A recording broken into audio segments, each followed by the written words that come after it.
Chapter 945. The core of this dilapidated spaceship is the main body of the tri-wing spaceship that we're on.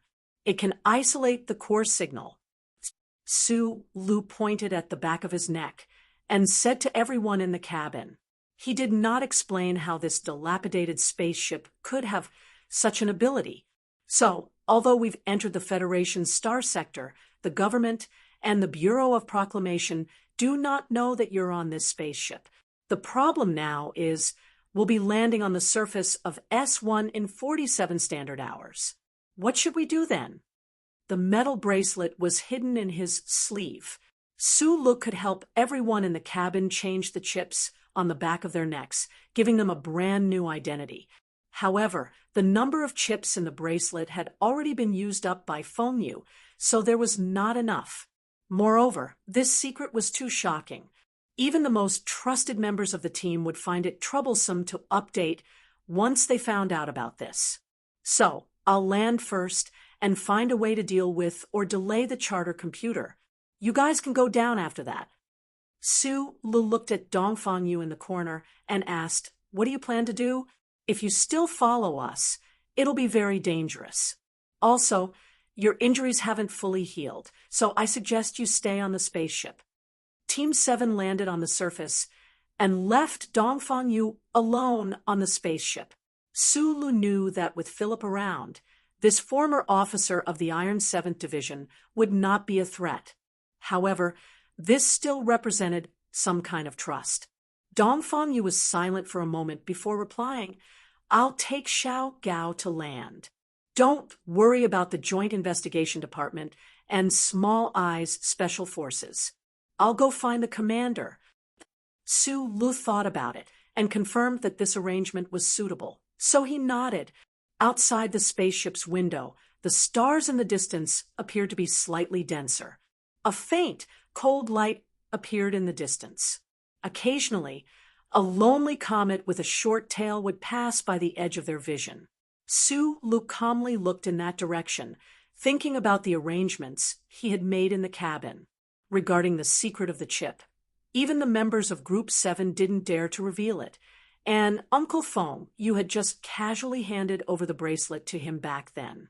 No matter what Fengyu's intentions were behind going to Donglin to protect him as he grew up, when he recalled the exchange of bracelets and watches when they parted at the mine, he still felt the warmth from his left wrist. He knew that it represented absolute trust. Dots of light condensed on the transparent porthole, and Philip brought up a distant star chart to display in front of him. He could clearly see 3 small galaxies that looked like white porcelain screws, quietly suspended in the space in front of him. These 3 star systems seemed to be very close to each other, but in fact, they were still very far away from the spaceship. They were also several light years away from each other. They were S1, S2, and S3, which formed the Federation's capital ring. Then, light green streams of light flashed and appeared on the window, washing away the beautiful and tranquil star Atlas and flowing down quickly. That piece of scrap iron has become powerful. His improvement is very obvious. At the very least, his improvement is greater than mine in the past 3 years. Speaking of which, there really isn't much room for improvement. The slender mechanical arm silently slid to Sulu's side, and the black probe was parallel to his eyes. Looking at the green streams of data on the window, Philip nervously said, "I connected to the charter network just now, but the invasion was not successful.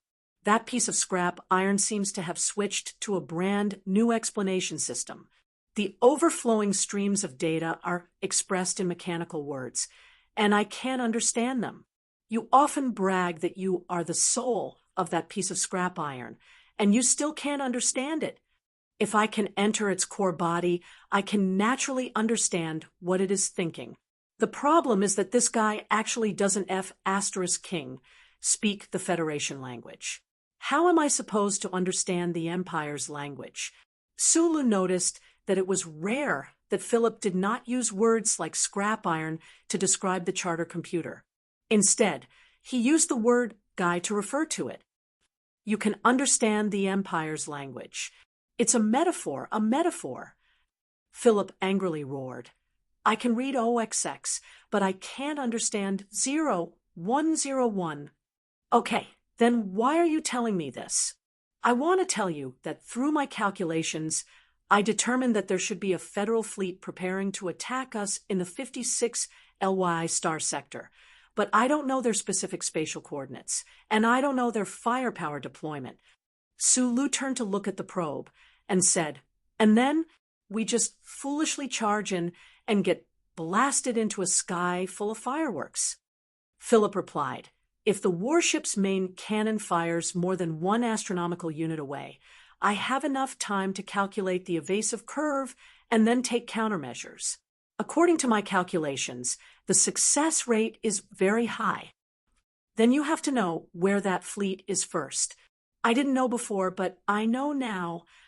Where? Here. Sulu was about to educate Philip not to talk like a third-rate philosopher, but then he noticed that the porthole in front of him suddenly changed.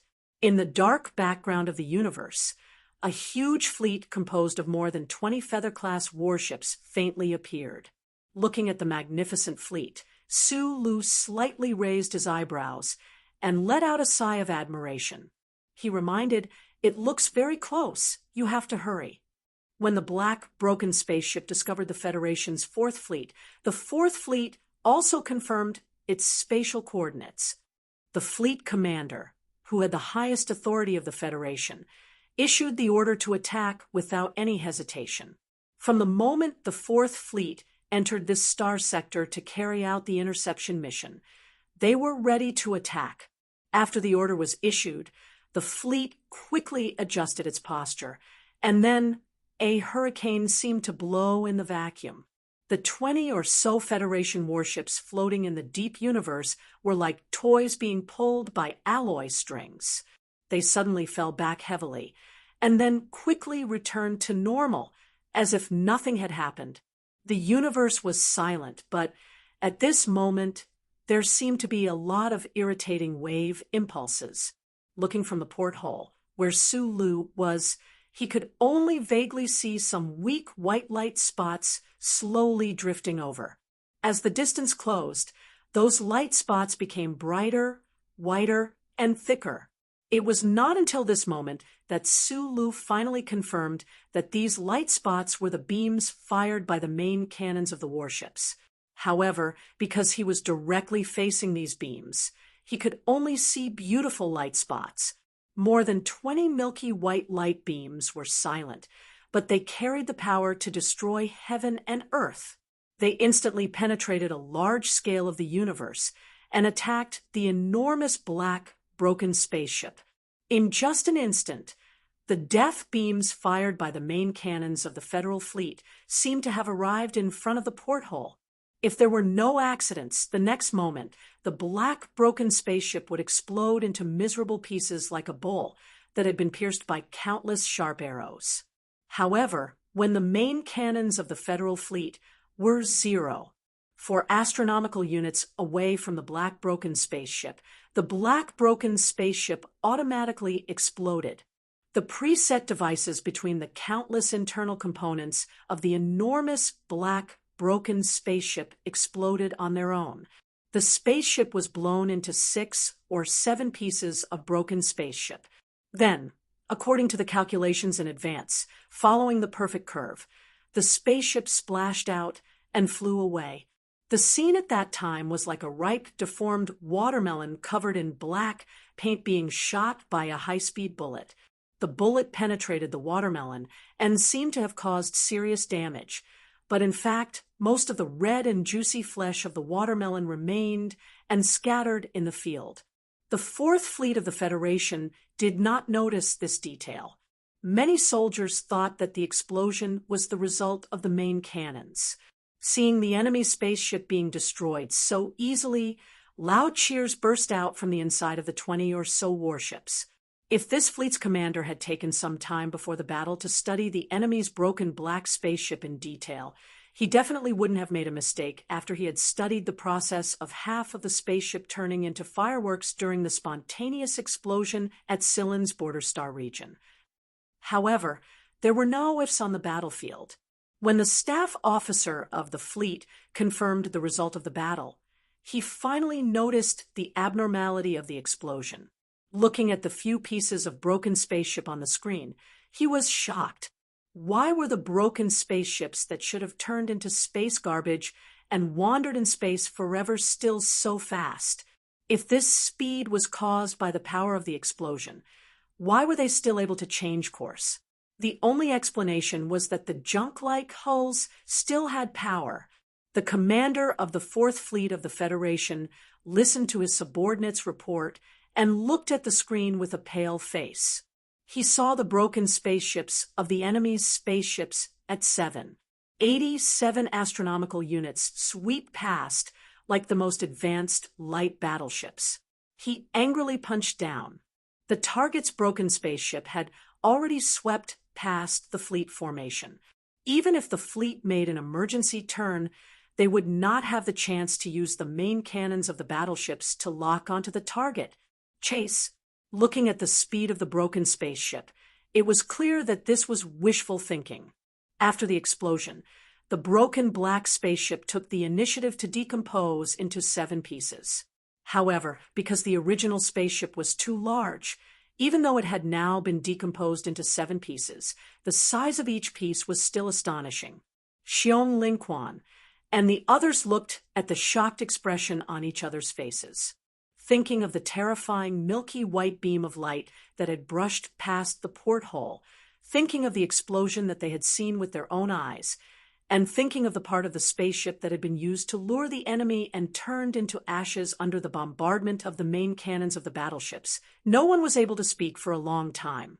At this time, they finally understood why Su Lu had patiently waited for so many days in the old dock in Bermuda, why he had added so many seemingly useless broken parts to the exterior of this spaceship, turning himself into a fat beggar.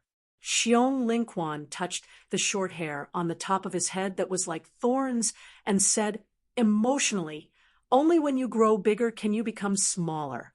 It turns out that the boss's words really have nothing to do with philosophy. Decomposing to lure the enemy was the most primitive method of evasion in a battleship battle. Countless years ago, there was no commander who knew how to use this method. However, this broken black spaceship, with the support of Philip's powerful calculation ability and terrifying speed, dared to use this method to directly charge into the Federation. A fat beggar wearing countless thick cotton-padded jackets smeared with lard and possessing a pair of powerful driving legs that were like wind and fire wheels was indeed the most resistant existence in this world. The hatch opened, and Su Lu, dressed in casual clothes, walked in. He tightened the military backpack on his body and said to his team members, "We'll be passing by the Old Moon base soon. Prepare for the S-1 landing operation." The team members began to silently prepare their firearms and equipment. Da Vinci sat in his wheelchair and looked at everyone calmly, hugging his military backpack tightly. The backpack was filled with the metal identity cards of the members of Group 7. According to the post-event statistics, if the base had sent the members to die in NTR, and the Federation scheme in the Southwest War Zone had directly led to the deaths of 31 Group 7 members, the Federation was right in front of them. Their home was right in front of them. The atmosphere in the cabin was silent and somber. This was because they had not returned as war heroes, but as traitors. They had returned not to rest, not to see their families, not to enjoy the cheers, but for revenge. Su Lu silently looked at the men in the cabin, looking at these men who dared to shoot vengeful bullets at the Federation government with only a few people. He suddenly felt a stirring emotion in his chest.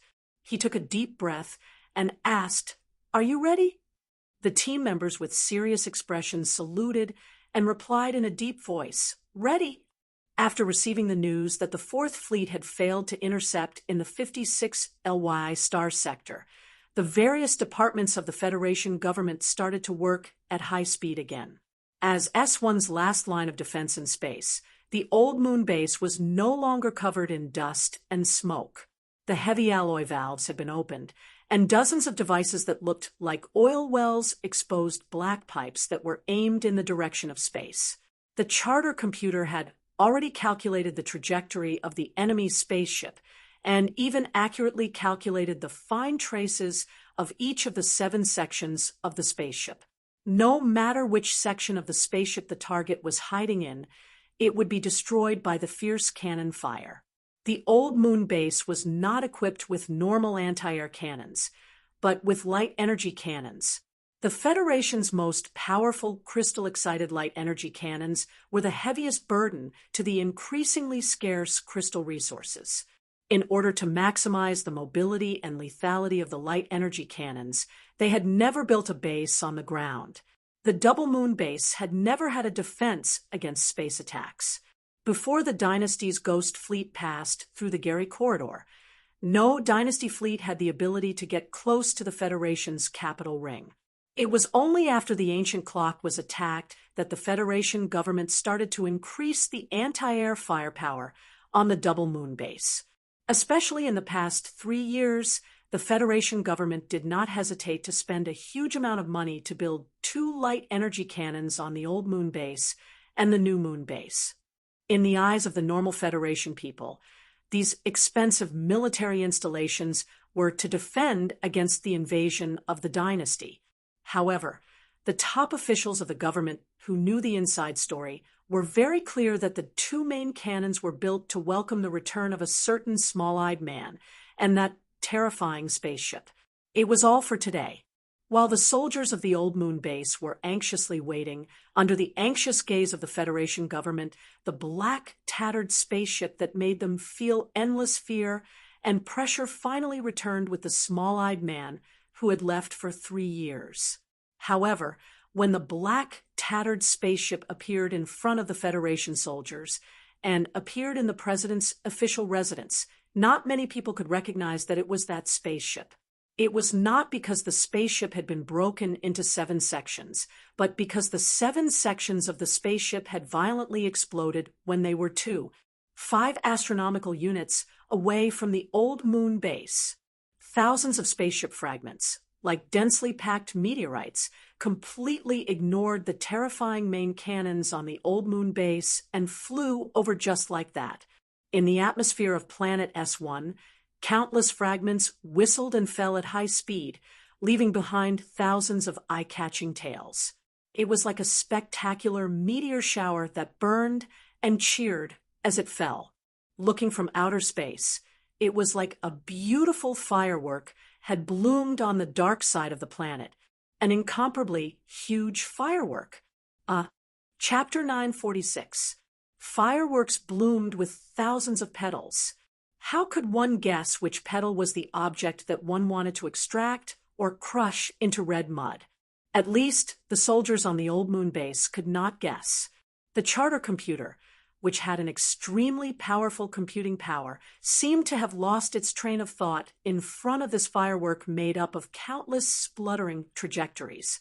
On the automatic control screen connected to the old moon base, 35 data values vibrated violently, instantly exceeding the upper limit, and then suddenly stopped. Therefore, when the 7 pieces of the broken spaceship exploded into thousands of meteors and swept across the old moon, the dozens of light energy cannons that had been prepared for a long time still did not fire. Without precise coordinates, how many pieces could they hit even if they fired? Compared to thousands of pieces, it was meaningless.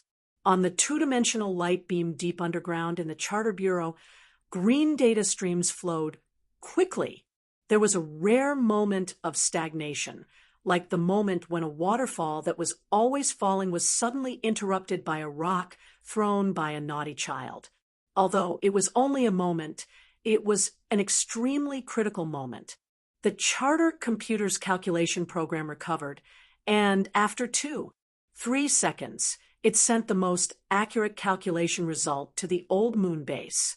However, at this time, the black broken spaceship after the explosion had turned into countless pieces. Most of them fell into the atmosphere and became a beautiful meteor shower, while some pieces brushed past the edge of the atmosphere and bounced into the depths of the galaxy further away. Those pieces of spaceship that were bounced away by the atmosphere had no follow-up power, so their trajectories became slow and difficult to calculate. Among them, one of the pieces quietly sneaked into the asteroid belt. In the vast universe, it was just an insignificant piece of debris, but its actual size was still the size of a house. If one observed it closely, one might discover that under the outer layer of the ugly, charred, and abandoned metal parts, there was actually a dark black spaceship faintly appearing. The disguised spaceship was not hit by the dense debris of the asteroid belt, but in the frontmost control cabin, the slender mechanical arm shook violently for some reason, as if someone was excitedly waving its arm. 9,879 pieces of debris. Unsteady speed. Single, unpredictable trajectory. Count my ass. You piece of scrap metal without a soul. You only know how to count according to human rules. Count until you feel dizzy and have a cerebral hemorrhage. Then I'll let you count as much as you want. In this universe, only I know what your calculation threshold is. Adding 25 redundant signals will make your supervalve brain paralysis. I'll count to death. The sharp voice resounded throughout the spaceship. Philip, who had obtained a complete victory, was extremely arrogant, like a queen with her hands on her hips. Thousands of fragments tore through the atmosphere and fell to the surface. A beautiful firework bloomed on the night surface of planet S1. The scene was so spectacular that even people on the ground could see it with their naked eyes.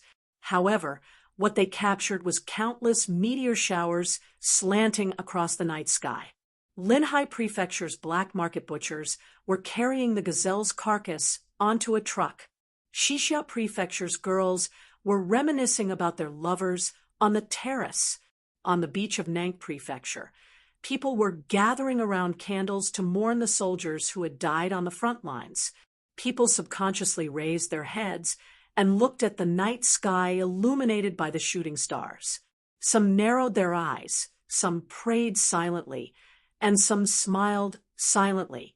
A young couple had left their hometown for the capital to participate in the silent march. The old car that was spewing black smoke screeched to a halt beside the snow. Look, what is that? Lu Xing. The observatory didn't mention anything about a meteor shower recently. Don't say so much. Hurry up and make a wish, or it will be too late. A moment later, the girl asked, "What did you wish for?" The boy scratched his head and said, "I want the president to step down and be put on trial." The girl glared at him angrily, then leaned her head on his shoulder and whispered, "Even if you make a wish to Lu Xing, it's useless, right?" In the 76th year of the Constitutional Federation, the social atmosphere became more and more tense and depressing. The heavily damaged economy made the city depressed, but there were still many ordinary people who didn't care about politics. They bitterly clung to their daily lives. When this sudden meteor shower fell from the sky, many astronomy enthusiasts came out of their houses and walked in the direction of the meteor shower, hoping to find a meteorite as a souvenir in their lives. An astronomy enthusiast walked along the muddy field road in the suburbs and struggled to advance toward the grassy area. He was pleasantly surprised to find a clear trail in front of him. There was also a faint burnt smell in the air. Turning on the light, he tried to find a small burnt meteorite in the churning soil. But suddenly, he found a huge black meteorite standing in front of him. The astronomy enthusiast opened his eyes wide and tightly covered his mouth. Only then did he discover that this huge black meteorite was actually a spaceship. In the long grass 3 kilometers away from here, a man carrying a military backpack silently walked out. He looked at the faintly visible lights in the distance. His thick black eyebrows slowly raised, and his eyes slightly narrowed, revealing a smile. Standing on the land where he had been separated for 3 years, Lu took a deep breath. The cold and tasteless air poured into his nose and moistened his lungs. He was incomparably happy. He took out the mobile phone specially made by Philip and skillfully dialed the number that he hadn't dialed in 3 years. The light blue light illuminated the beard on his lips. After the call was connected, the blue light disappeared. He paused for a moment and said with a smile, "I'm back." The raging snowstorm and low temperature were the best way to extinguish human enthusiasm. The invasion of the cold air in Linhai made the entire northern hemisphere feel cold. In such an environment, even making love would be stiff and uninteresting, let alone a dangerous demonstration that had no fun to begin with. Since November of last year, the silent march slowed down their pace toward the capital. Because of the snowstorm in the Federation and the low temperature in the political atmosphere, many people left, and even more people chose to stay in a stadium. Mrs. Macho had been silent, but the Samlin United Bank scornfully ignored the cold warning of the government and continued to send a steady stream of support to Tai Ziyuan. Money would always be the most powerful ammunition in human society. With money, one could buy everything. Therefore, no matter how heavy the snowstorm was, all kinds of supplies needed for the silent march could be freely provided. The gymnasium and the adjacent rented apartments were in good order, and no problems occurred. There are no problems now, but it doesn't mean there will be no problems forever. If anything goes on for too long, it's easy to fall into a tired and irritable mood. In a brightly lit office building 2 kilometers away from the stadium, the staff of the headquarters were busy arranging various specific matters in the hall. There were only 2 people in the office on the top floor. Zhou Yu, wearing a bright red snow coat, hanging on the hanger, looked at the thin young member of parliament behind the desk, frowned her delicate eyebrows, and said, "The current situation is actually very clear. The key points are the Patriot Act and the investigation of the ancient bell. In order to make a breakthrough in these 2 issues, we have to rescue Bob and Wood. Why haven't we started the work yet? How do we start?" Tai Ziyuan covered his mouth with his fist, coughed softly, looked at his former deskmate, and said calmly, "The Patriot Act has not been abolished. The Federation government requires them to be investigated. Of course, it is absolutely unreasonable to hold them in custody for a year, but it is legal. What can we do?" Zhou Yu looked at him without any emotion. Instead of continuing to argue about this issue, she said directly, "According to the information I have received, the place where Bob and Wood are being held, other than the Special Forces of Small Eyes, there is only a battalion of the 4th Brigade. If you mobilize Blackhawk's troops to attack, it won't be difficult." Tai Ziyuan slowly frowned, looked at her for a moment, and replied, "Using violence is absolutely not in line with our political beliefs. Do you want me to solve a mistake with the wrong, means like President Pabre? This has nothing to do with the means. There are no protesters or voters in this office. We can make it more clear." Zhou Yu was not moved and said coldly, regarding the case of Bob and Wood, "The 7 families are not willing to do anything. In addition to wanting to anger the public, I know very well that you are more worried about forcing the military to take a stand. But haven't you thought about the fact that the military has already taken a stand?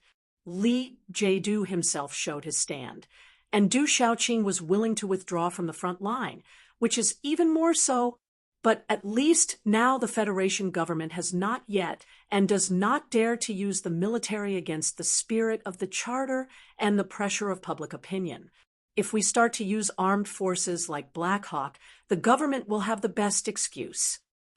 Tai Ziyuan looked at her, shook his head, and said, "We or the government, no matter who starts to use armed forces, we will not be able to clean up the mess in the future." Zhou Yu looked at his eyes and confirmed that he would not change his mind.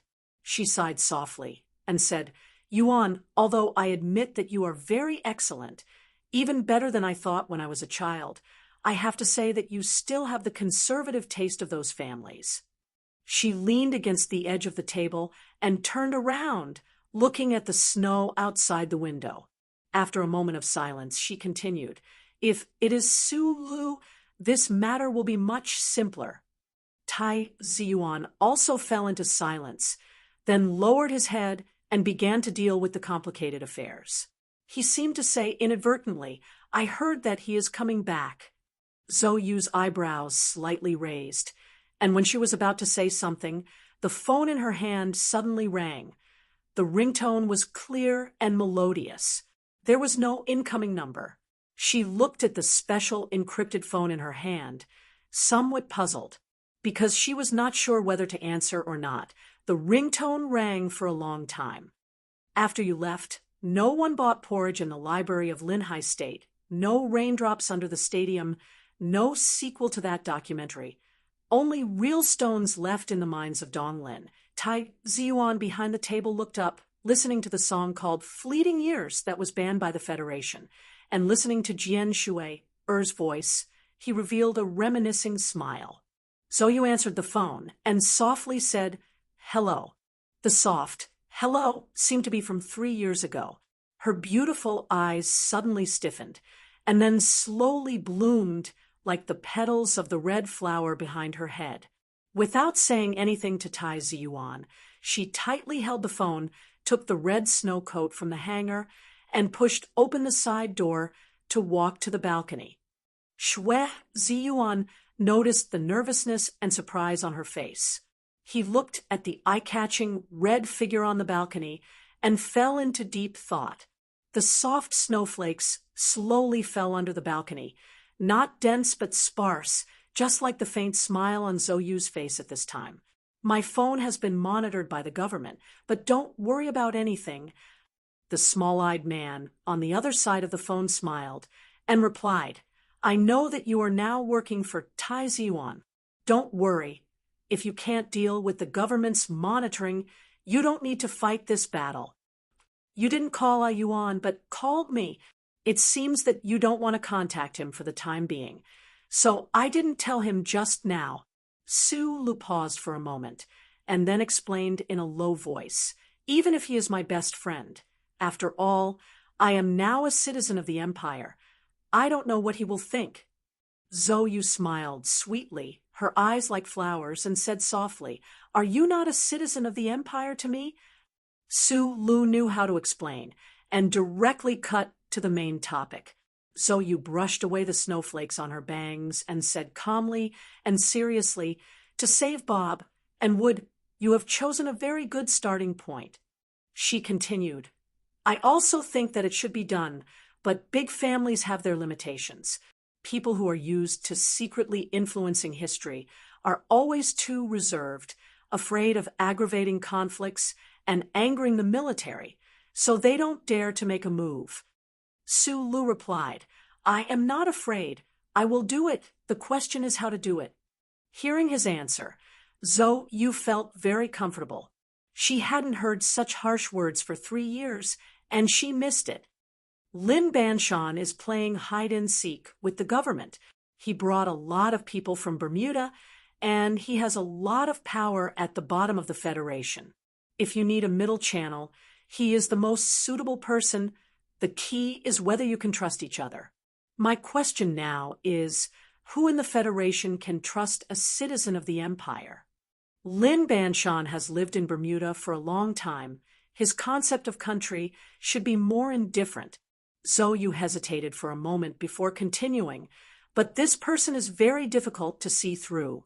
First of all, you have to ensure your own safety. There was a long silence on the other end of the line, and Su Lu replied with a slightly bitter voice, His favorite woman and only son are in my hands now. He probably won't sell me. If during or at the end of this war, Lin Banshan was ambitious and wanted to destroy Su Lu, the crown prince of the empire, in the Federation, Sulu believed that Li Wei on Popstar would definitely not hesitate to directly deal with Li Feirong and the boy named Lin Shihua. The snowflakes were getting thicker, and the wind was getting stronger. The temperature of the balcony at night dropped a few degrees. Zhou Yu looked at the stadium on the other end of the wind and snow indifferently, and said, 3 years ago, you would never have said such a thing. Su Lu laughed awkwardly on the other end of the line and replied, you still know me so well. Yes, at most. I was just scaring him. Zhou Yu's hand that was holding the phone relaxed a little, and the smile on her lips became more relaxed. But before contacting Lin Banshan, I still have something to do. I need your help with this matter. Help me find the whereabouts of a person. I have some information, but because it's not firsthand, I can't confirm it. No problem. Of course, before everything else, there's something I have to do first. Zhou Yu smiled faintly and said, gather your 7 teams. It was snowing in the capital, but it was raining in Philadelphia. Although it was in the temperate zone, the rain in late winter was still bone-chilling. Dr. Jiang Rue walked out of the apartment building and looked at the cold rain on the street. Only then did he remember that he did not have an umbrella. He took out a white handkerchief to wipe off the lipstick stain under his chin. Thinking of the hot body of the young woman in the building, he could not help but smile. Because of something back then, Dr. Jiang offended some big shots and was slapped several times by the pretty nurse. He no longer had the face to stay in the Army General Hospital, so he came to a private hospital in Philadelphia. At the very beginning, he was scared out of his wits. He always remembered the threats of those big shots at that time. He worked honestly and never dared to provoke female nurses again. He didn't even dare to have a serious relationship. Even his colleagues in the hospital began to suspect his sexual orientation. However, as time passed, especially when the big shot that he was most afraid of suddenly became a sinner that was despised by the people. The name of that organization seemed to have disappeared from the news media. Dr. Jiang no longer had any fear and officially began his beautiful life of seeking pleasure. The rain kept falling. Dr. Jiang saw a taxi parked at the corner of the street. He could not help but laugh at his poor eyesight. He whistled to call the taxi over. The sky gradually turned dark, and the street seemed to be much darker. Dr. Jiang got into the taxi, wiped the rain off his body, and reported his address. He did not notice what the taxi driver looked like at all. Then he gradually felt something strange because he had never taken a taxi so fast. He had never met a taxi driver with such good driving skills. Yes, it was said that the fastest driver in the world was a taxi driver. However, this taxi actually took less than 5 minutes from L Street in Harbor City to Huon Wharf when waiting for the red light. Dr. Jiang Rue suddenly remembered that he was not going to Huon Wharf. He looked at the heavy rain outside the window and the dark wharf in the rain. He could not help but steal a glance at the front and thought in horror, did I meet the legendary taxi demon in the rainy night? The taxi stopped at a remote and dark alley. The taxi driver in the driver's seat slowly turned his head and looked at him expressionlessly. Dr. Jiang Rue, who could not open the door, saw the driver's face and screamed in fear, but found that his scream could not penetrate the heavy rain at all. Then he found that the driver in front of him had a very ordinary face and did not look ferocious. How much money do you want? I'll give you. Dr. Jiang took out his wallet with trembling hands, took out the cash, and threw it on the front passenger seat. He said in horror, I don't want you to take me home. Just let me get off here. The ordinary-looking driver looked at him coldly, punched Dr. Jiang hard in the nose, and scolded, Do I look like someone who lacks money? Dr. Jiang covered his bleeding nose and cried, Then what do you want? The wind of the punch whistled again. The screams in the taxi were even louder than the storm outside, but it could not suppress the driver's angry roar. "What do you want? Where's your promise? Dating? Picking up girls? Do you think all the 7 groups are dead?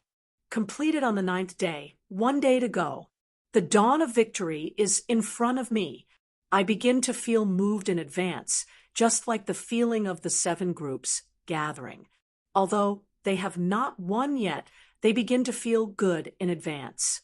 So this chapter is probably the chapter one want to write the most. Chapter 947. In the heavy rain, the taxi was screaming. The door was suddenly opened, and Dr. Jiang Rui was pushed out of the car. Covering his bruised and bleeding face, he collapsed in the rain and cried in a low voice, looking very miserable. The tires rotated at a high speed, creating 2 fierce splashes, whistling away from the remote alley of the Huon Pier, and instantly disappeared in the rainy night. At dawn, the yellow taxi quietly stopped outside a community in Harbor City. The ordinary-looking driver silently looked at the community gate, looked at the time, put out the cigarette in his hand, and then sprayed some air freshener into the car. He was responsible for sending a boy to school every morning, which was a stable income.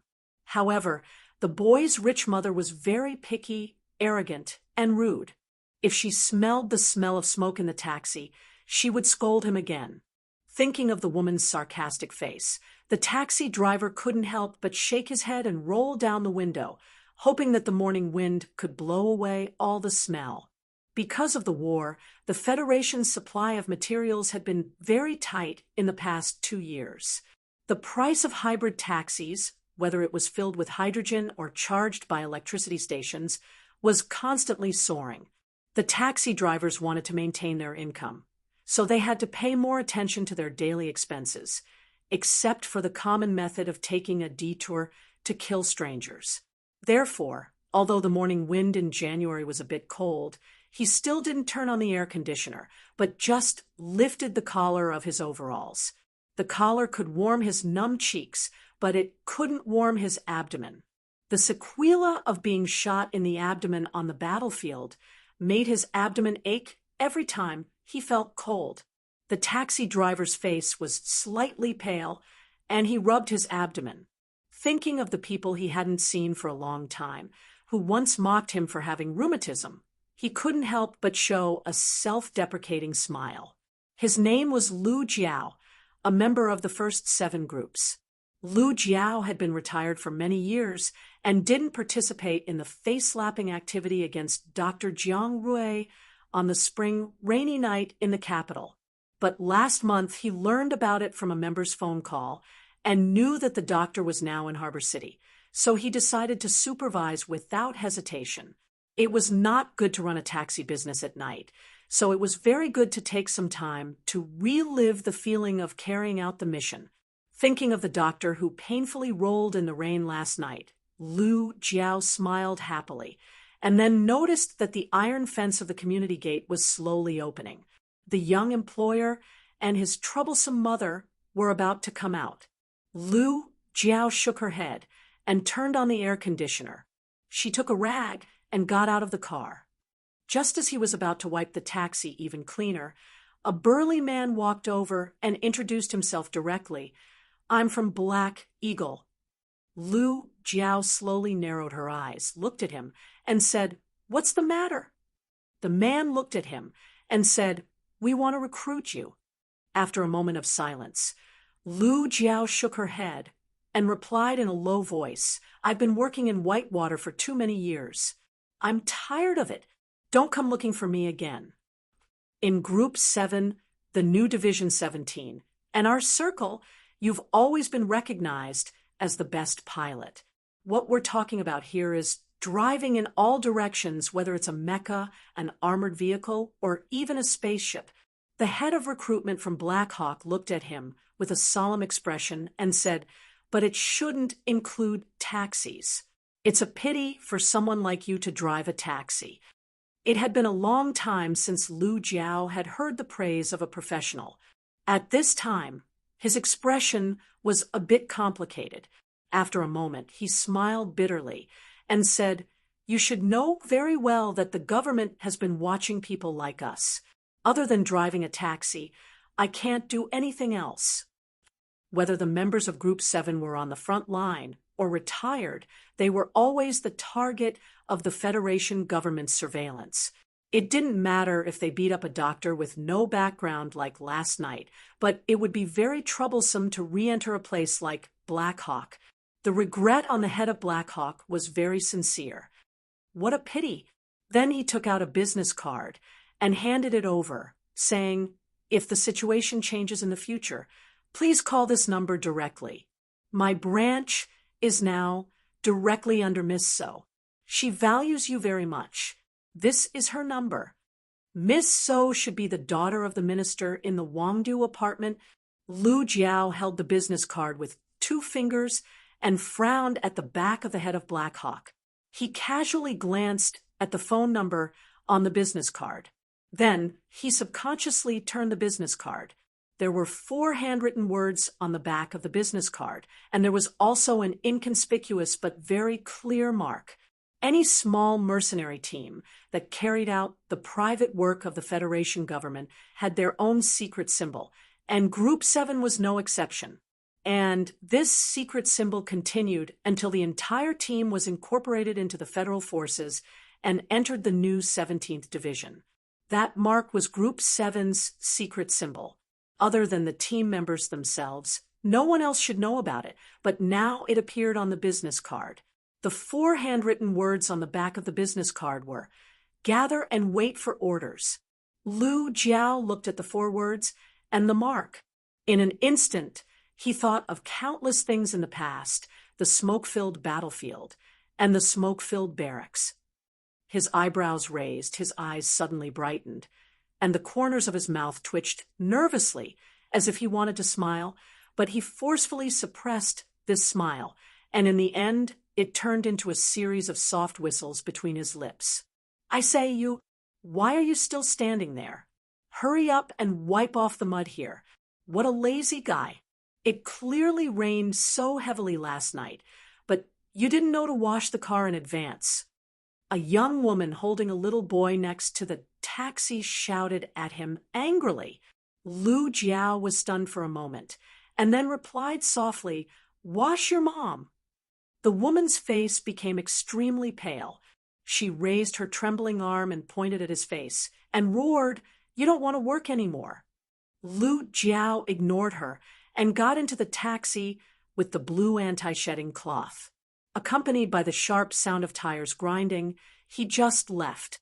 The woman stood on the street, dumbfounded. She didn't know what happened that made the usually honest and timid taxi driver become like this. The cold wind outside the window blew on Lu Jiao's slightly hot cheeks. After memorizing the number, he chewed up the business card and swallowed it into his stomach. Only then did he realize that the fiber paper actually tasted so good. So he happily hummed a tune and whistled while driving the yellow taxi around the streets of Harbor City. From now on, he dared to refuse to take passengers. "Remember to go to the market to buy onions. I don't want to eat the fried, synthetic meat tonight." Because of her age and childbirth, the head nurse's figure was slightly out of shape. Of course, she would not allow her husband to say anything about it. She picked up the lady's bag and hurried to the door. She turned back and hugged her husband, kissing him on the cheek. Suddenly, she looked into his eyes and said seriously, "If you really feel bored, do you want to find something to do? We don't lack money. In fact, if you feel tired, you don't have to go to the hospital to work." Bai Yulan replied with a smile. His wife glared at him. After the door closed, Bai Yulan began to clean the house and dry the clothes. He began his day as a full-time house husband. It was snowing outside the balcony. He stood under the sun lamp and stood under the flag-like clothes. He took out a cigarette box from the end of the drying rack. After taking out a cigarette, he lit it and greedily took a deep breath. After years of living at home without a job, if it were other men, they would feel very uncomfortable and lonely. However, Bai Yulan had never felt this way. He was very comfortable and even enjoyed it. Before the age of 16, he started to pick up guns, kill people, and commit arson for the government. Although it could not be said that he committed all kinds of crimes, it could be said that he was used to seeing the wind and rain fall. This kind of experienced man would always be calmer than ordinary people once he returned to the peaceful days of the secular world. It was just making the bed, folding the quilt, cooking, and washing the dishes. Back then, he was bought by that hateful guy for $20 million to be his personal secretary. He was already used to doing these things. How could he feel uncomfortable or conflicted? Light blue smoke filled the balcony. Bai Yulan smiled as he looked at the snowflakes outside the window. He was satisfied with the warmth beside him, the unique cold and feminine aura that he used to have had long been tempered by his family and relatives. He subconsciously raised his hand with the cigarette in it and wanted to use his thumb to lift the fine strands of hair on his forehead. His fingers did not touch anything. Only then did he realize that he had already cut his hair short and clean. The power of habit was still so strong. Bai Yulan shook his head and laughed at himself. Just like the cigarette between his fingers, he still could not quit even after 2 years. A child's shout came from the room. Bai Yulan's expression changed dramatically. He hurriedly opened the balcony window and threw out the remaining half of the cigarette. Then he pulled a towel and fanned desperately, hoping to fan away the smell of the cigarette. "Dad, you're smoking again." His 3-year-old son was holding a toy gun and staring at him angrily. His finger was on the trigger, as if he could shoot the punishment bullet at any time. Bai Yulan smiled, awkwardly, squatted down, and said, "Don't tell your mom." His son giggled and said, "Then I want to watch TV." Bai Yulan was silent for a moment. He was ready to use the authority of a father, but he realized that he was destined to be the loser in this war. He silently entered the parental control password and turned on the TV screen on the living room wall. The Federation's news channel was broadcasting a war documentary. After post-processing, there was not much blood and limbs on the screen. There was only the bravery of the federal forces and the cowardice and stupidity of the Empire's enemies. Therefore, Bai Yulan was not worried that his 3-year-old son would be influenced by these war documentaries into a psychopathic killer. But he could not understand why such a young child did not like to watch cartoons, but held a toy gun and watched war documentaries excitedly every day. Was this the so-called strong biological marker genetic effect? "My good son, what is your dream when you grow up?" Bai Yulan sat on the floor of the sofa with a can of beer in his hand. He felt very comfortable looking at his son, who was holding a toy gun and shooting at the Empire's people on the screen. He suddenly asked a stupid question that all parents would ask. His son turned around, shook his butt, and shouted excitedly, "I want to be a soldier. I want to be a hero." Then the little boy pointed at several black mecha roaring at high speed on the television and said loudly, "Daddy, I want to be a mecha." Bai Yulan's hand that was holding the can of beer froze. She looked at the familiar mecha on the screen and narrowed her eyes. He rarely talked about his past at home. Even his wife only knew that he was a very rich retired military officer. She didn't know the details of his life. Just because he did not talk about it did not mean that he never thought of it or missed it. That was the glory and pride of the first half of Bai Yulan's life. In fact, he had always wanted to relive those memories through narration, but he could not find a suitable person to talk to. "Do you know the serial number of this mecha?" He looked at his son and asked tentatively. His son replied loudly, "Yes, it's MX. The person who designed the MX mecha is a friend of your father's." Bai Yulan finally couldn't hold it in any longer. She took a sip of her beer and smiled as she introduced herself. "The earliest failed MX mecha in the Federation was tested by me, your old man." Later on, the successful MX Mecca. You see, now we're also tested by me, your old man. Don't you think your old man is awesome?" The little boy hugged the toy gun tightly in his arms and stared at him for a long time. Frowning, he said, "Daddy, other than smoking, you also lie. That's not good." The MX Mecca and Group 7 were the greatest pride of his life, but in front of his son, this pride became evidence of his lies. Bai Yulan, whose self-esteem had been damaged, continued to drink with an ugly expression, not saying another word. The phone in the crack of the sofa made a soft beeping sound. Bai Yulan reached in and searched for it for a long time before finding it. He was a little puzzled. Who would contact him? Or was it another damned piece of junk mail? His gaze fell on the email address that he had not seen for many years. Bai Yulan's expression suddenly became sharp. He silently put down the beer, walked into the bedroom, and printed out the email. Then he took out a ruler and tilted it 30 degrees. It was the simplest encryption method that few people would use. When the ruler leaned against it, a line of text was clearly displayed. Looking at it in a fixed order, for words could be seen, "Gather and wait for orders." Bai Yulan destroyed the email and printed paper in the fastest speed possible. Then he walked to the balcony and took out the hidden blue box 37. Looking at the snow outside the window, he lit another cigarette and was silent for a long time. "Daddy, you're smoking again. Good boy, play by yourself first. I'll let you continue watching TV tomorrow." "Long live Daddy." Bai Yulan smiled at his son, who was jumping on the sofa. After walking into the kitchen, the smile on his face quickly disappeared. After that, he stayed in the kitchen and did not come out again. No one knew what he was doing inside. At 4:00 in the afternoon, his wife took the subway back from work at the Army General Hospital. The tired head nurse threw her bag on the sofa and scolded her son. Then she walked into the kitchen and looked around. Frowning, she asked, "Where are the onions?" Bai Yulan stood up from the sink. His expression was a little nervous as he answered, "The sink is broken. I spent the whole day fixing it and forgot to buy a new one."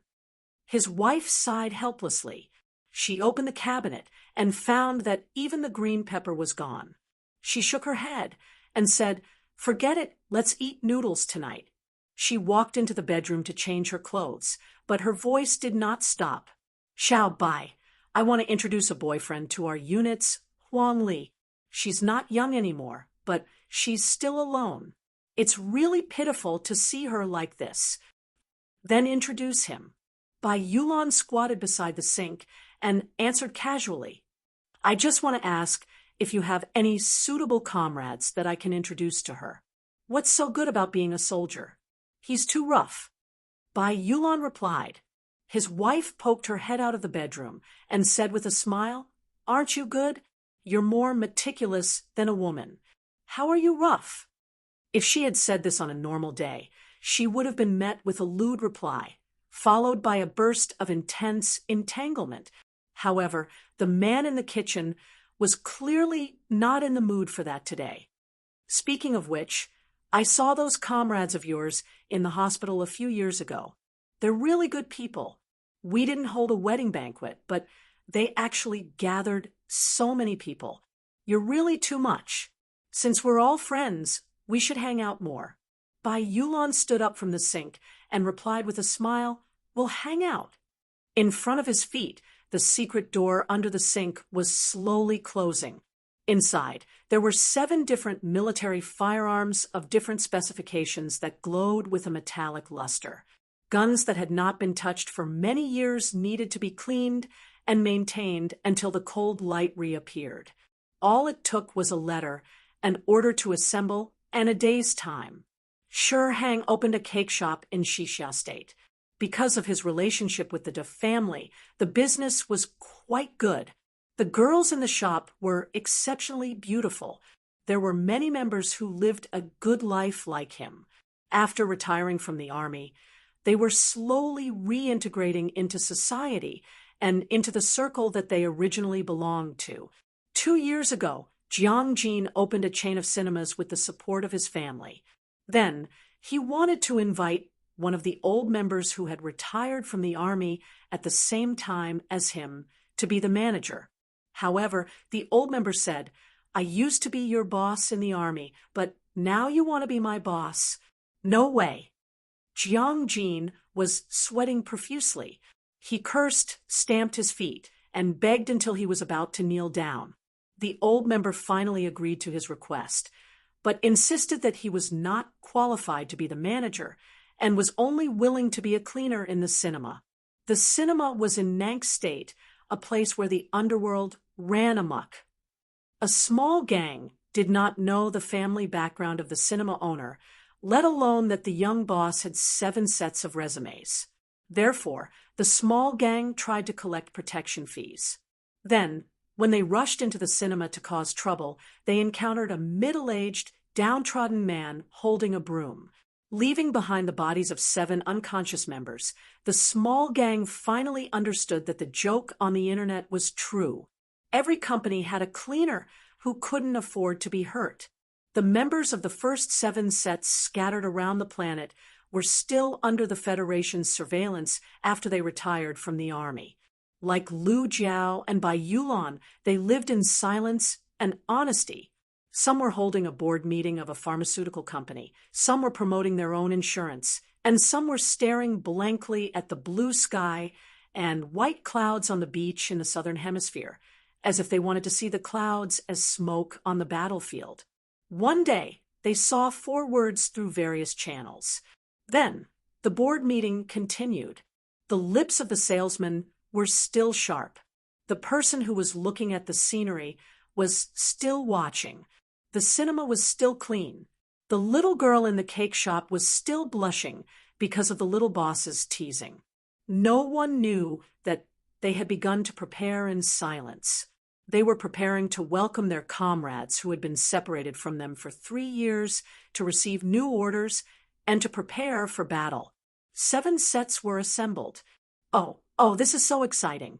I'm suddenly worried.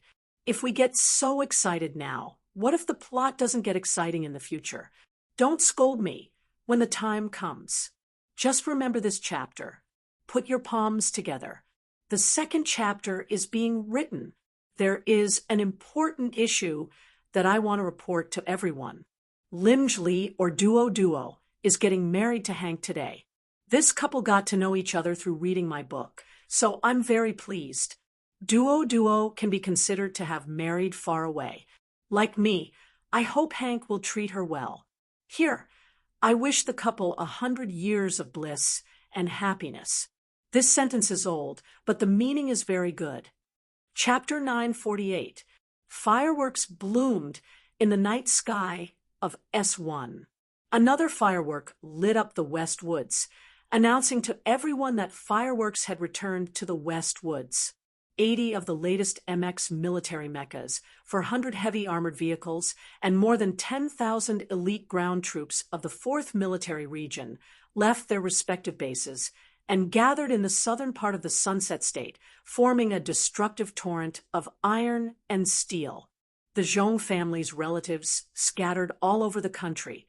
The Federation military representatives in the Golden Star Hotel, the state governments, and all the other forces turned their attention to the terrifying troops.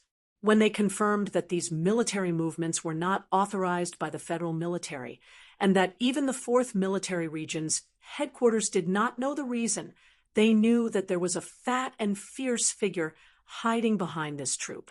Silin television station had sent out 5 satellite broadcast vehicles and 2 reporting teams to the front and back of this mixed army, respectively. They were responsible for broadcasting live footage to the entire Silin region.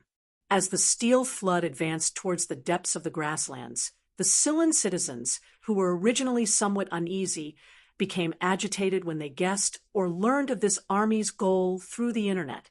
At the end of the steel torrent, in front of a charred spaceship protected by the Zhong family's special forces deep in the grasslands, A black-haired girl in a white dress stood quietly. The steel torrent quieted down the moment they saw the girl in the white dress.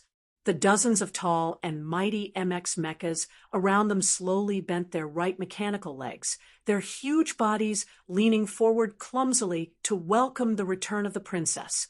Zhong Huiyan looked at the steel troop on the grasslands, looked at the shaky camera lens, and said with a smile, "I'm back. It's been hard on you all these years." Zhong Huiyan, who had been away for 3 years, returned to the West Woods. The treatment she received was completely different from that of her brother. She did not need to sneak through the grasslands like a mouse like Su Lu, carefully contacting his subordinates. She was the only heir of the Zhong family, and she was the beloved princess of the West Woods. Her return was so righteous and impressive, marching from the grasslands in the south of Sunset State to the state capital. The troop passed by the highway. All the vehicles on the highway consciously avoided the emergency lane, giving the wide road in the middle to this mighty troop that had traveled more than 10 kilometers. When the black bulletproof sedan in the middle of the procession passed by their vehicles, the people in the driver's seat desperately honked their horns to express the warmest welcome. Along the way, the car that Zhong Huiyan was in entered the prefecture of Sunset State under heavy protection. After entering the city, the atmosphere became even more lively. The citizens who saw the live broadcast of the news walked onto the streets and crowded on both sides of the road, waving their arms and shouting her name. The middle-aged people who had been remembering Commander Zhong even shed tears of excitement. The students and naughty children riding bicycles followed the motorcade and ran forward. Some of the bolder ones shouted, "Little princess, I love you." Zhong Huiyan rolled down the window and waved to the people who welcomed her. Her waving was very small and elegant, but the smile on her face was so sincere that she looked like a princess who had returned from a long marriage. If Philip saw her now, he would definitely not equate this elegant daughter of a wealthy family with the sarcastic little girl on the spaceship. Due to many historical problems in the past, coupled with the strategy formulated by war god Li Pifu, the West Woods had sacrificed a lot of blood for the Federation, but they had never received the corresponding economic and political support. Therefore, the West Woods society and the capital ring had always been aloof. It could even be said that all the West Woods people had always held a grudge against the Federation, especially when the news started to spread and some media started to accuse the Federation government of plotting the explosion of the ancient clock. This grudge had long turned into hatred. In the eyes of the West Woods people, the Federation government and President Pabre had to pay the price for the deaths of Commander Zhong, his wife, and thousands of West Woods elite soldiers. However, after Zhong Shouhu's death, the Federation government colluded with some members of the Zhong family to strengthen their infiltration and control of the West Woods. The West Woods people were angry, but they did not dare to say anything. With anger hidden in the chest, it was easy to feel sad. Just like the famous West Woods nursery rhyme, the West Woods people felt that they had become orphans. With such sadness, whether it was transferring the West Woods troops to the front line of the Zhuotian galaxy or any other normal policy, as long as it came from the Federation government, the people would be angry and think that it was a conspiracy to suppress the West Woods. Grief could not be converted into strength, and the Silan citizens who had lost their backbone could only complain after drinking. They could only curse at the capital ring in the night sky, but they could not do anything about it. Until today, their little princess had returned. She was the rightful successor of the ancient clock company and the rightful successor of the Zhong family of the West Woods by the Supreme Court of the Federation. Whether it was in front of the TV or on both sides of the street, everyone who saw the girl smiling and waving by the car window felt their backs straighten a little.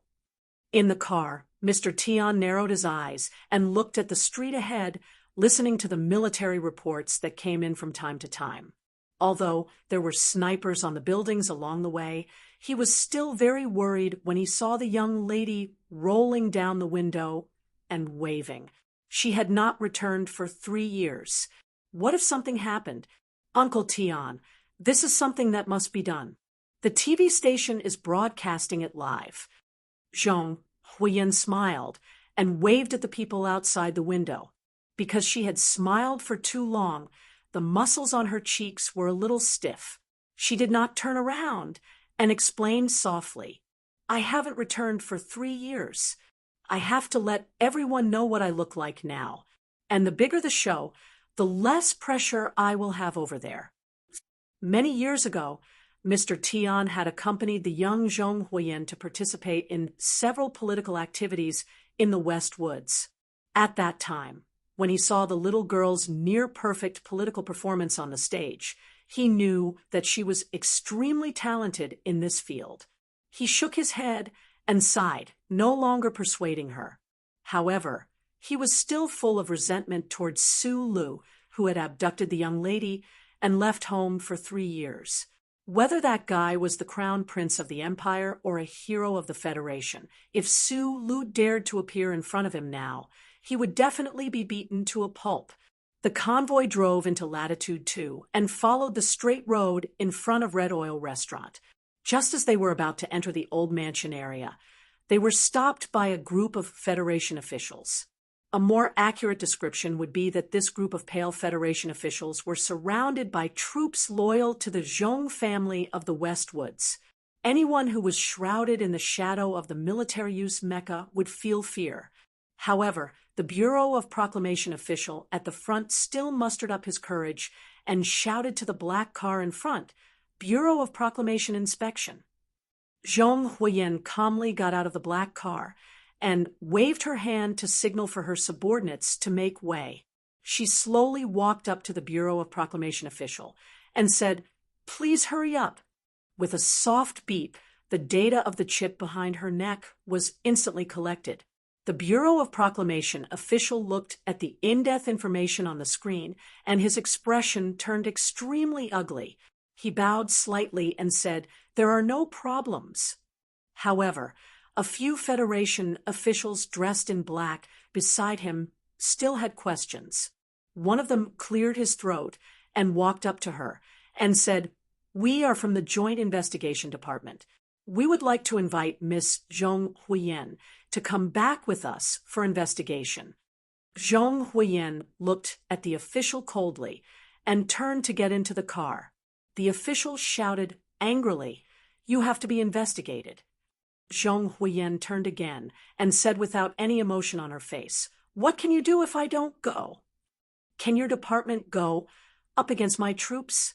Do you dare to use your private forces to go against the Federation's investigation? The official said angrily, You have to know that if you do so, it's equivalent to treason. In front of the huge metal mecha, the girl in the white dress looked exceptionally small and weak. She looked at the other party with a smile and asked, Even if it's treason, what can you do? There was a dead silence. The Federation officials looked at each other and did not know how to answer this question. If the Federation accused the little princess of the Zhong family of treason, and she really did betray them, what could the Federation do? Then Zhong Huiyan looked at her cousin, who was cowering behind the officials, whom she had not seen for a long time. She frowned and said in disgust, Zhong Erling, for the sake of relatives, I won't kill you today. Go back to your little satellite and never come back. The joint investigation official lowered his stance and said almost pleadingly, Miss Zhong, because this matter is too serious, you should at least let us ask a few questions. Only those who are suspected of committing a crime need to answer questions. Am I a suspect? The official wiped away the cold sweat on his forehead and said, The entire universe knows that you've been together with the Empire's prince, Sulu, for the past 3 years. So what? Zhong Huiyan raised her brows and looked at him mockingly. You've been together with this idiot, Zhong Erlang, every day. Are you a lunatic? Then, do I have to lock you up in a mental hospital? A mental hospital was a mental hospital. As the creatures with the most developed brains, the human brain was also the easiest to have problems. Therefore, the Federation had many mental hospitals. These mental hospitals were strictly controlled, and it was not convenient to enter or leave. One of them was a specialized military mental hospital located in the southern hemisphere of S1. It was even more strictly supervised. It was unknown which level of instructions came from the military, but there was an infantry squad stationed here all year round. With two crisp sounds, Su-Lu slowly put down a soldier in his hand without letting him make any noise. After confirming that everyone in the room was unconscious, he took the key and walked into the mental hospital. Because too much time had passed since that incident, the federal military's attention to that person had severely decreased. It was even possible that they had forgotten the existence of that person and that infantry squad. Therefore, he was not worried about alerting the other party. He silently moved forward in the deep and dark passageway of the mental hospital. He only needed to be careful to avoid the doctors and nurses. The mental hospital was filled with the pungent smell of medicine. There were even faint traces of urine on the white walls. It was probably a masterpiece left behind by a patient who had lost control of himself.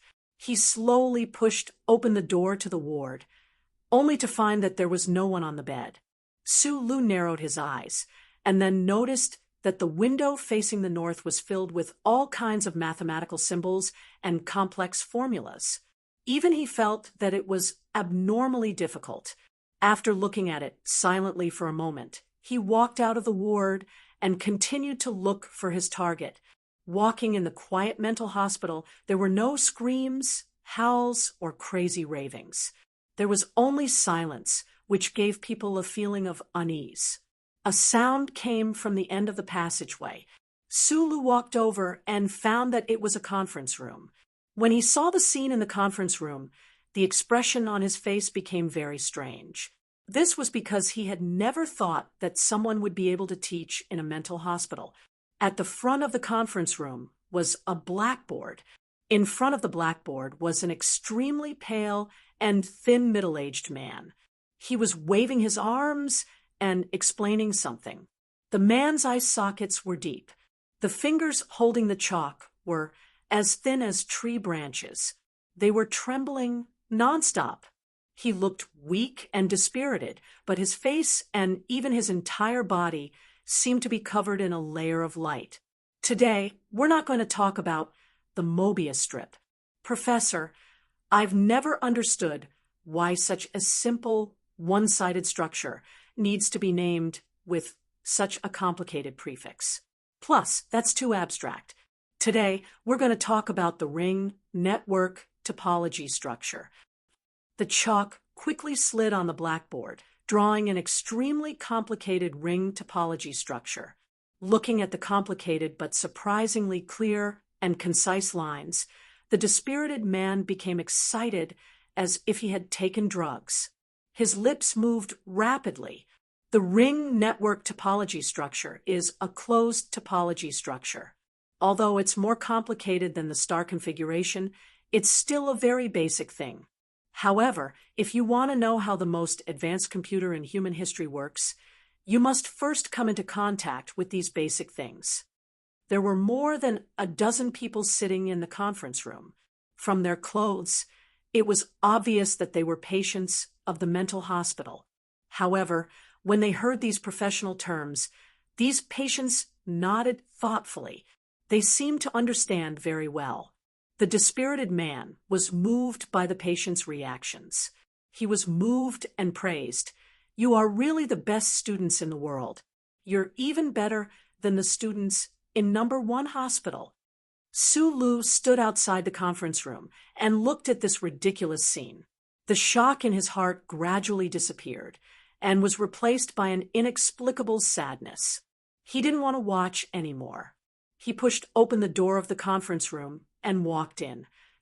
The thin, dispirited man on the podium angrily threw away the chalk and roared angrily, "Those who are late should knock on the door. Don't you know how to respect?" The voice suddenly stopped. He looked at Su Li's face and frowned. He scratched his head and rubbed his eyes. He wanted to confirm whether he had been secretly drugged yesterday, so he had hallucinations at this time. "It's me." Sulu looked at him and said, "I'm here to take you away." The man stared at him and suddenly grinned, revealing a mouth full of yellow teeth.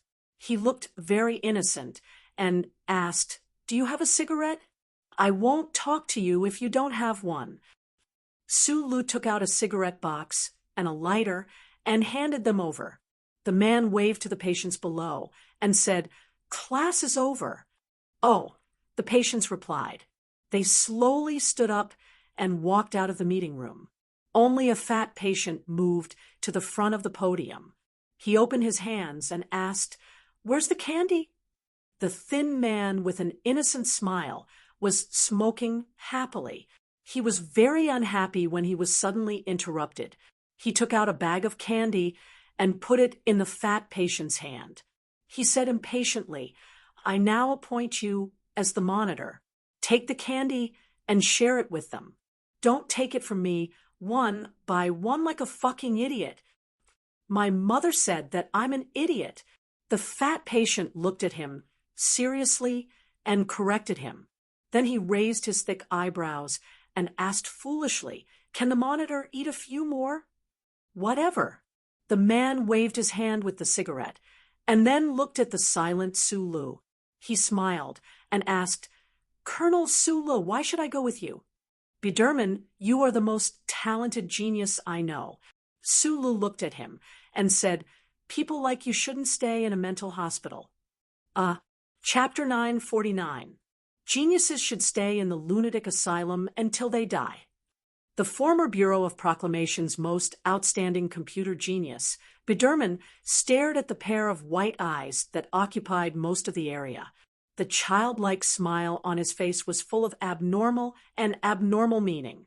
He said with a smile, "In the long history of mankind, the great prophet physicist Stan, the great painter with one ear, and the great me will all die here. The lunatic asylum is always the best graveyard for real geniuses." Sulu looked at him silently.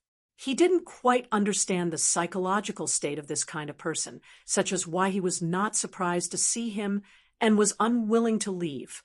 At this time, Biderman's emotions were like a flame sealed by ice. His appearance and tone were extremely cold and calm, but there was some kind of excitement hidden inside. He said in a sharp and bitter voice, "You want to take me away? Why should I leave with you? Why should I go out? Geniuses are lunatics. The lunatic asylum is where I should stay. Back then, you forced me to jump out of the glory of the charter. You kept chasing me with your small eyes. At that time, you were not as quiet as you are now. You did not want to be disturbed by the outside world." Sulu paused for a moment, looked at the pair of eyes that looked particularly strange because the white had eroded the black, and said in a low voice, "If you feel that the outside world is not challenging and interesting, then you should go with me.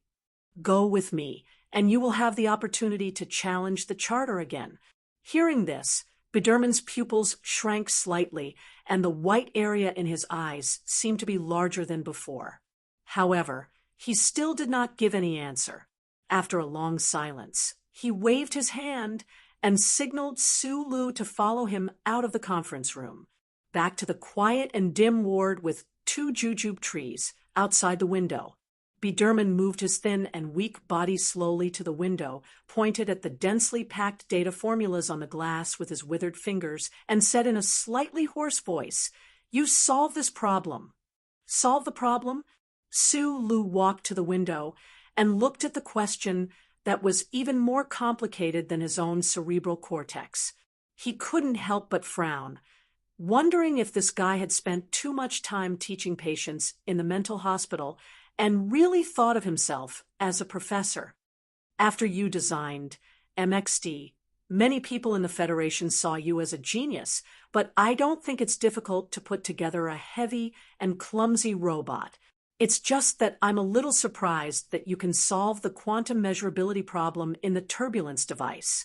I want to see what the upper limit of your ability is." Biderman walked to the bedside and sat down. He took the teacup on the table and took a big gulp. Su Li's brows furrowed tightly. He was running out of time. However, considering the temperament of a research genius or freak like Biderman, even if he knocked him out and carried him away, it would not help the situation in any way. Mathematics and theoretical physics are my weak points. My strong points are multidimensional geometry and structural superposition. I can't solve this problem. The fundamental problem of the MX Mecha's dual-engine turbulence device was solved by Professor Shinyulin's research.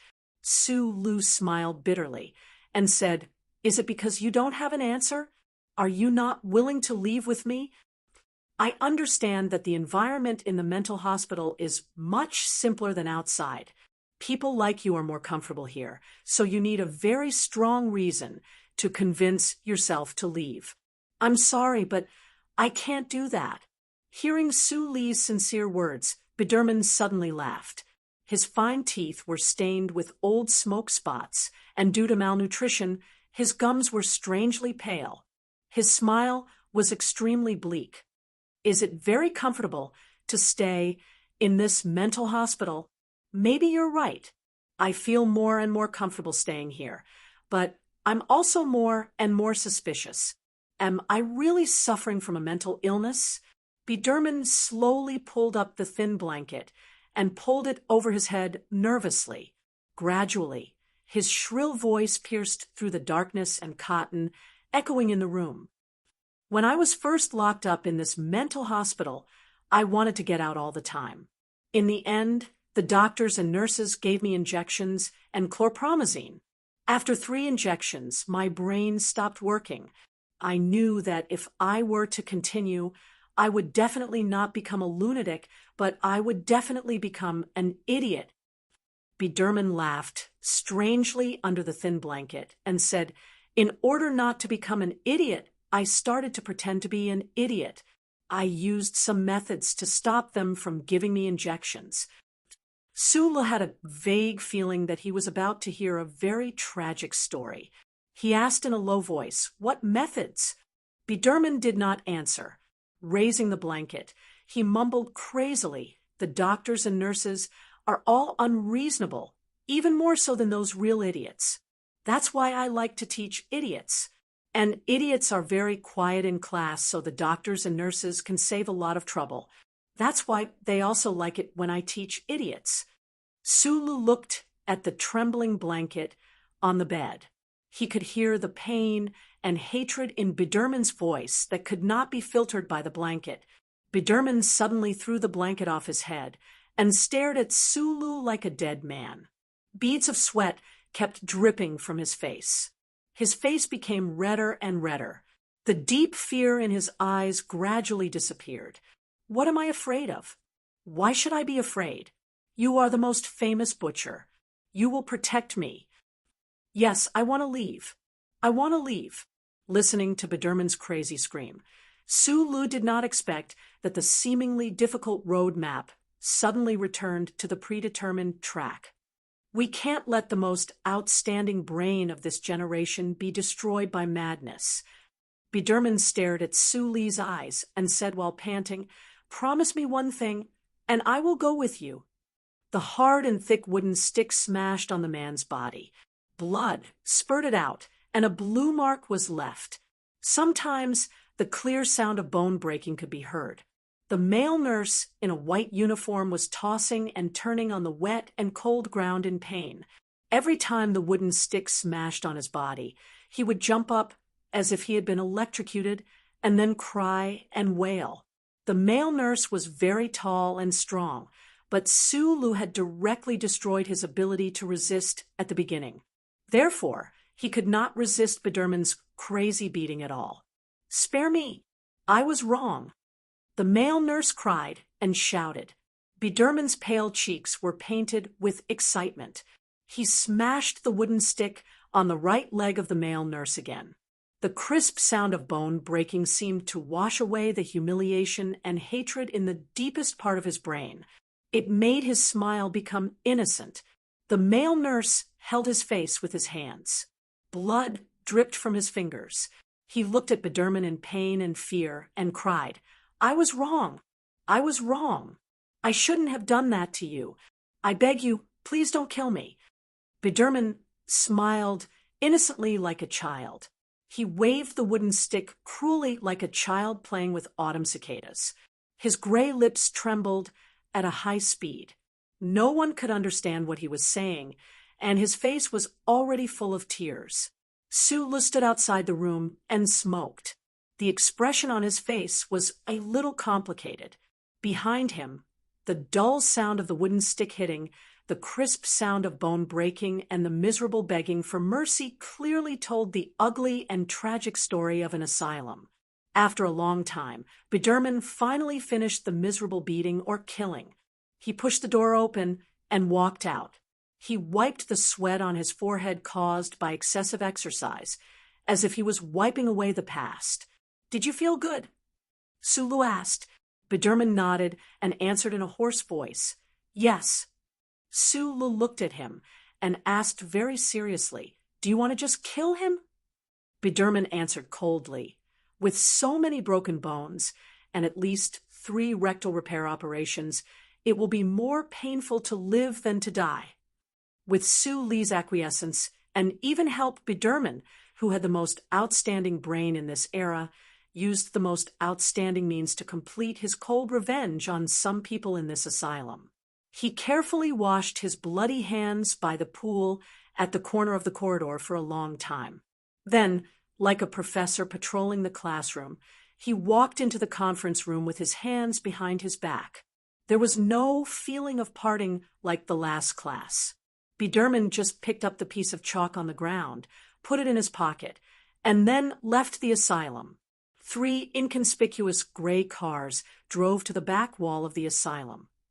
A middle-aged man walked out of the car. He was wearing a black silk suit. His face was extremely pale. Under the contrast of black and white, he gave a particularly gloomy feeling.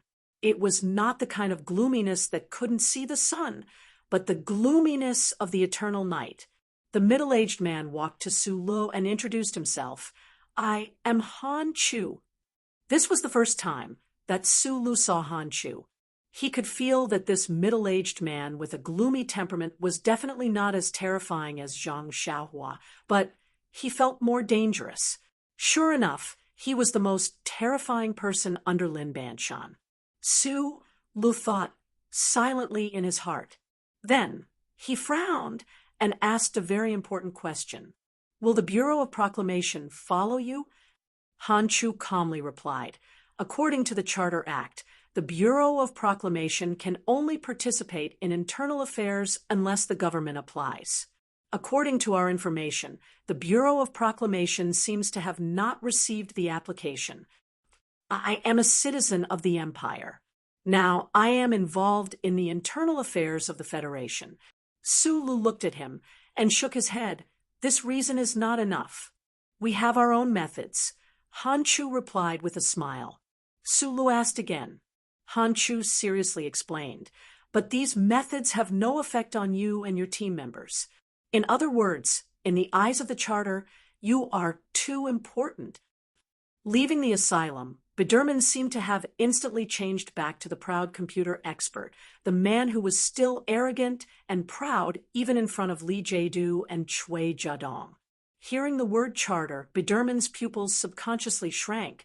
Then he looked at Han Chu and said with a sneer, "You have a mole in the bureau." Han Chu slowly raised his eyebrows, then smiled slightly and did not explain anything. 3 gray cars quietly drove away from the asylum. Sulu walked to a remote part of the town, then stood under the shade of a big tree, and waited for a long time until he received a confirmation signal from somewhere. After a moment of silence, he took out the phone from his arms and softly issued an order to the people in the Federation: action. Somewhere in Harbor City, a yellow taxi suddenly accelerated, roaring like an armored tank, and collided with a black SUV of the Federation Investigation Bureau on the side of the road. This chapter was troublesome and took too long to write, so I deleted a long section. It was a pity. Also, I know that the monthly votes will be doubled, but I haven't done it this month because I want to write the ending quietly. At this time, I can't spend too much time on those things. Of course, it must be very good. As the saying goes, if you love, please love deeply. If you want to vote, please vote fiercely. I thank you first, but I will definitely not spend time on these things these days. Even if I do vote, I will only vote simply and blindly. Chapter 950. Before Empire's Prince Su Li's identity was exposed, and he was forced to flee, he led Team 7 like countless rough stones, coldly and tyrannically attacking everywhere, crushing many big shots to the point that they had nightmares. Therefore, after he fled, the Federation government kept a close eye on the former members of Team 7, whether they were on the front line or retired. However, as time passed, the past gradually became the past, and the government surveillance became a lot more lax.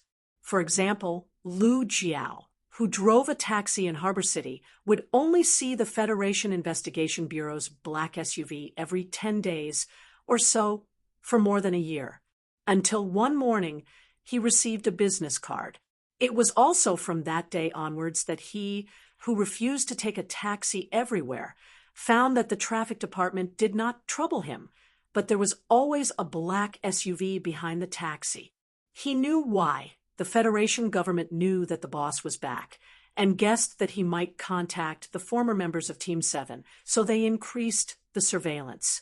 Lu Jiao allowed the Federation Investigation Bureau agents to follow him, not nervous, not excited, not resisting.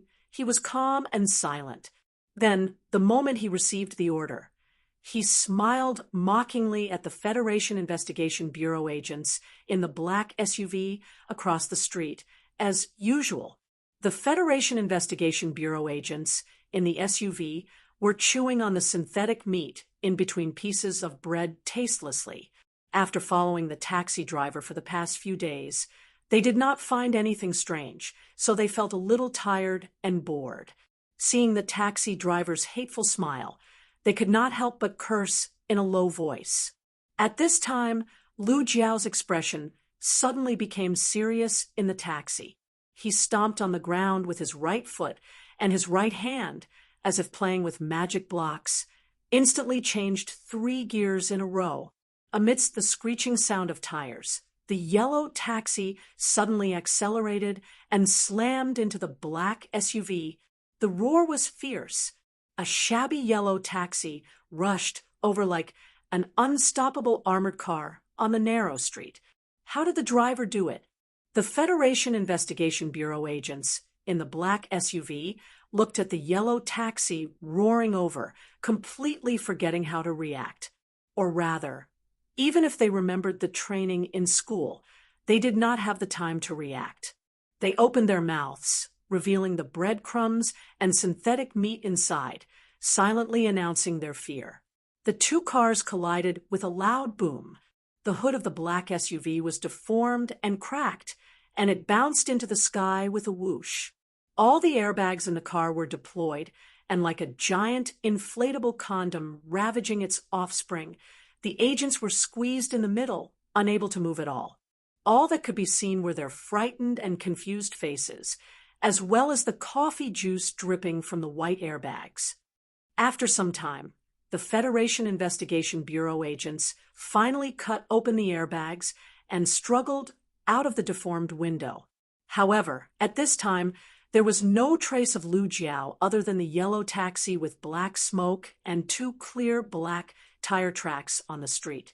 An agent stood beside the yellow taxi and pulled at the buttons on his shirt in despair. He could not understand why this old taxi was not seriously deformed after such a violent collision. It felt even more sturdy than the station's special black SUVs.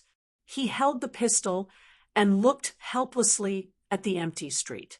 He turned around and angrily kicked the yellow taxi, but he almost fell to the ground because of the pain. In a certain street in the capital of Xixia State, the roll-up door of the cake shop was half closed, and the inside was being cleaned. The employees hid in the kitchen, leaving the shop area to the little boss and the blushing female employee. Hang packed a box of freshly baked fruitcake and stuffed it into his already heavy military backpack. He glanced at the email on his phone, then looked at the female employee who was bending over to wipe the counter. He could not help but smile. He raised his eyebrows and said, "Honey, I'm leaving." The young and beautiful female employee was suddenly attacked. She turned around in shock and subconsciously used a rag to protect her, but she looked at him and said shyly, "Boss, you are too much." The frivolous expression on Hang's face gradually disappeared. He looked at her quietly, then suddenly pulled her into his arms and lowered his head to give her the most passionate and serious kiss. After a long time, the two of them slowly separated.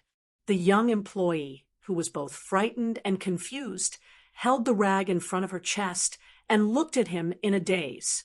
She felt that she should be shouting molester, but why couldn't she make a sound?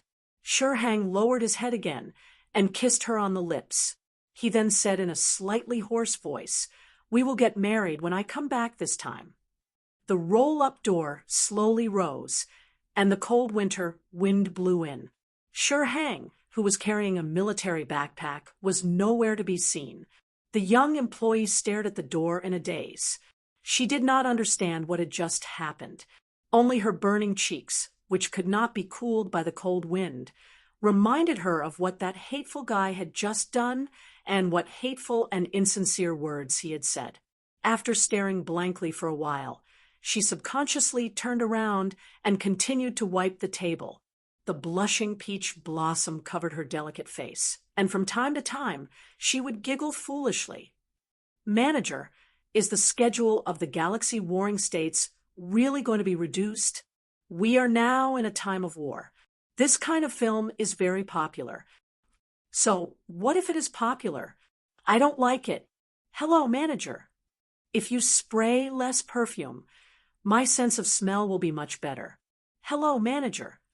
The frontline soldiers are bleeding. What's good about me?" Jiangjin, the young boss of the Nanka's House cinema chain, walked in the corridor expressionlessly under the awe-inspiring eyes of his subordinates. From time to time, he would respond indifferently. At the end of the corridor was the cleaning room. He pushed the door and entered. Looking at the middle-aged cleaner behind the two military backpacks, his arrogance and indifference disappeared without a trace. It was quickly replaced by humility and even flattery. "Master, I'm ready."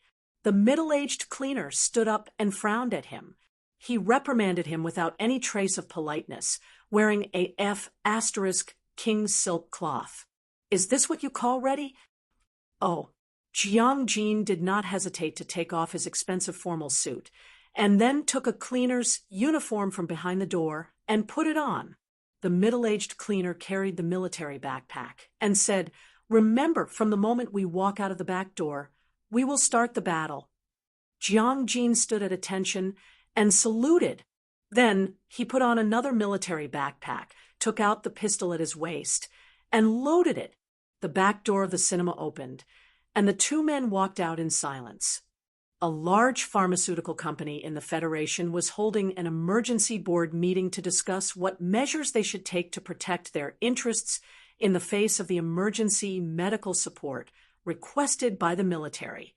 The young chairman sat in a wide chair that was called fake leather, but was actually real leather.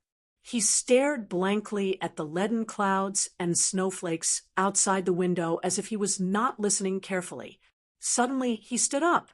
Under the astonished gazes of the directors, he spread his arms and laughed self-deprecatingly. He did not explain anything and just walked out of the meeting room. "Aunt Doris, help me hide this from my parents." He whispered a few words to the female secretary in her 50s and kissed her cheek. The young chairman smiled and took the military backpack that had obviously been prepared for a long time. He then went to the underground parking lot through the special elevator. Some people used the yellow taxi that they relied on to make a living to create a long-lost military route. Some people temporarily left the cake shop and the beautiful girl for more important things, and were sure that they would come back. Some people set out from the cleaning room with their master. Some people finally made up their minds to interrupt the important board meeting. Some people flipped over on the beach chair in the south, no longer looking at the blue sky or the hot girl. Someone walked out from the back of an ordinary apartment in the capital. The shadow of the hat and the snowflakes covered the overly delicate and feminine face. His gentle and tranquil eyes were gradually releasing the coldness and sharpness, so he needed to hide it. He took out a cigarette case with a drying rack mark on it and lit a 37 brand cigarette. He silently took a puff and looked at the federal officials 50 meters away across the street, who had anxious expressions on their faces. He chose another direction to leave. Behind him, deep in the side alley, 7 or 8 small-eyed Special Forces members were lying unconscious on the ground. No one knew if they were dead or alive. Spring City was the state capital closest to Philadelphia. The city was not small, because it had strange mountains and countless lakes, as well as a warm and beautiful climate. It was a paradise in the eyes of countless outdoor enthusiasts. Especially in the winter season, many Federation citizens living in the Northern Hemisphere were forced by the cold from Lehigh State to join the army of outdoor enthusiasts, bringing an endless stream of people to the city. On this day, Spring City was bustling with activity. 7 subway lines continuously transported tourists who came here via various means of transportation to all directions. Many young and middle-aged men carrying heavy military backpacks came to the city one after another. They were mixed in the crowd of tourists, so it was difficult to attract the attention of the people in Spring City who were used to seeing huge backpacks and tormentors. If someone observed carefully, they might notice some details. The military backpacks of these people were very similar in style. They were old and weathered for many years. The edges had long been worn white, and even the surface was gradually breaking, but they were still sturdy and durable. These people were as agile as the top outdoor athletes, but they had a calmer and more persevering aura, just like the backpacks behind them. Jiang Jin and his master stood at the end of the train on line 4, listening to the sound of rolling tracks outside the window and looking at the advertising slogans made by the flowing light. They were silent. They did not talk, nor did they respond to a certain female backpacker who tried to strike up a conversation. The train entered the terminal. When the few remaining passengers all got off the train, Jiang Jin and his master lowered their heads. Under the cover of the dim lights, they avoided the surveillance cameras that might have failed. They passed through the simple wooden ladder in the tool room and walked down the platform. After walking down the dark subway tunnel for an unknown amount of time, Jiang Jin glanced at the coordinates on his military watch and nodded to his master to indicate that they had arrived. There was a dark maintenance tunnel on the left, and the 2 people easily climbed up. Looking at the rusty iron door that seemed to have not been opened for many years, Jiang Jin calmed his breathing, raised his hand, and knocked 6 times. Tap, tap, tap, tap, tap. The other side of the rusty iron door was dead silent, and no one could sense that there was someone there. However, just as Jiang Jin's knocking sounded with a specific frequency, a low voice suddenly sounded from inside the door. Password. Jiang Jin raised his eyebrows and cursed impatiently.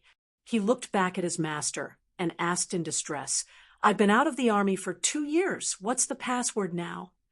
His master couldn't help but frown when he heard Jiang Jin's question. He scolded in a low voice, "I've been out of the army for 2 years. Who the F*CK knows?"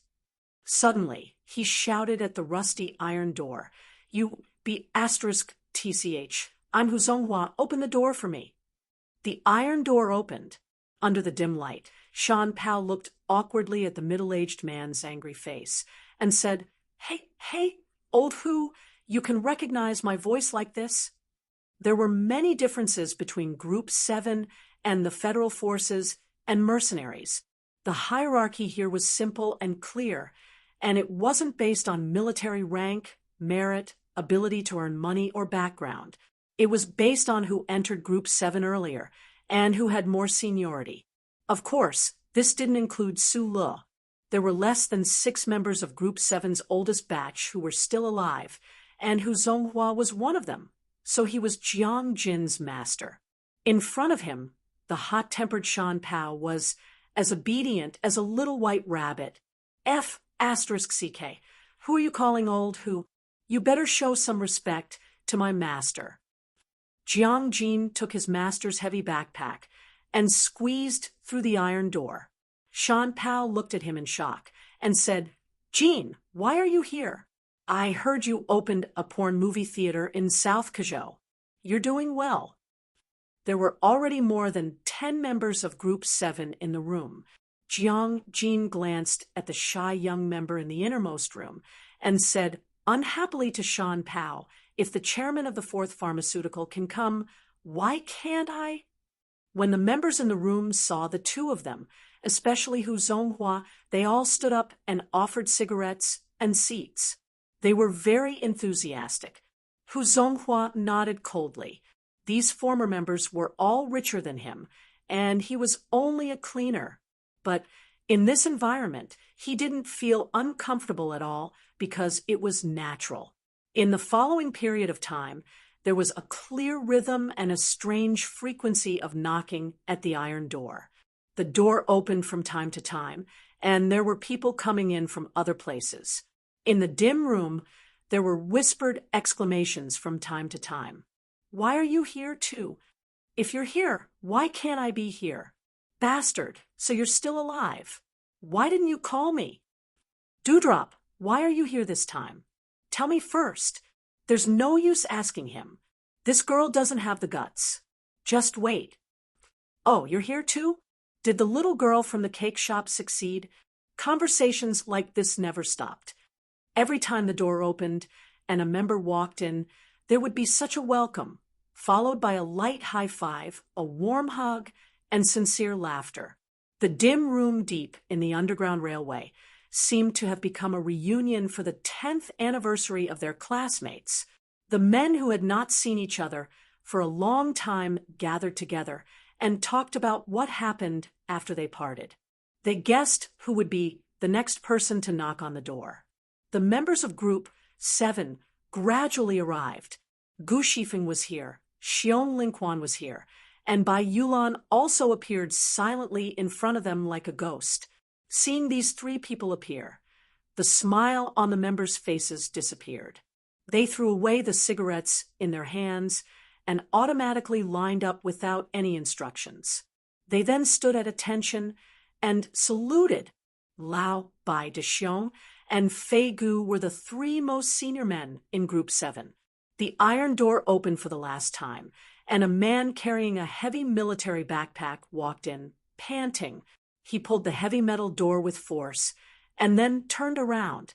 He squinted his small eyes at the crowd and said, "Long time no see." "Boss." The surprised responses of the members rang out in the room, and then it quickly fell into a deathly silence.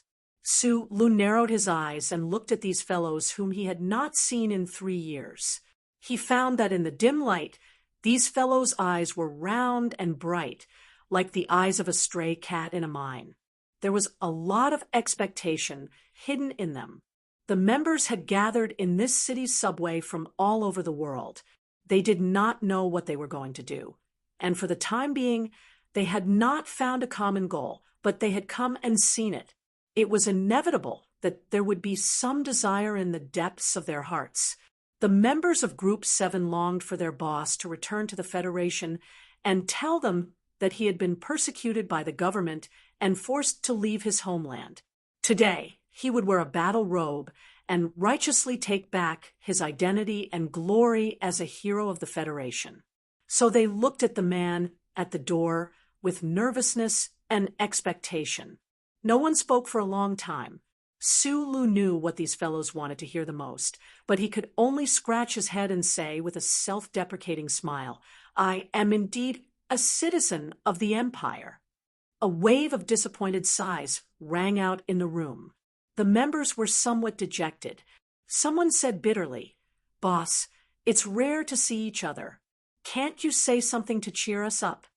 Lu Jiao shook her head and looked at Sulu seriously. "Boss, this matter is really your fault. How can you be a citizen of the Empire? This matter is too hurtful. This matter is mainly my parents' fault. I really don't have much right to say," Sulu explained with a wry smile, and then he took out a pack of cigarettes from his jacket pocket. With a flattering smile, he spoke to the members in the room, one by one. The room was still quiet.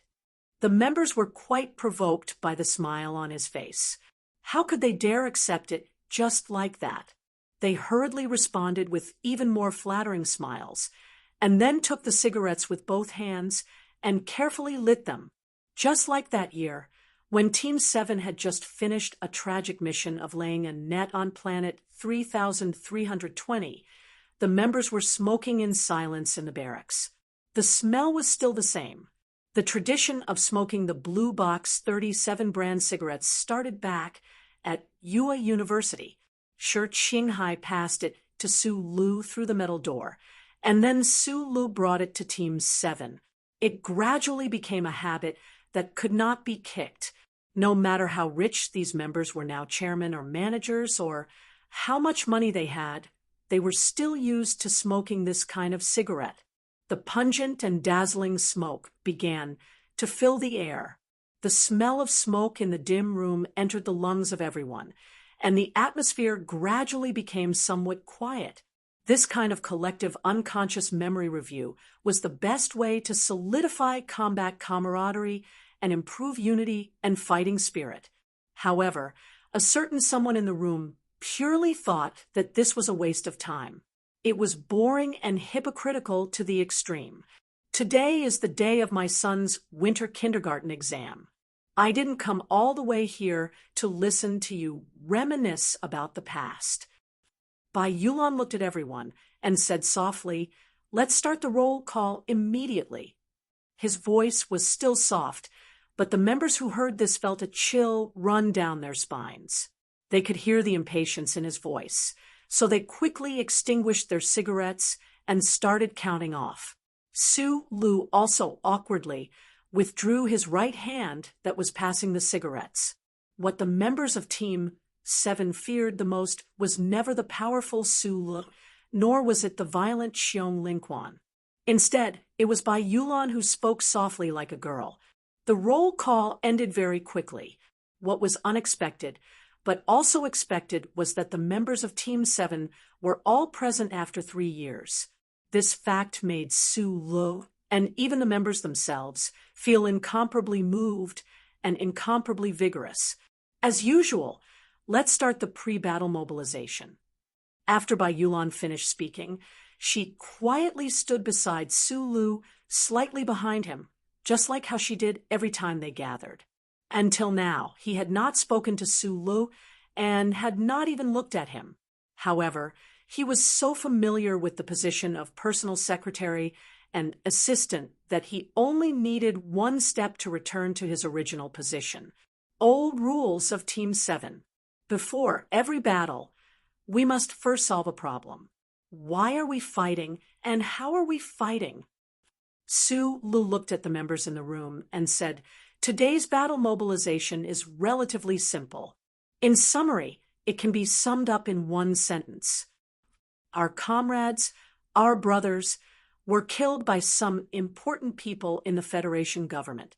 They did not die on the battlefield, but in a conspiracy.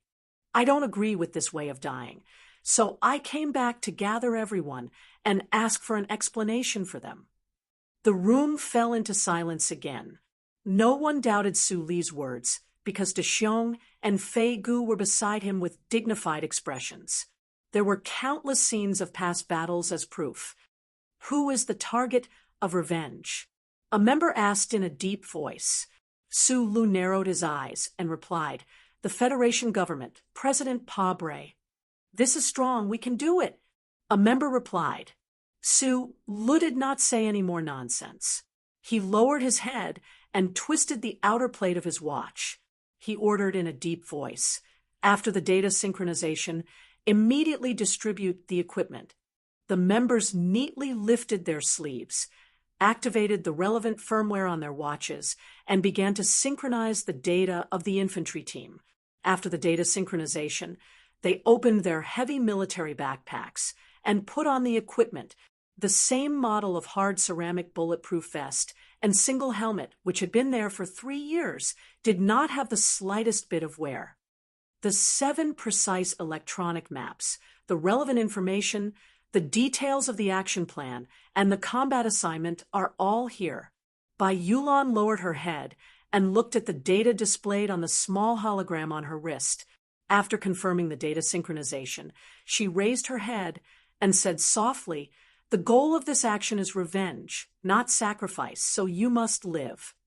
His gaze fell on Hu Zonghua, whose face was full of whiskers. He raised his eyebrows slightly and said, so, if those guys who used to think they were very fierce on the battlefield and refused to wear bulletproof vests secretly took out the hard ceramic shards this time, don't blame me for being rude. Hu Zonghua, the janitor who had always been arrogant and cold in front of the manager and members, was now as honest as a lump of dry mud in front of Bai Yulan. He laughed and said, Magnolia oil, that thing is really heavy. It's not good for my climbing performance. In Group 7, one could tell the identity of each other from the way they addressed each other. Everyone called Su Lu boss. Only Bai Yulan called him boss. The ordinary members had to respectfully call Bai Yulan Lao Bai, and only the real senior members would call him Magnolia Oil. Bai Yulan was too lazy to pay attention to him. She began to carefully inspect the equipment of the members. Xiong Lingquan dragged out 2 boxes from the depths of the room, took out a gun from the box, and explained to everyone TP-modified sniper rifle. It's very useful. No one in the room spoke again. The members carefully disassembled and assembled the gun, checked their equipment, and put on their bulletproof vests. Sure Hang sneakily came to Su Li's side, half-squatted, and took out a box of cake from his military backpack. He lowered his voice and said in his ear, Boss, I now open a cake shop. This is a gift to you. You can try it later. After a while, Jiang Jin also sneaked to Su Li's side, like a thief, took out a disc from his pocket, and said, Boss, this is the 3D asterisk asterisk asterisk asterisk asterisk asterisk that just came out. The Federation hasn't released a pirated version yet, and the Empire definitely won't see it either. I open my own cinema, and this is a gift to you. You can enjoy it when the war is over. The young chairman of the 4th Pharmaceutical Company sneaked behind Su Lu. At this time, the expression on his face was unusually nervous and excited. There was no trace of the cold and strong look on his face at all.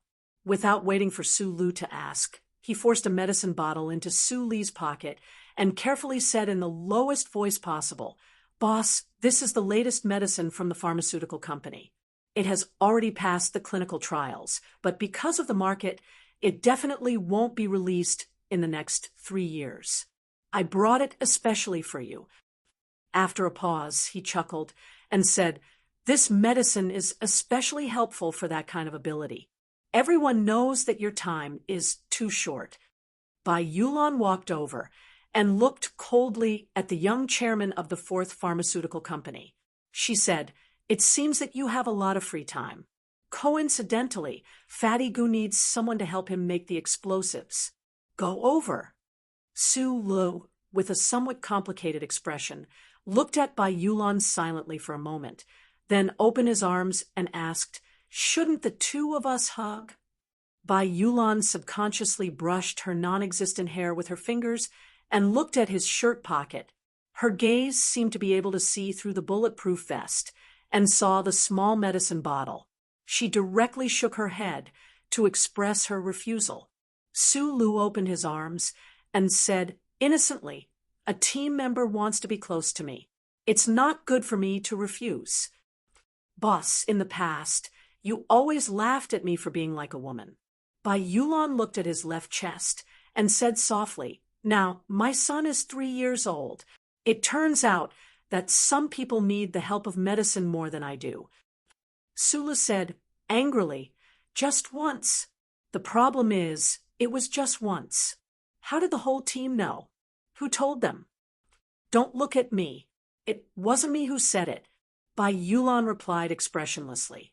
"That year, in the snow camp on planet 5460, Mr. Sher dragged you and me to drink. You said it yourself after you drank too much. As for how the team members knew, you have to ask Mr. Sher."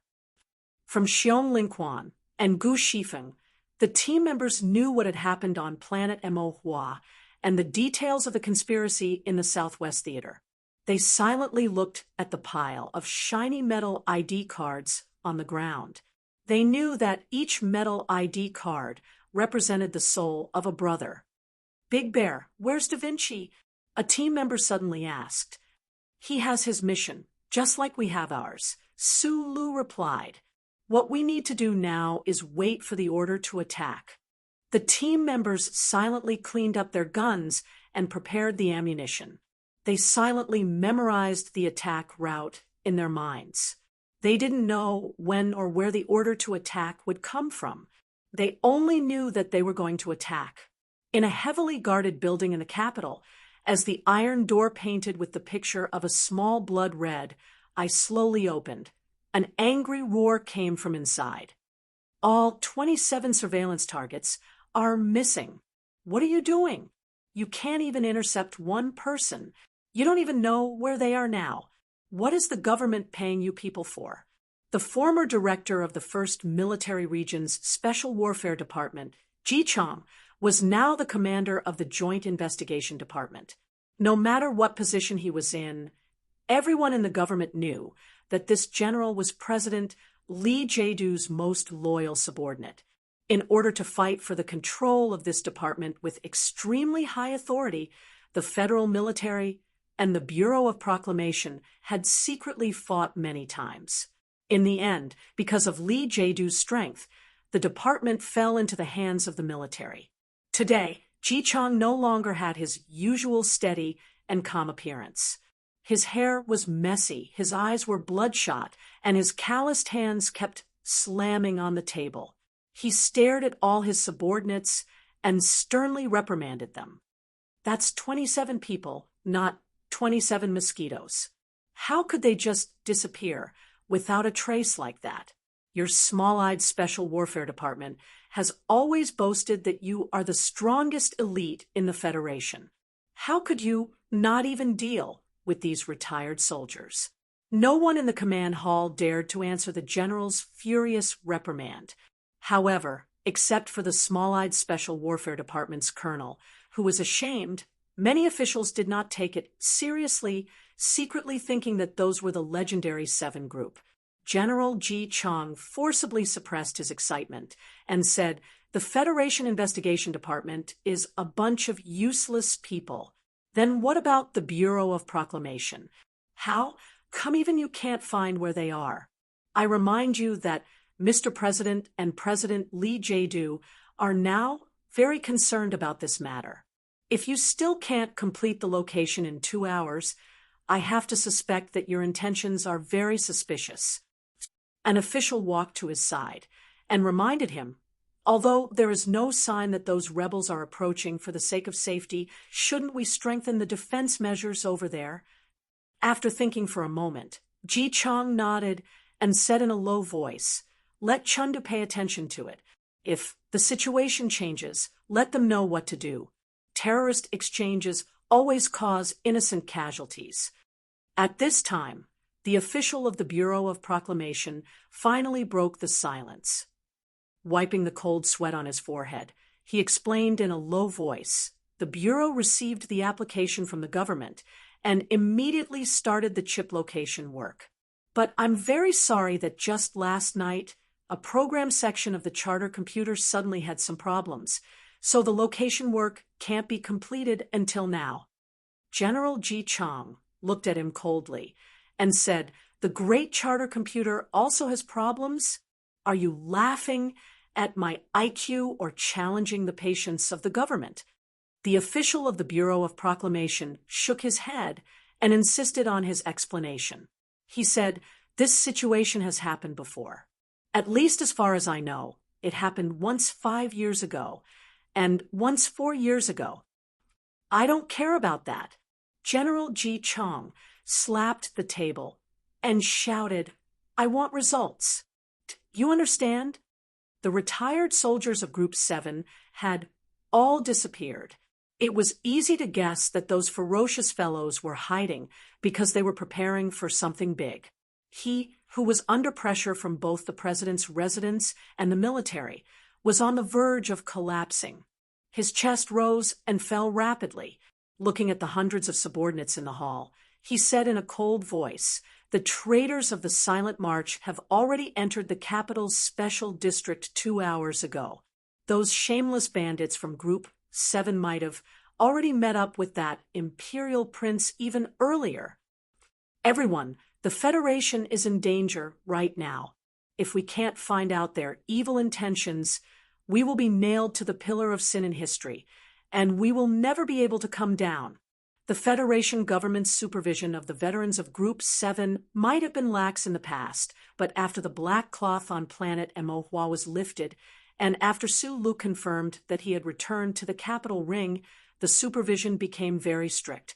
Under such circumstances, no matter how confident the mysterious Bureau of Proclamation was, it was impossible for them to deliberately delay the work of locating the chip in the face of the demands of the Federation government and the military. Besides, Director Chui Jiadong knew very well that he was definitely one of the targets of Sulu and Group 7's revenge. Therefore, the official of the Bureau of Proclamation was not lying. The reason why the glory of the Charter had not been able to find the traces of the 27 members of Group 7 was indeed that the Charter computer deep underground had some problems since last night. The staff of the Bureau of Proclamation, who rarely went to the deepest part of the underground, were now busy around the computing core and the huge two-dimensional light beam like ants. However, when they looked at the chaotic and noisy green data streams on the light beam, they were as confused as ants looking at Schiller's works. They did not understand what those jumping data streams meant at all. In the entire universe, only the Charter computer itself, the remnants of a broken spaceship hidden in the asteroid belt, and the genius on the spaceship who escaped from the asylum knew the truth. This was a silent but extremely dangerous battle. This battle took place in the silent space between countless streams of data between two great mechanical life forms that had not been seen for a long time. In the middle of winter, the procession that had slowed down for a long time finally walked into the capital's special district. The crowd wearing black masks, accompanied by the snowflakes, gathered in front of the George Carlin Art Center. The silent crowd, the vigilant military police, the long yellow warning line, and the countless cameras of the media were like frozen pictures. As a female member of parliament on the podium raised her arms and shouted, the mood of the venue gradually became excited. Then, under the confused gazes of countless eyes, a wheelchair was slowly pushed onto the podium. On the wheelchair was a soldier in a military uniform with countless heavy military medals on his chest. His legs were amputated, but he still sat as straight as steel. He looked at the gray, snowy sky and slowly narrowed his eyes. Then he looked at the people below the podium and the Federation behind the camera and said in a hoarse voice, "My name is Da Vinci, and I come from Group 7, which has been forgotten by people. Today, I want to tell you a story, but before that, I want to say something. King Federation, long time no see." Chapter 952.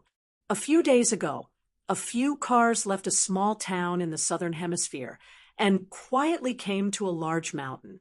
Under the lead of an expressionless senior officer, they entered a federal military base. 17 minutes later, an air-to-ground transport spaceship rose from the depths of the base. Flames erupted from the bottom of the spaceship, drawing a deep line in the gray sky.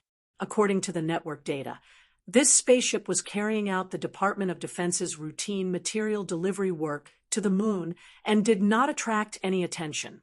54 minutes later, the dark spaceship that was supposed to head to New Moon Base had a serious malfunction for some unknown reason.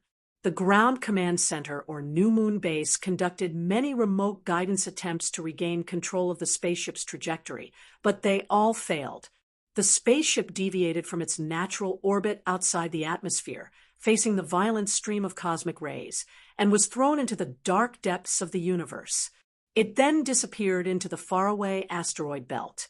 According to the calculations of the military technicians, after 1 hours, the uncontrolled spaceship would be smashed into pieces by the dense and dangerous asteroid belt. 1 hours later, the spaceship that entered the asteroid belt like a driftwood drifting on the sea did not explode violently. Instead, it was pulled by some invisible force and followed a strange curve, slowly entering the deepest part of the asteroid belt. Then, in the dark and dangerous asteroid belt, a slender and cold black mechanical arm stretched out, like the greedy hand of a demon from the abyss. It grabbed the spaceship tightly in the palm of its hand, then put it back into its stomach. At this time, relying on Lynn Banshen's ability to mobilize the bottom level of the Federation and the powerful penetration of the Zoe family into the federal military logistics system, the most outstanding crazy mind of this era finally quietly arrived at his battlefield. The feeling of simulated gravity was not good. After entering the strangely shaped charred spaceship, it took Biderman half a minute to get used to it. He stared with his pale eyes at the deep tunnel in front of him. His hands were on the cold metal wall as he slowly walked forward. This was a ghost ship. There was no one in the cabin. It was as quiet as a tomb. Biderman's dry lips trembled slightly. He suddenly regretted listening to Sue Lee's arrangement, escaping from the mental hospital, and entering a tomb of the living dead did not seem to be the best choice. There was a thin layer of dust on the dashboard of the main control cabin. The life support system was always running, so there shouldn't be any dust, unless the system deliberately removed the cleaning task. Biderman slowly walked to the spacious cabin and vaguely guessed the relationship between this broken spaceship and Sulu. However, looking at the beautiful meteorites and space junk floating slowly in front of the window, he did not know what he should do. Subconsciously, he put his hand on the dashboard and brushed the dust off. He wanted to find something like a flight log or a plan book to read, but unexpectedly, the moment his finger touched the dashboard, the holographic screen lit up. Biderman was so shocked that he took 3 steps back. He stared at the 2-dimensional light curtain in front of him.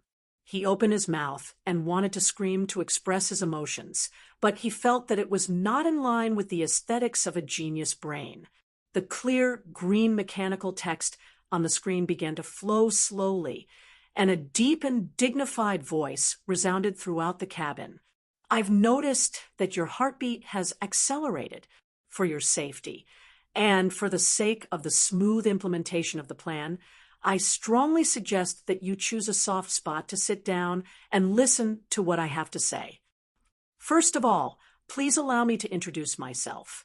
This is a very long story about who I am. You have been in contact with related events, and you will be the 3rd person in this universe to know of my existence, but you still have to keep it a secret. My name is Philip, also known as Xiao Fei, or Su Fei. Under this insignificant code name, what is hidden is the greatest mechanical heart in the entire universe and boundless lofty wisdom. I used to have a name called Charter Computer. In the ghost-like cabin, there was a ghost that was nagging like a woman, constantly explaining its greatness and using irrefutable evidence to prove that it was not a human, but a computer, and it was the great charter computer. No matter who was in such a situation, they would become a madman. Sulu, who had the thickest nerves in the universe, was shocked to the point that he thought he had epilepsy and was a fool in a dream. If it were anyone else, they would only think that all this was an illusion, and they would be successfully frightened and directly faint. But Biderman did not, because he once had the most tiring and most exciting time of his life in the depths of the Bureau of Proclamation. He knew that there was once a living mechanical life in the universe in front of him. Because he was Biderman, he was crazier than all ordinary people. He pointed at the two-dimensional light screen with his withered finger, his body trembling violently, and screamed excitedly, "I've seen you!" To be precise, "You've seen one of my avatars," Philip replied. Looking at the green data flowing on the light screen, Biderman rubbed his hands excitedly, his eyes were red, and he hurriedly paced back and forth. He did not care about Philip's answer at all, and muttered to himself, "I told you won't die. You won't die. How can a great and advanced life like you die?" In the basement of the Charter Bureau, Biderman watched as Lee Zidow's usage rights conflicted and forced the Charter Bureau's computer to struggle painfully until it finally shut down and restarted. He watched as the Charter Bureau's computer became cold and boring. For him, that was the most painful time of his life.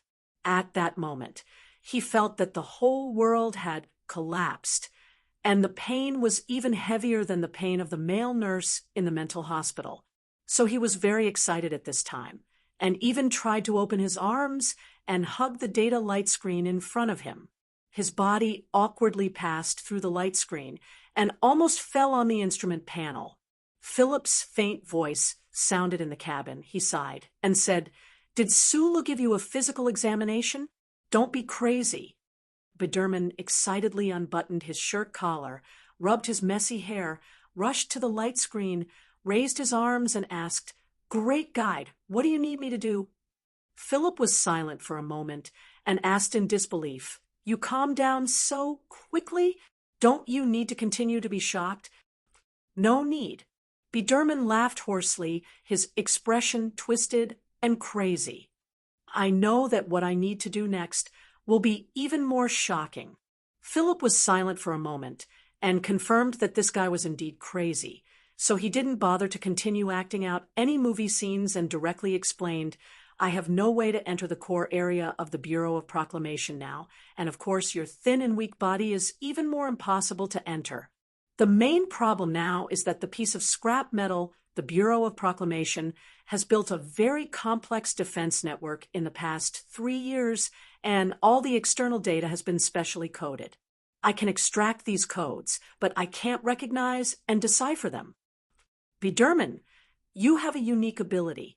I don't know how you got this ability, but it's probably some kind of two-way translation between intuition and rationality, so you should be able to understand the machine language I extracted. What I need you to do now is to translate what's going on in that piece of scrap metal's head for me.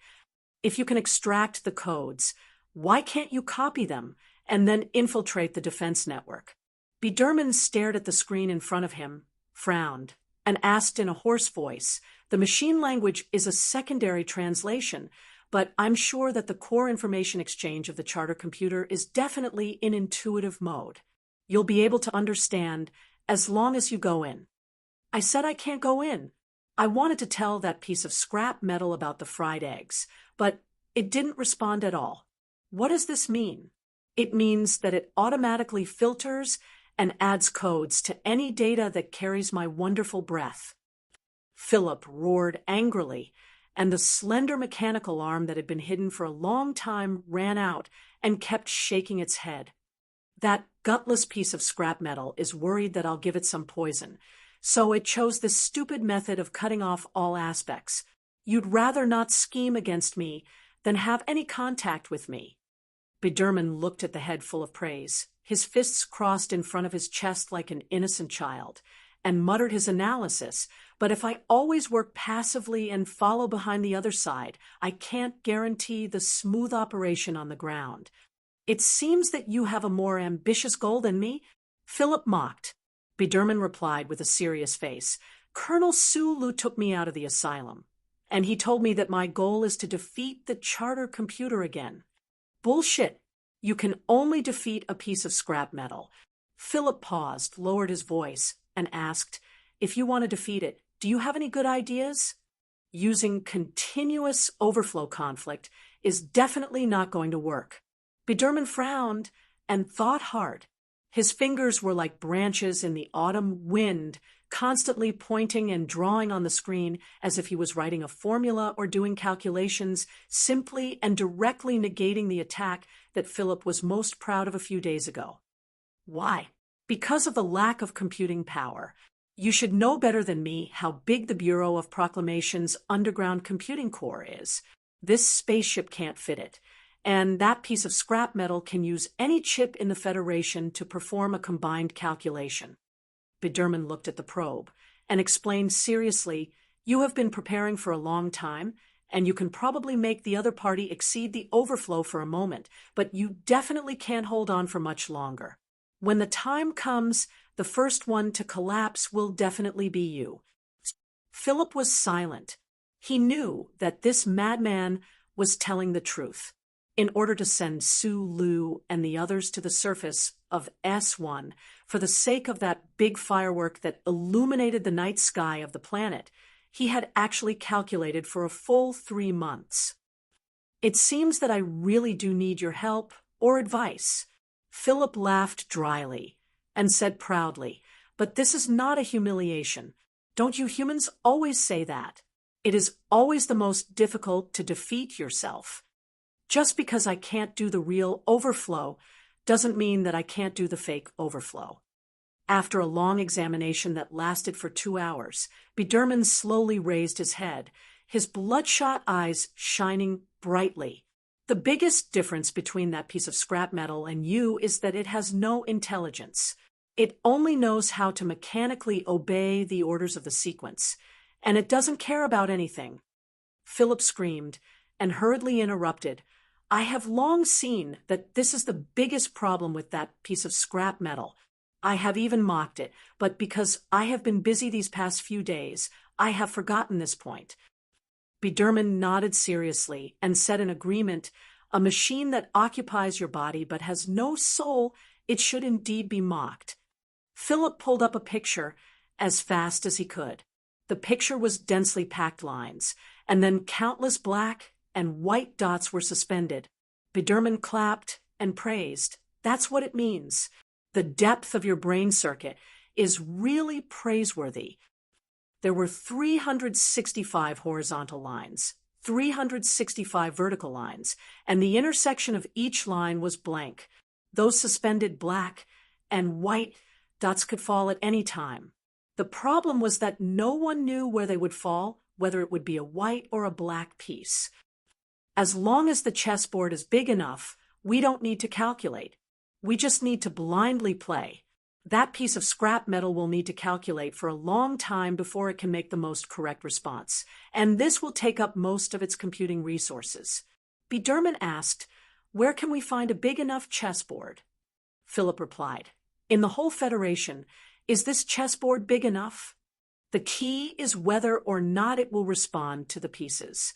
Biderman frowned, held his chin, and said, the authorization sequence is very strict. If the random pieces are not in the right sequence, it will not spare too much energy. The slender mechanical arm swayed slowly, like a narcissistic willow branch, in the spring breeze. Philip said very calmly, I know this universe very well. Some things are not important, but the authorization sequence is very high, so it needs to respond immediately. As soon as his voice fell, a suspended black dot of light, without any warning, fell somewhere in the southwest corner of the light-curtained chessboard, where the lines intersected. As a top-secret enterprise directly under the Bureau of Proclamation, the major synthetic meat factories of the Federation were closely monitored and the charter computer directly controlled the production process, so there had never been any problems for thousands of years. The charter computer could not make a mistake, so the synthetic meat factory would not have any problems, so the people of the Federation would never have to worry about hunger. This was the philosophy that all the employees were proud of and believed in. However, on a certain day in the 76th year of the charter calendar, in a synthetic meat factory in S210 Genjo, a sharp alarm suddenly sounded. The workers in sterile suits stared at the computer screen at the front of the assembly line, which was flashing crazily. They watched as the pieces of meat that were gradually taking shape in the synthetic tanks suddenly turned into ice cubes under the scorching sun and melted into strange shapes. They did not know what to do at all. The alarm was quickly sent to the Bureau of Proclamation, the charter computer underground, according to the charter regulations, and the core program set by the 5-person team listed the incident as a second-order incident without hesitation, which was equivalent to the war in the West Woods. The Bureau of Proclamation was requested to solve the problem immediately, and the Federation government was requested to send the relevant departments to provide assistance immediately. In the distant asteroid belt, on the broken spaceship, Biderman looked at the mechanical data stream from the Bureau of Proclamation on the light curtain in his right hand and suddenly let out a weird scream. He craned his head to the shaking board and shouted excitedly, "It worked! It worked! How about letting me play the next move?" Philip replied with tolerance and reservedness, "Do as you wish." Biderman laughed and rubbed his hands like an old pervert. He tiptoed and gently pressed a black chess piece. After hesitating for a moment, he casually placed it in the middle of the chessboard. "Huang Li, go and take a look. The alarm in the maternity and child department is ringing." "What happened, head nurse?" Deep in the obstetrics and gynecology department of the Army General Hospital, the parents of the nurses who were waiting outside the room with the baby cradle looked at each other. Hearing the sharp alarm coming from inside, they did not know what had happened. Every newborn in the Federation must be implanted with a chip in the hospital. This area was directly managed by the Bureau of Proclamation, but there were no permanent staff. There were only countless monitoring heads and the chip implantation pod that would never make a mistake. Today, the chip implantation pod suddenly stopped working, as if it felt that its cold metal thorns were going to penetrate the delicate necks of newborn babies. It was a very inhumane act, so it chose to commit suicide. This was also a second-order incident in the Bureau of Proclamation. Similar incidents happened in various regions of the Federation, states, and cities. These incidents seemed to be insignificant and would not have a big impact on the Federation society. However, they were very serious in the order of the Bureau of Proclamation, which had been passed down steadily for tens of thousands of years. With his pale and bloodshot eyes, Biderman stared at the green data stream on the light screen motionlessly. His eyebrows kept twitching, which was very strange. Through these data streams, he seemed to be able to see his former colleagues in the Bureau of Proclamation running around like dogs. He could see the officials in various departments of the Federation in a hurry. Ha ha ha! Biderman directly lay on the ground and kept rolling around like a child who had succeeded in a prank. He kicked his legs toward the sky and let out an exaggerated and hoarse laugh. He suddenly calmed down and sat cross-legged while staring at the slender mechanical arm. "The problem is that you are definitely a first-order incident. The charter computer will soon find out that we are hiding in the asteroid belt and will send a fleet to catch us. What should we do?" Under the premise of not confirming the target and calculating the route, whether it is the Federation or the Empire, there is no known aircraft that can keep up with my speed. The meaning of this sentence is that as long as we don't enter the atmosphere and don't let the other side guess where we are going, then they will never catch me. Philip said faintly and proudly, "The spaceship you are in is called Universe 7. It was also called Sue's spaceship, and has many other names. However, I think you can actually call it Lightning Macho Man. Biderman was stunned. He walked in front of the light screen and said with a strange smile, "Since it is like this, let us continue playing chess. It is my turn to go, right?" Philip angrily reprimanded. "You closed the crystal mine S3 on your previous move. It is my turn.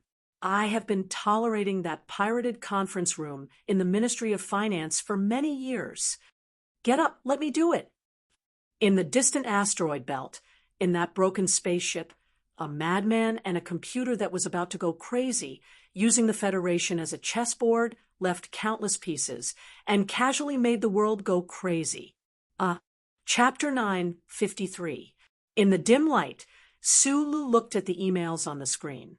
He looked at the reports of incidents that happened in various parts of the Federation that were temporarily unknown to the public, but had already made the Bureau of Proclamation and the Federation government anxious. Looking at the clear little red flower logo at the end of the email, he revealed a rueful smile.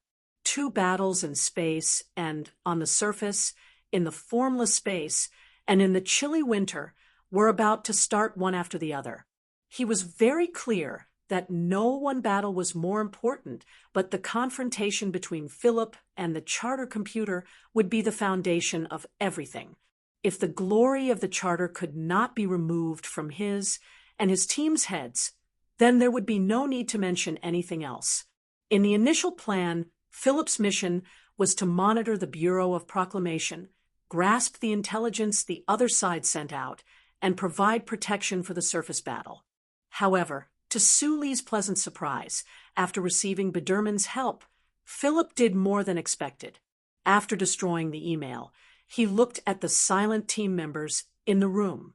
After pausing for a moment, he asked in a deep voice, "Is the plan clear?" "Clear," everyone replied in a low voice. "Repeat again." Sulu clenched his right fist in the air and said expressionlessly, "I want complete suppression." "Understood." His right fist spread out in the dim light, and Sulu ordered in a deep voice, "Disperse." The hidden back door of the room opened, and more than 20 team members lowered their heads and quickly left. The room was located at the end of the subway line in Spring City. Behind the door was the well-developed underground tunnel system of this famous tourist city. Under the cover of darkness, no one knew where the light footsteps led to. Sulu and Gu Shifeng stayed behind. As the most outstanding members of Group 7, they were responsible for assembling the control center. All kinds of complicated data lines and cables were gradually turned into a seemingly chaotic but extremely precise network under the 2 people's nimble fingers. Then, it was connected to the city's civilian network. 9 minutes later, the temporary battlefield command center in the underground room was set up. After sending a few data to confirm the ratio of losses and confirming that the channel was unblocked, Sulu looked at Gu Shifeng with a serious expression. He tilted his head and asked. Gu Shifeng raised her right arm and wiped the sweat off her forehead. She lowered her voice and confirmed the position of the team members. "Support the flank fire control in position." Hearing Shurhang's clear reply from the system, Gu Shifeng nodded in satisfaction. She turned to look at Sulu and reported, "Field Infantry Commander C3 has been successfully set up. There is no problem with encrypted communication within 3,141 meters." "Confirm. Continue," Sulu said. "The main fire control group?" Gu Shifeng asked. In a certain scenic valley on the outskirts of Spring City, in the southern sanatorium of the 1st Military Region, Xiong Linquan heard the questioning voice in his helmet. He narrowed his eyes and twisted the last screw on the base of Delin's machine gun. He answered in a low voice, "Xiong Linquan, 6 people in position." In the forest, dozens of square meters around him, Mountain Pow and a few other members of Group 7 were hidden. They crawled in the tall grass and listened to the response from their helmets. They adjusted the aim of the TP red dot sniper rifles in their hands and then calmly extended their black gun barrels to aim at the embankment. The sanatorium building on the other side of the embankment was quiet. A few heavy firing points and a dozen or so military vehicles could be faintly seen in the courtyard. On the other side of the embankment was the mountain where the team members were hiding. Winter sweet was blooming all over the mountain. They were red, white, and pink, just like the mottled camouflage powder and ink on their helmets. In a dark room deep in the subway, Gu Shifeng continued to ask in a low voice, control of the retreat route. A moment later, Bai Yulan's gentle but exceptionally calm voice rang out from the system. In position. After a moment of silence, Gu Shifeng glanced at Su Lu and began to confirm the last position. That would be the most crucial point of this operation. Perhaps affected by the tense atmosphere, Gu Shifeng lowered her voice even more. She muttered, "Is the drug dealer in position?" In the pitch-black pipe, the unique smell of medicine and the scent of fresh flowers that were definitely not found in normal sanatoriums filled the air. Hu Zonghua, the theater cleaner from South Kazhou, raised his head and looked at the faint light above him. His gloves with small suction cups moved slowly on the smooth pipe like an agile spider. Hearing the question in the system, Hu Zonghua did not answer. He continued to carefully insert the electric contact chip into the plastic explosives. Then, according to the hologram on his helmet, he accurately attached the explosives to a certain part of the load-bearing alloy beam. After confirming that the angle was correct, he opened his mouth and put the cotton-like microphone into his mouth. He used his teeth to gently chew on it.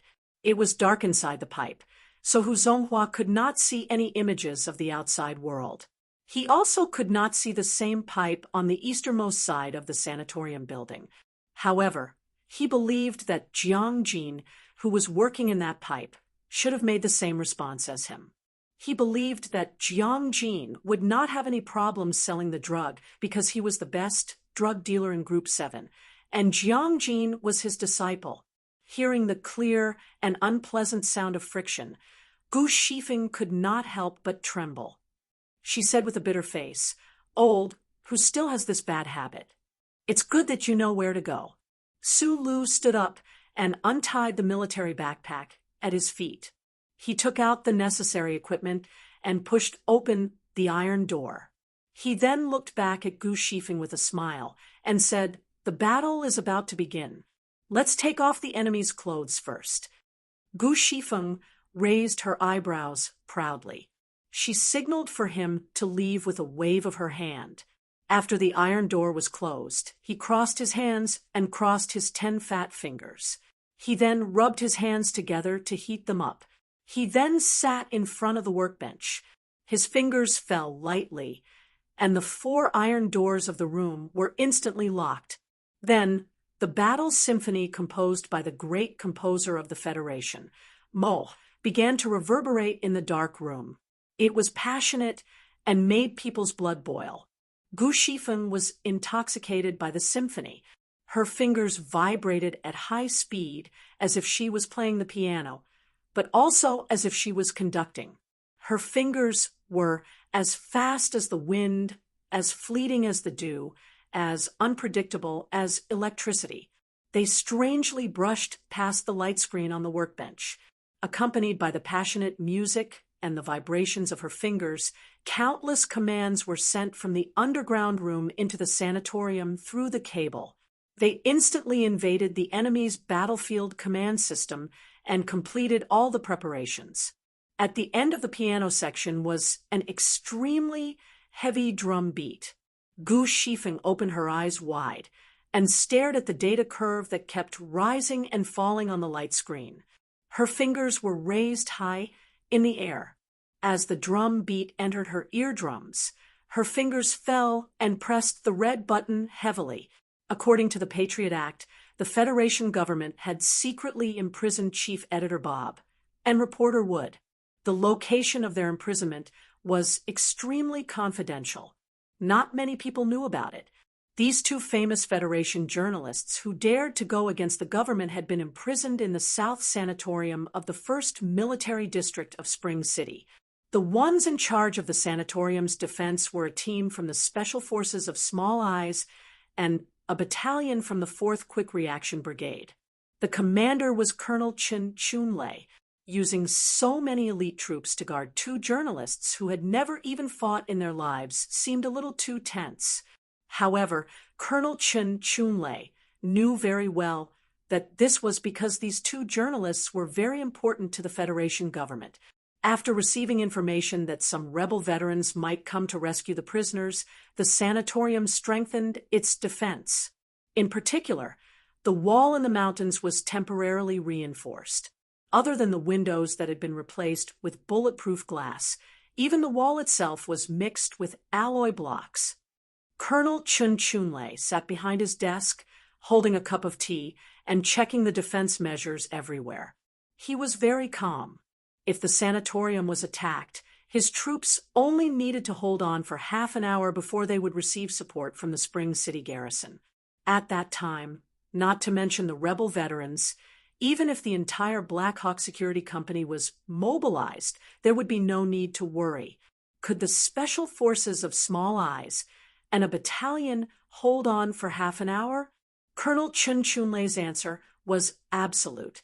Of course they could, because their mission did not include protecting the two journalists. They only needed to ensure that they did not escape. On the contrary, the enemy's goal was not to kill the two journalists, but to rescue them unharmed. Under such conditions, even Du Shaoqing's Iron 7th Division could not do it. Colonel Chunlei held the cup of tea and looked at the scenery outside the bulletproof glass window. He looked at the mountains covered by the plum blossoms on the other side of the embankment and looked at the enemies that might only exist in his imagination. A mocking smile appeared on his face. At this time, he suddenly remembered an ancient imperial proverb he had learned in school. He couldn't remember the specific words, but the general meaning was, "I sit on a tower somewhere, watching the wind and rain of the mountains dark and gloomy. Naturally, I am not moved, watching other people build tall buildings and watch his building collapse." Colonel Chunlei shook his head and lamented his declining memory. However, at this moment, his neck suddenly felt unprecedentedly stiff. His eyes that were looking out of the window rapidly shrank due to fear and disbelief. The teacup in his hand left his trembling hand under the force of gravity and fell heavily to the ground. Colonel Chunlei's eyes widened as he watched the thick wall in front of him slowly leave the main body of the building like a scene in a fantasy movie. Then it tilted extremely slowly and fell in the direction of the embankment, revealing the bright sunlight and the clear scenery of plum blossoms outside. Watch his building collapse. He stood up straight, trembling in fear, and looked at the cliff-like building at his feet. He looked at the reinforced alloy-sandwiched wall that had shattered into countless pieces in the smoke and dust. Only then did he realize that an entire wall of the building had collapsed. The square and sturdy sanatorium building stood calmly by the river like a cement box, giving people the feeling that it would never collapse. However, at a certain moment in the evening, the entire wall of the building that faced the river had a shocking and horrifying change. Pop, pop, pop, pop. A series of crisp, explosive sounds rang out continuously at the joint of the building. 86 streaks of light smoke shot out rhythmically from both sides of the sanatorium building, from the top to the ground, as neat as a gun salute. Through the smoke and dust, one could vaguely see the trails of the propelling devices making precise angle adjustments. The entire wall of the sanatorium building slowly left the building and tilted in the direction of the embankment as if it had been casually chopped off by the creator from the clouds. The entire wall began to tilt extremely slowly to the point that it could be seen with the naked eye that it was reluctant to part from the building. One could clearly see the steel beams that were torn apart by the weight, as well as the pieces of cement that hung down like teardrops. Then, the speed at which the wall fell became faster and faster. Finally, it violently smashed into the green space beside the embankment, shattering into countless broken walls and sending smoke and dust flying everywhere. This scene was simply too horrifying. The people in the building watched as the wall beside them left them. They watched as the lights suddenly brightened, and the scenery outside the building became the decoration inside the room. They were dumbfounded and didn't know what to say. They walked to the broken wall in a daze and watched as the smoke and dust gradually rose. They didn't expect this to be an attack at all, and they didn't know that they had become the scenery in the sights of some people in the wilderness. The explosion plan designed by Gu Shifeng perfectly utilized the location of the explosion point and the time difference between the continuous explosion path and the stress caused by the tearing effect. Of course, if the wall of the sanatorium building facing the river was a normal structure, it would be very difficult to make it fall in such an orderly, exaggerated, and even magical manner. Hu Zonghua and his disciple Jiang Jin might have to crawl in the pipe for a longer time, sell more explosives, and take more risks. However, the sanatorium building had just been reinforced. The alloy sandwich layers were like countless tough needles that sewed the somewhat brittle wall into a solid whole. As a result, the wall collapsed, creating a spectacular scene. An entire wall of the sanatorium building collapsed, and it was the wall facing the embankment that collapsed.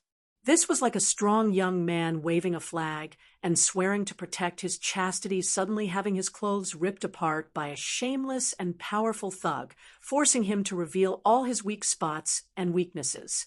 47 rooms were exposed in the afterglow. The people in the 47 rooms held their heads and rubbed their hair. They stood at the edge of the cliff-like building and looked down in fear. Between the broken walls of the building, different stories were happening. There were nurses screaming in fear and soldiers calling for help in vain. Somewhere on the top floor, there were 2 extremely weak reporter prisoners who had been tortured. They slowly rubbed their eyes, trying to confirm that they were not hallucinating again because of the noise. Colonel Chen Chunlei stood in the sunset that he usually admired the most. He looked at where the smoke and dust gradually settled and the flowing golden light in the river. He opened his arms helplessly, not knowing what had happened in this world. At this moment, a rough voice rang out in the wilderness opposite the embankment. Because of the distance, the voice was clearly amplified by equipment, making it sound abnormally powerful and arrogant. The people in the opposite building, listen up. You have been surrounded. Please put down your weapons and surrender immediately. I repeat, you have been surrounded. Please surrender immediately. The entire wall of the building that faced the river had collapsed, and 47 rooms were exposed to the twilight, exposed to who knew how many sniper rifle barrels. This was the most ruthless and domineering encirclement. As if to prove this point, a clear gunshot rang out in the Plum Mountain opposite the river.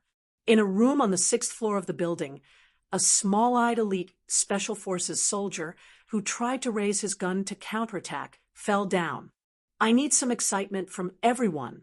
I hope that those who still have monthly tickets and recommendation tickets will give them to me. Everyone knows that I don't care about the ranking or the prize.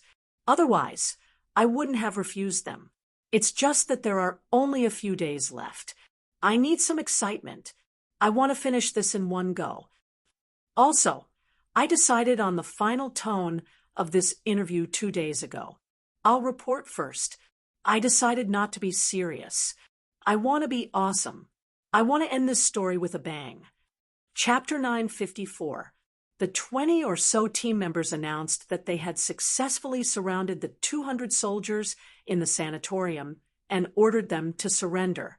Logically speaking, anyone who dared to come to such a conclusion was either a madman or an idiot. Colonel Chun Chunlei did not know how many enemies there were. He watched as one of the walls of the building collapsed and was shocked by this strange scene. However, he was a well-trained, high-ranking officer of the Federation.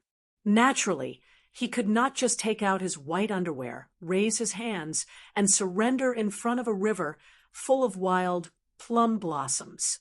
He threw himself under his desk, ignoring the dirty water on the floor that was mixed with tea leaves and glass shards, and sternly gave orders to all his subordinates. Find cover. When the people on the other side come out, move the prisoners immediately. Gather in the courtyard. It had to be admitted that, as an excellent commander, his judgment of the situation on the battlefield was very clear, and his response was very appropriate. Unfortunately, the field command system on the sanatorium side was constantly being flooded by redundant signals, and it was impossible for it to be transmitted to the various combat units. What was even more frightening was that the outer walls of the building had collapsed. 47 rooms were exposed to the twilight, and the people in the rooms could not find any cover at all. The command system was disrupted. Colonel Chun Chunlei shouted loudly and directly gave orders with his voice.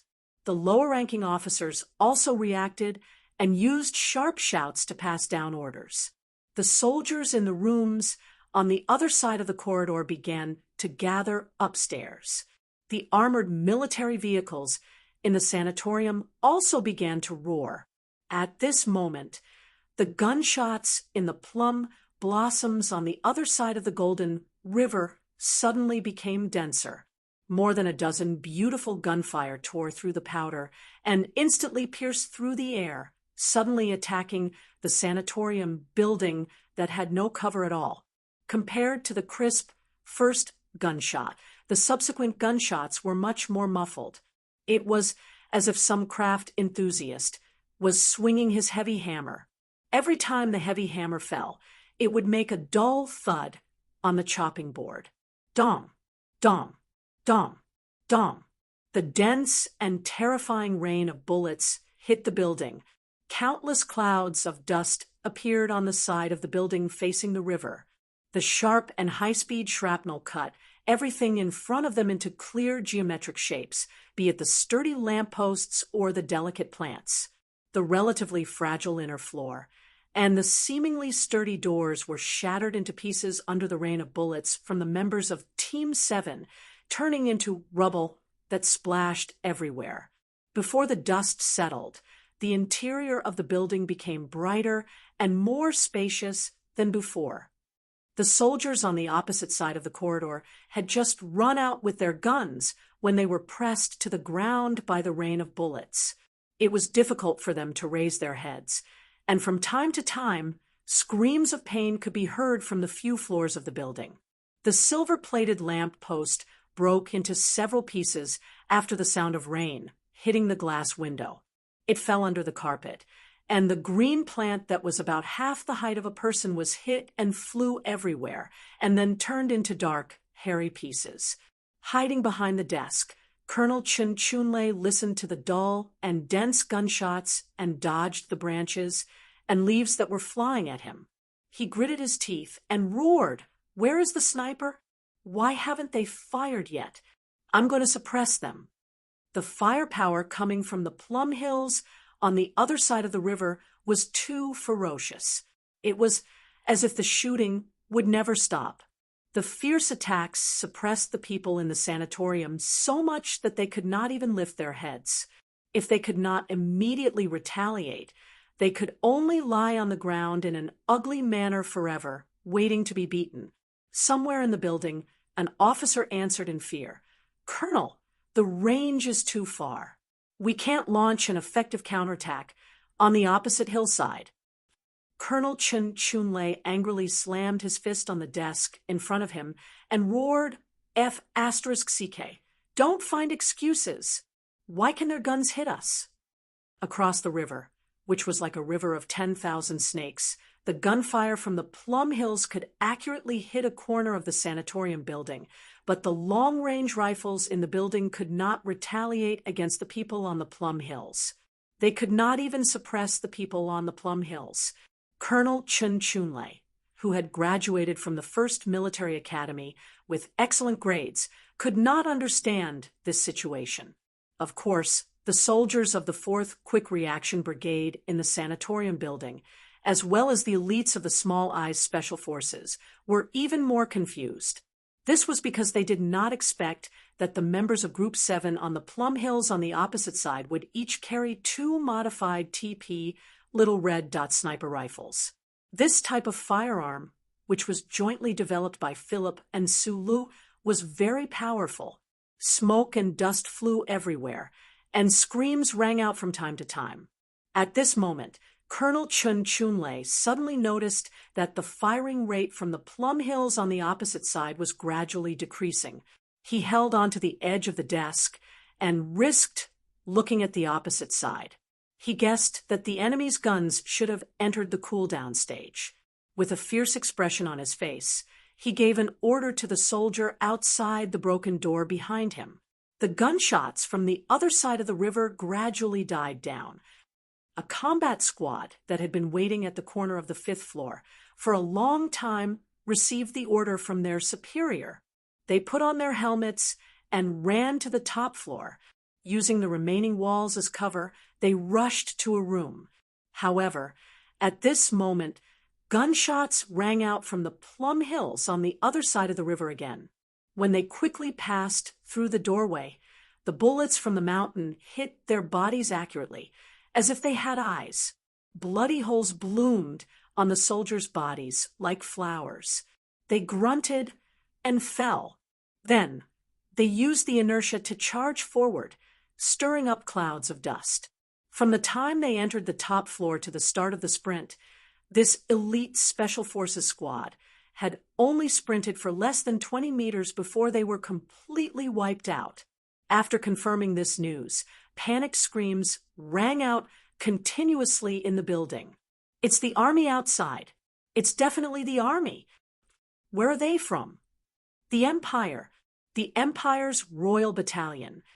The bullets from the hills on the other side of the river were either dense or scattered. Their companions fell to the ground in pools of blood, moaning and wailing. The gunshots in the hills were absolutely not covered by any unnecessary noise. They were precisely controlled to the point of perfection.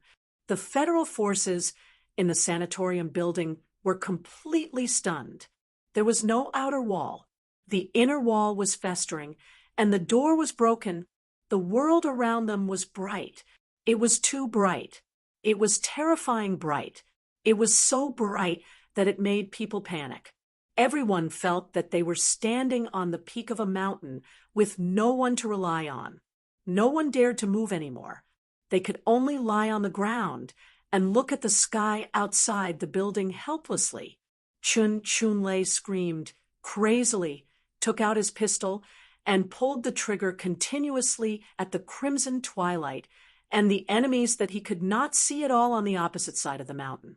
He emptied all the bullets in the magazine as if he was venting. What responded to him was not madness, but a cold bullet.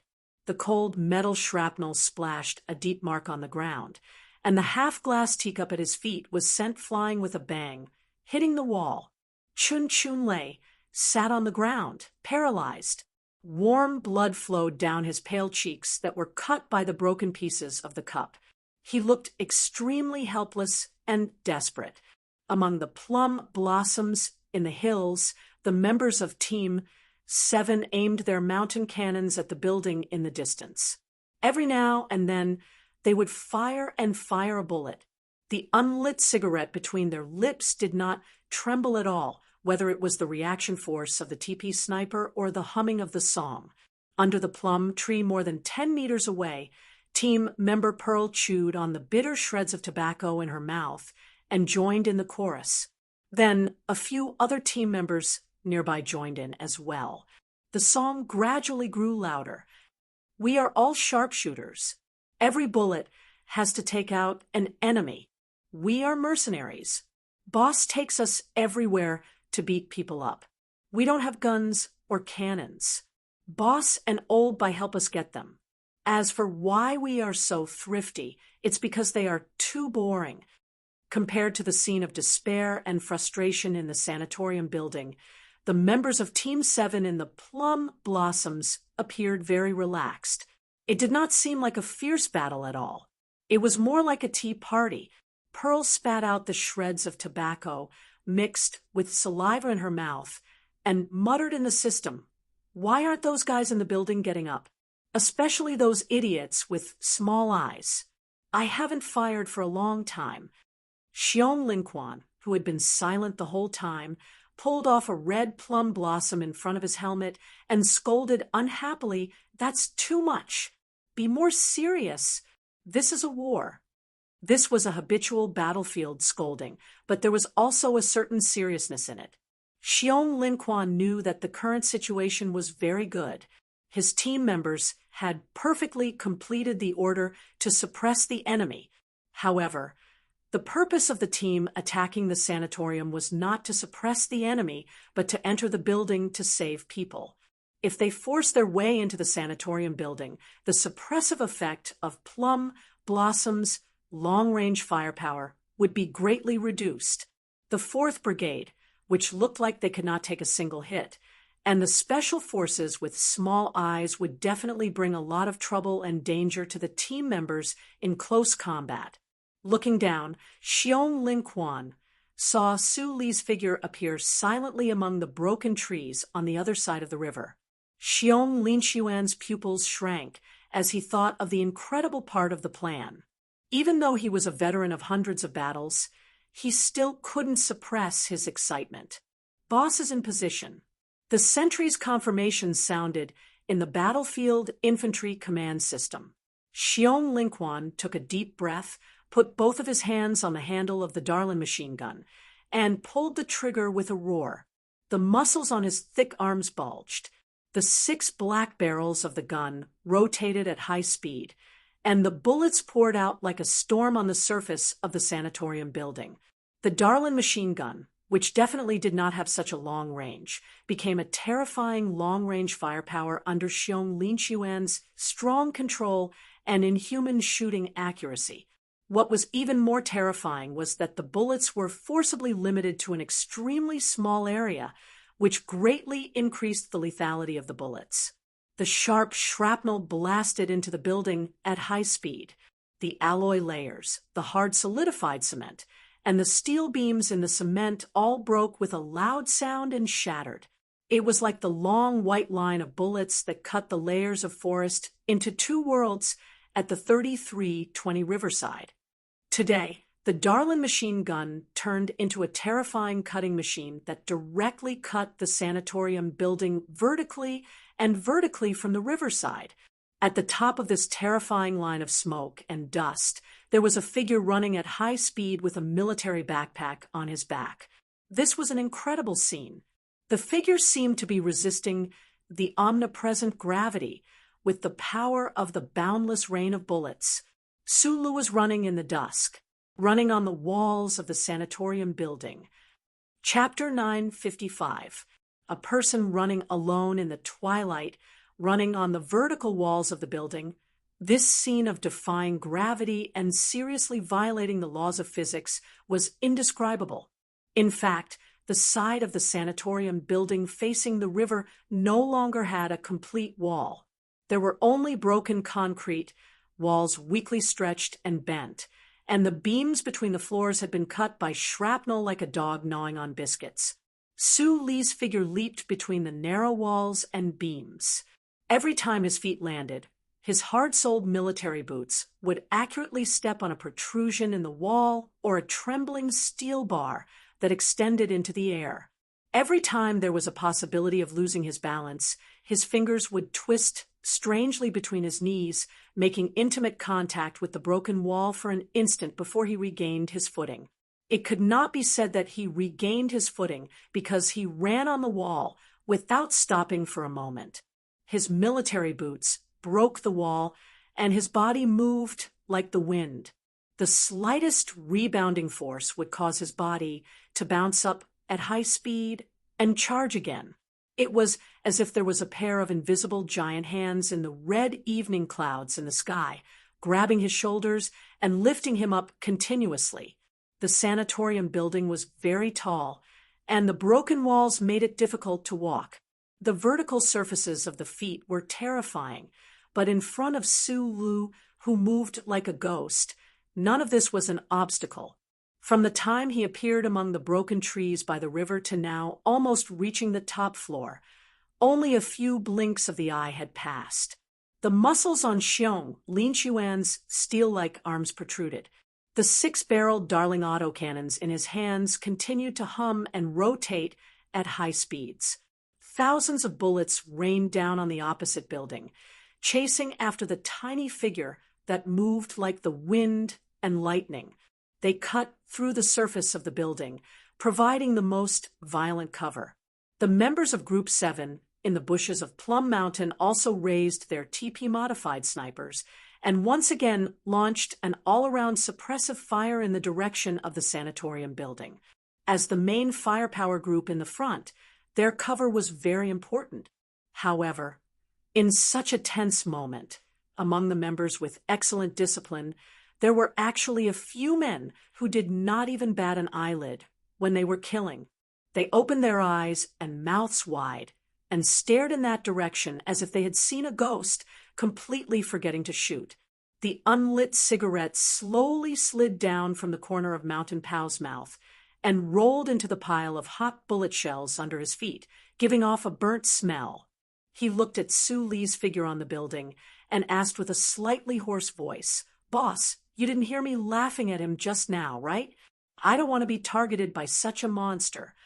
While the members of Group 7 were in a state of shock, it was a completely different scene in the sanatorium building on the other side of the river. The rain of bullets from the Darlin machine had caused a great deal of damage to the center of the building. Countless fist-sized bullet holes appeared on the walls. Although they were not deliberately looking for living forces to snipe, with such fierce shooting, even people who were crawling on the ground could easily be hit by stray bullets. In the open floor, there were screams and screams of horror after being shot everywhere. In such a dangerous and tense situation, no one in the building noticed Su Lu running outside the building. In fact, no one would have thought that someone could run on a vertical wall. Therefore, even if someone caught a glimpse of a black shadow passing through the window, they would only think that it was an illusion caused by fear. Colonel Chun Chunlei took a great risk and crawled out of the building amidst the rubble. Using the remaining half of the wall to cover his body, he listened to the moans and cries coming from all over the building. He felt abnormally desperate, and his face was pale. At this moment, he finally received 2 pieces of good news. One was that the temporary channel of the command system had been successfully established, and the combat forces in the sanatorium were ready to attack. They would immediately launch an assault on Mount May on the other side of the river. However, his face was still pale. For some reason, these 2 pieces of good news did not calm his emotions. Perhaps it was because he guessed the identity of the gunman in Mount May and thought of a certain small-eyed man. Although he did not know that at this moment the small-eyed man was sprinting up the vertical wall behind him, he still felt extremely uneasy. He recalled the strict orders of his superior in his mind and roared to his subordinates in a hoarse voice, "If anyone approaches the cell, immediately shoot the 2 prisoners." It was a short sentence, but it did not take too long. In the cell in the deepest part of the top floor, the 2 soldiers responsible for keeping Chief Editor Bob and Reporter Wood in custody raised their guns at the same time and aimed at the bodies of the 2 people. The small-eyed soldier near the wall put his index finger on the trigger and pressed it hard in the next moment. 3 muffled sounds suddenly rang out in the cell. 3 bullets from the other side of the river tore through the air and accurately opened 3 bloody holes in his body, killing him instantly. The other small-eyed soldier grunted and stomped his right foot on the ground. He quickly dodged to the corner and used the metal file cabinet to cover his body.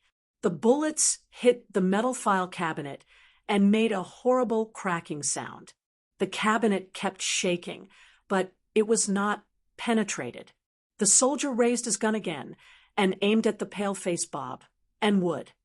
He was a little short of breath, but his eyes were very calm, without any hesitation. At this moment, the bright red twilight suddenly dimmed a little, as if something had appeared outside the window and blocked the light. In the sound of the wind, Sue Lee's body rushed in from outside the window. Like a huge rock flying from the sky, he slammed into the heavy metal file cabinet. The powerful force of his body directly knocked the file cabinet into the corner, making a horrible noise. The file cabinet was deformed, and there was a clear, deep mark on it.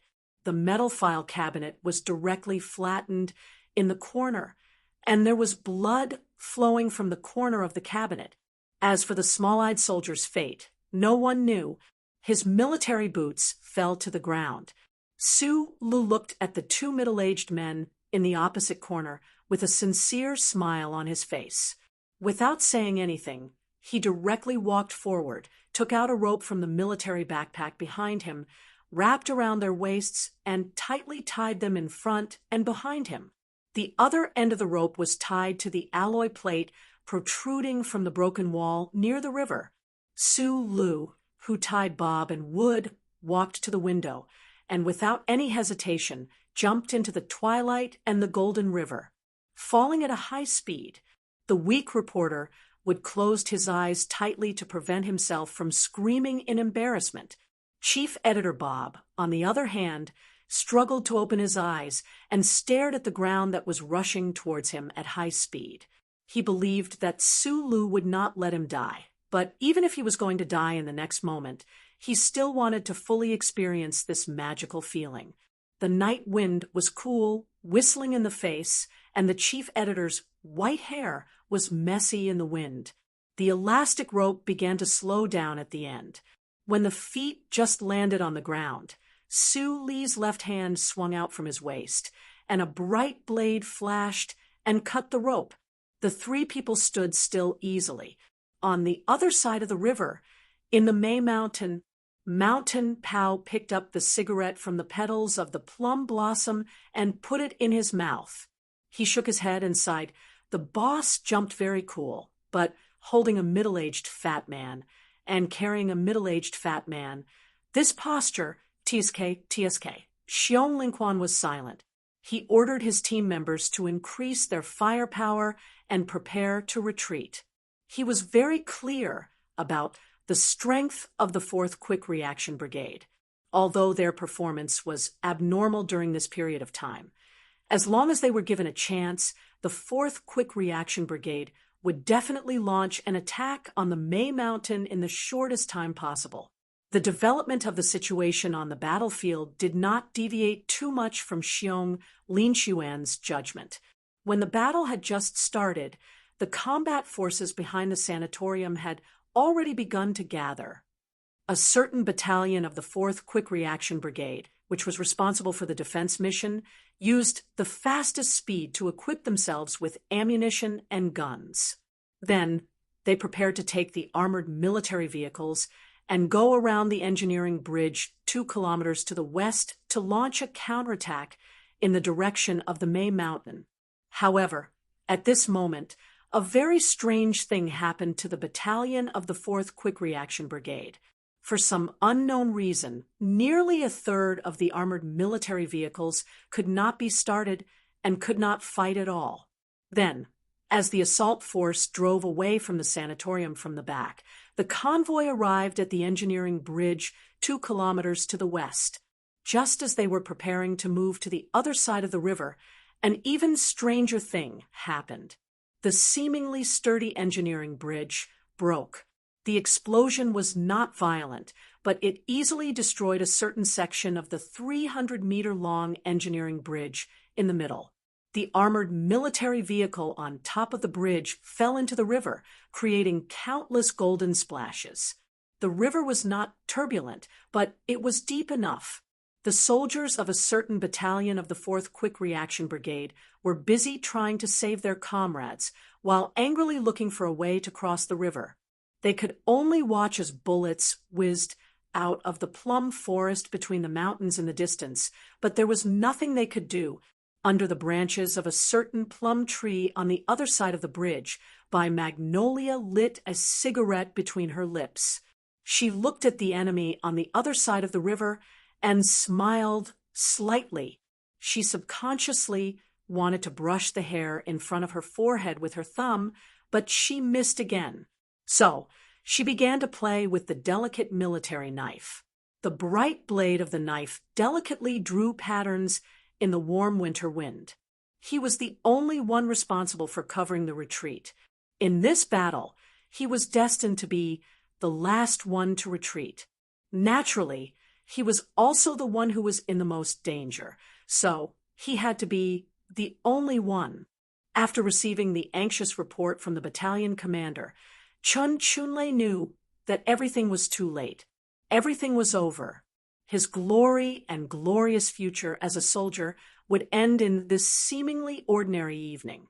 With a pale face and trembling body, he walked to the window and looked at the cliff-like broken wall. He stared at the few figures on the riverbank, and a thought suddenly flashed through his mind. No, it can't end like this. He stood by the window and shouted loudly. He waved his arms almost crazily to signal his subordinates to pursue and attack. He no longer cared about the ruthless sniper rifles on the opposite side of Mount May. The gunshots on Mount May lessened under the strict order. The soldiers on the lower floors of the sanatorium began to attack with all their might and chased out of the building.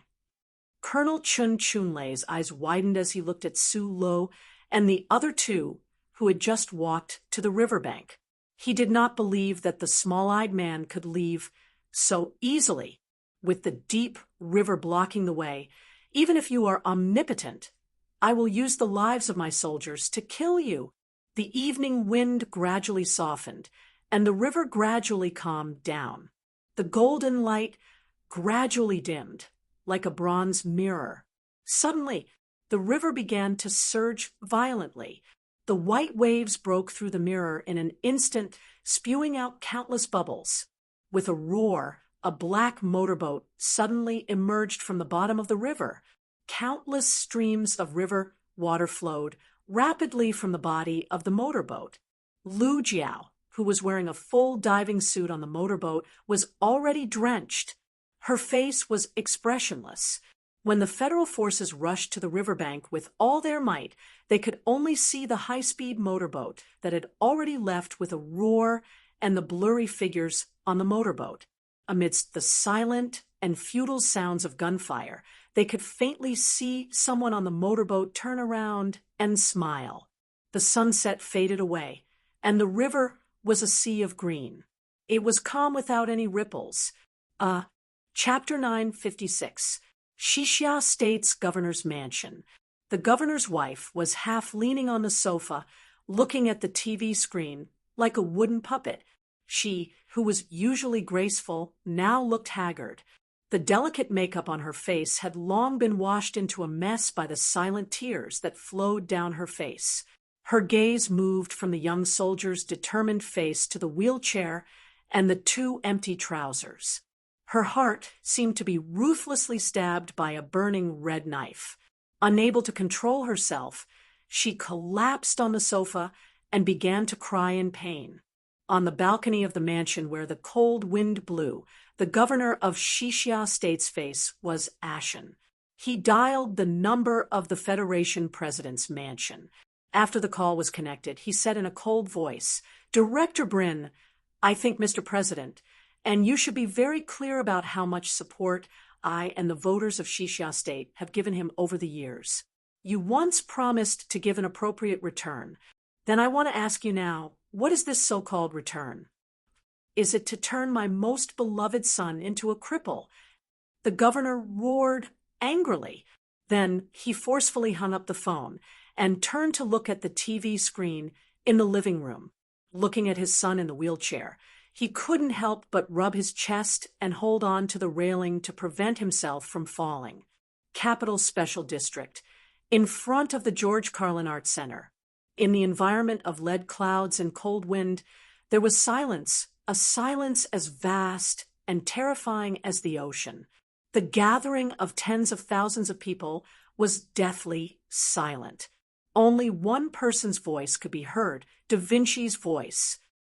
The above is the story that I, a former Federation officer, now a rebel, want to tell to this F*King Federation.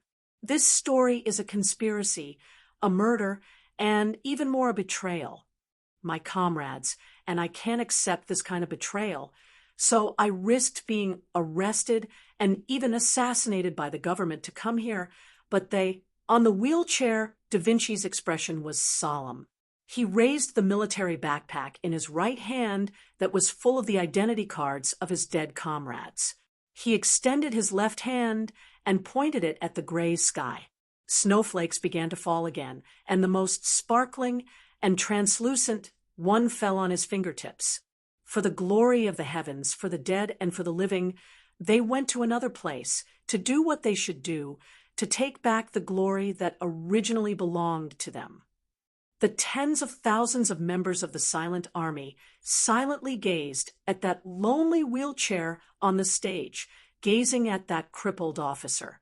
After hearing that sorrowful story, everyone in front of the art center felt that bone-deep pain and coldness. Thus, some people clenched their fists in their arms, as if wanting to give him more warmth, while others covered their faces, wanting to not see his pain. The dead silence that was as boundless as the ocean in winter was broken by sporadic applause, and then it quickly turned into a summer ocean of applause and cheers. The people looked at the young officer in the wheelchair and waved their arms, expressing their comfort with tears in their eyes. To the east of the venue was the temporary headquarters of the Silent March. Hundreds of Black Hawk armed bodyguards were scattered around. Tai Ziyuan looked at the sea of people that had begun to boil and slowly asked, "Where is Sulu?" Zhou stood beside him. She was not surprised that he knew that Sulu had returned to the Federation, but she did not intend to answer this question. Tai Ziyuan smiled self-deprecatingly and asked, "What are he and Group 7 doing?" Zhou pointed at Da Vinci on the stage in the distance and calmly replied, "He already answered this question just now. They are doing what they should be doing." Tai Ziyuan looked at her side profile and noticed that her dressing today was particularly beautiful and charming. It was rare that there were no red flowers in her black hair. It seemed rough, but was actually extremely exquisite, and it was tied into a flower shape at both sides of her head. Her delicate eyebrows were painted straight with thick ink, and her lips were especially bright red. The closer to the center, the redder they became, as if they were sweet candies that were pouting and asking for kisses, but also like red fruits that stubbornly refused to fall from the branches. Change your style? It's very beautiful, very in line with your biting cold temperament. Zhou smiled and replied, "Since we were young, you have rarely praised my appearance, but this is not enough for me to say more." Tai Ziyuan smiled. At this time, Zhou received a phone call. The content of the phone call made the pair of thick black willow brows gradually loosen, and the eyes that were looking at the snowflakes outside the window gradually became smiling. She looked at Tai Ziyuan and said with a smile, "There are many differences between men and women. For example, every time a big event comes, you will be calm, and I will deliberately dress up more beautifully, just like when I get married." Tai Ziyuan did not ask, as he knew that there was a follow-up. "The safety of Bob and Wood will be in your hands in the future." Zhou began to put on the black lambskin gloves and said, "Whether you are willing to take over or not, and whether you are worried about the military's attitude, we will hand them over to you." Tai Ziyuan coughed softly and replied with a smile, "So, this is the answer. Since you are so insistent, I have no reason not to continue." Zhou walked to the door suddenly looked back at him and said, "Seriously, you should be very clear that that guy is doing these things to cooperate with you." "I will never admit to it." Tai Ziyuan's smile gradually disappeared. He picked up the white silk handkerchief and lightly wiped the corner of his mouth. "This is the favor I owe you." "Why are you unwilling to owe him a favor?" "So you asked," Tai Ziyuan calmly replied. "Because the future president of the Federation can never owe a favor to the future emperor of the empire." Zoe did not say anything else and directly walked out the door. The city was filled with cold air. Behind her came the sound of political slogans that grew louder and louder. She tightened her collar, pursed her red lips, and gradually walked away in the snow. By the time the Spring City garrison arrived at the sanatorium, the battle had already ended. The ruined building and the messy riverside proved just how fierce the firepower had been. However, there was no trace of anyone in the Plum Mountain on the other side of the river. Apart from the shattered plum blossoms and still hot bullet casings that covered the entire mountain, nothing could be found. Things came like a spring breeze, and things left like clear water, without ripples. Nutshell Group 7, which had been shadowed since its inception, had always adhered to this style. Somewhere in the airspace of the 32nd parallel of south latitude, an old military transport aircraft was flying above the clouds. Its somewhat cumbersome body looked like a gray goose that had eaten its fill for dinner, complacent and slow. To be able to mobilize so many resources in this situation, the old Zhou family is indeed powerful in the assembly system. Speaking of which, boss, you were already engaged to Miss Jian Shuier back then. How did you end up together with Miss Zhou family? I say, Jiang Jin, did you F*King follow the unspoken rules of the arts circle after opening a movie theater? Otherwise, why are you as curious as a paparazzi? In the heavy air of the transport aircraft cabin, a burst of loud laughter rang out. The team members with calm temperaments were tidying up their equipment while smiling. All the members of Group 7 were on this old military transport aircraft. They had just finished an intense battle and completed an extremely difficult mission. However, not a single one of them was injured. It was truly an incomparably perfect result. However, as former soldiers of the Federation, the enemy this time was no longer the people of the Empire, nor was it the smugglers from Bermuda. It was the real Federal forces. Those who fell under the muzzle of the gun were all their comrades. However, what was very strange was that the emotions of the team members on the transport aircraft did not seem to be affected at all. They did not seem to have any psychological burden. The love and hate of the men of Group 7 was very simple and straightforward. They used to love this federation so much that they were willing to risk their lives to charge at the front and retreat at the back. They were not afraid of sacrificing themselves and laughed as they killed the enemy. However, it seemed that the current federation did not love them that much. In fact, it even wanted them to die. In fact, too many of their comrades had died, tragically because of this. So in their eyes, the current Federation was a piece of **T. Yes, the Federation here referred to the Federation government. Then, they had to get rid of it. You must be very careful when keeping an eye on the southern suburbs. After Su Lu finished cleaning the oil, he handed the heavy Darlin's autocannon to Big Bear and said to the team members, "Iron 7 Division is not for amateurs like Small Eyes." From the evaluation of amateurs, it could be seen that Group 7, led by Su Lu, had a disdainful attitude towards Small Eyes' Special Forces Unit. That Special Forces Unit, which belonged to the Joint Investigation Department and was composed of masters from the Philadelphia Cultivation Gym, seemed to be abnormally strong. In the past few years, it had been faintly recognized as the most elite Special Forces unit in the Federation. However, in the eyes of Group 7, or in other words, in the eyes of professional soldiers like Du Xiaoqing. This kind of team, which was extremely strong individually but had extremely poor tactical awareness, could not withstand a single blow. This was because they could not be considered a unit at all. Which unit was the strongest unit on the battlefield? The strongest unit in the past was the 17th Armored Division, led by the Federation's god of war Li Pifu. It was the Iron 7 Division that was once personally commanded by Du Xiaoqing. It was now the Imperial Royal Mecha Brigade that was personally led by Huai Chaosher. If the number of the strongest unit was narrowed down, then the name Group 7 would definitely be written in the military textbooks in the future. After finishing the arrangements for the follow-up mission, Su Lu grabbed the cabin wall of the transport aircraft to weave a net, moved to the front, and squatted beside Bai Yulan. He lowered his voice and said, "There is a very troublesome thing that I need you to do." "What is it?"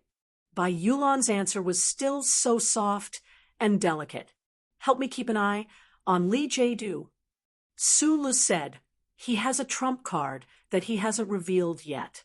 I need to keep an eye on Du Xiaoqing, so I can only ask you to keep an eye on him."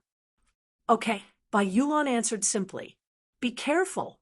Su Lu said, "I'm not sure if the charter computer will always be in its current state. If there is a situation, immediately retreat." "Okay." Bai Yulan still only said one word. Su Lu took out a cigarette box from his jacket pocket and asked, "Failed?" "Yes." Bai Yulan hesitated for a moment and then explained, "When she was pregnant, I really didn't smoke a single cigarette. How is your wife and child at home?" "Very good." Bai Yulan's face revealed a happy smile. "Will there be any trouble?" "No." Su Lu suddenly noticed that there was a pair of eyes staring at him. He couldn't help but smile awkwardly, took out a cigarette, and handed it over. He said, "Editor-in-Chief, have you been in prison for too long? It's inhumane to not let you smoke." Editor-in-Chief Bob didn't refuse. He took the cigarette, but didn't light it immediately. He still silently looked at him for a long time. The expression on his face was very complicated. In the end, he sighed softly and said with regret, "Colonel Su Lu, a person like you can lead such a group. Why do you have to be from the Empire?" Chapter 9, 57. Why do you have to be from the Empire? Su Lu took a puff of his cigarette and replied with a smile, "Mr. Chief Editor, it doesn't matter if I want to or not. It's not that I want to, but I have to. Everyone can't choose their own birth." Reporter Wood, who was dizzy due to air sickness, added a comment, "And you can't choose your own death." "That's right." Su Lu looked at the two thin reporters, paused for a moment, and suddenly said, "About the story between the Empire and the Federation, can we talk about it in the future?" Snowflakes slowly fell on the George Carlin Art Center. When the relevant military police department in charge of enforcing military discipline arrived, Da Vinci, who was sitting in a wheelchair, had already disappeared silently. The people, who were still immersed in sadness and anger, intentionally or unintentionally obstructed the actions of the government. They even knocked the military police around in an extremely provocative manner. It was like an angry sea teasing a lonely fishing boat. Hand over Chief Editor Bob. Hand over Reporter Wood. Disband the Joint Investigation Department. Restart the investigation of the ancient bell. Investigate the conspiracy in the front line. Abolish the Patriot Act. End the world ruled by the secret police. President Pabre, step down. The female speaker with a red face on the stage used exaggerated and professional body language and a hoarse but sincere voice to loudly complain to the lead gray sky. Tens of thousands of angry people under the stage waved their fists and made a loud response. Parades and gatherings had always been an extremely long entertainment activity. Because it was too long, the enthusiasm of the people could easily be worn down by the cold weather and repetition. However, The almost perfect flow control of the silent march command, the excellent emotional stirring of the speakers, and the resolute response of the backbone members prevented this from happening. About 4 hours after the twilight in Spring City faded, the capital's special district ushered in the light gray evening. Shouts for the release of Bob would still echoed in the venue. From time to time, someone would read the famous special issue aloud. At this moment, an ordinary military vehicle drove to the southeast corner of the venue. 2 middle-aged men, wearing black trench coats and hats, slowly walked to the podium with the help of the staff of the Silent Military Command. The noise in front of the George Carlin Art Center quieted down. The people wearing scarves looked at the stage in confusion, trying to recognize who those people were. The Capitol Police Bureau, which was in charge of maintaining order at the scene, immediately knew the identities of the 2 middle-aged men because the 2 thin faces were so clear on their remote camera system. Chief Editor Bob, Reporter Wood, why are they here? The people at the rally recognized the 2 middle-aged men, too. They turned around and told their companions in shock and excitement. Like the officers of the police headquarters, they had no idea why the 2 celebrities who had been arrested by the government in the name of the Patriot Act suddenly showed up at the rally. Deafening cheers resounded in front of the Art Center. At the outermost edge of the crowd, the director of the Capitol's Special Administrative Region Police Bureau looked at a senior official of the Joint Investigation Department, whose expression was even worse, and said angrily, "Are you crazy? You want us to arrest them now? I know they are fugitives, but please open your eyes and take a look. There are tens of thousands of angry people at the scene. If we, the police, dare to walk into the crowd and read the arrest warrant, we may be torn to pieces in the next moment." The director of the General Administration, who was very experienced in dealing with mass incidents, knew very well what the 2 reporters who were talking about their tragic life in black prison on the podium meant to the Federation government and the president. But he also knew that if he provoked the anger of the people at the rally at this time, things would get even more out of hand. So he refused the other party's order without hesitation. With a gloomy and cold smile, he said, "According to the Patriot Act, only you have the right to arrest these criminals, and in fact, they escaped from your hands." The meaning of this sentence was clear. It was the Joint Investigation Department's trick to arrest the other party, and it was the Joint Investigation Department's mistake to let the other party escape and enter the rally. So, it was naturally the responsibility of the Joint Investigation Department to solve this matter. The senior official glared at him fiercely, then turned to look at reporter Wood, who was speaking on the podium. His fists, hanging on both sides of his trench coat, couldn't help but tremble slightly. If it were anyone else, they wouldn't have the guts to order the soldiers of the small-eyed special forces to shoot at tens of thousands of people who were cheering, so he could only watch and wait to be burned to ashes by the anger of the president and Chairman Lee repeal the Patriot Act. March to the Supreme Court. Long live the Charter. Long live the 7th Group. Night slowly fell, and snowflakes fell desperately while the sun was at its dimmest. The temperature dropped a few degrees, but the atmosphere in front of the George Carlin Art Center had become extremely fanatical. The excited people surrounded Chief Editor Bob and reporter Wood, shouting slogans nonstop. The silent march had reached the final stage of the battle. The good people who were trying to repeal the Patriot Act welcomed 2 of their most prestigious and most powerful comrades. However, night had already fallen, and marching to the Supreme Court could only be done tomorrow. So, the people, full of fighting enthusiasm and optimism, began to dance and sing in front of the Art Center. They were ready to party all night, and no one was willing to leave to rest because they knew that only with the bodies of tens of thousands of companions could they protect Bob, and Wood in the middle. A bright beam of light suddenly illuminated the podium. The people, who thought that it was the searchlight of the Federation military and police, were in an uproar, which quickly turned into even more fanatical cheers. The national idol Jian Shuier, who hadn't been seen for a long time, appeared in the bright beam of light. Wearing a simple and plain blue uniform, she waved to the tens of thousands of people with a smile and a microphone in her hand. The same battle required different weapons, because the people who participated in the battle were always good at different things. Some people would charge into the dangerous enemy camp with guns, such as the 7th group.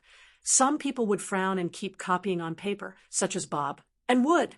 Some people seemed to be sitting silently and calmly in the command center, but in fact, they were thinking about all the strategies, such as Tai Ziyuan.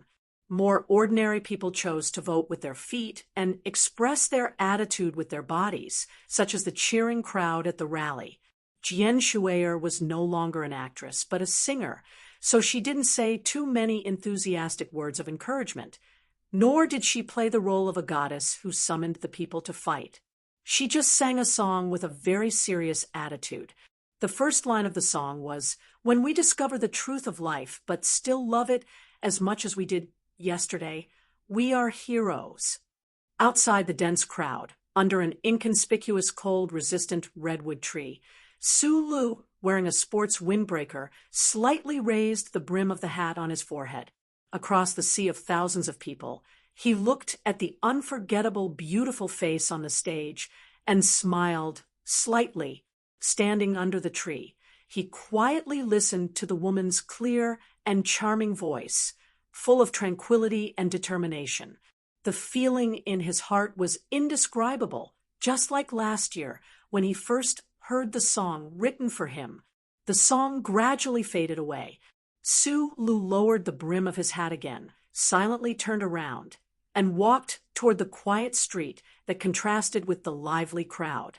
After sending Bob and Wood to Tai Ziyuan, the 7th group disbanded and left, divided into 3 groups to carry out their respective tasks.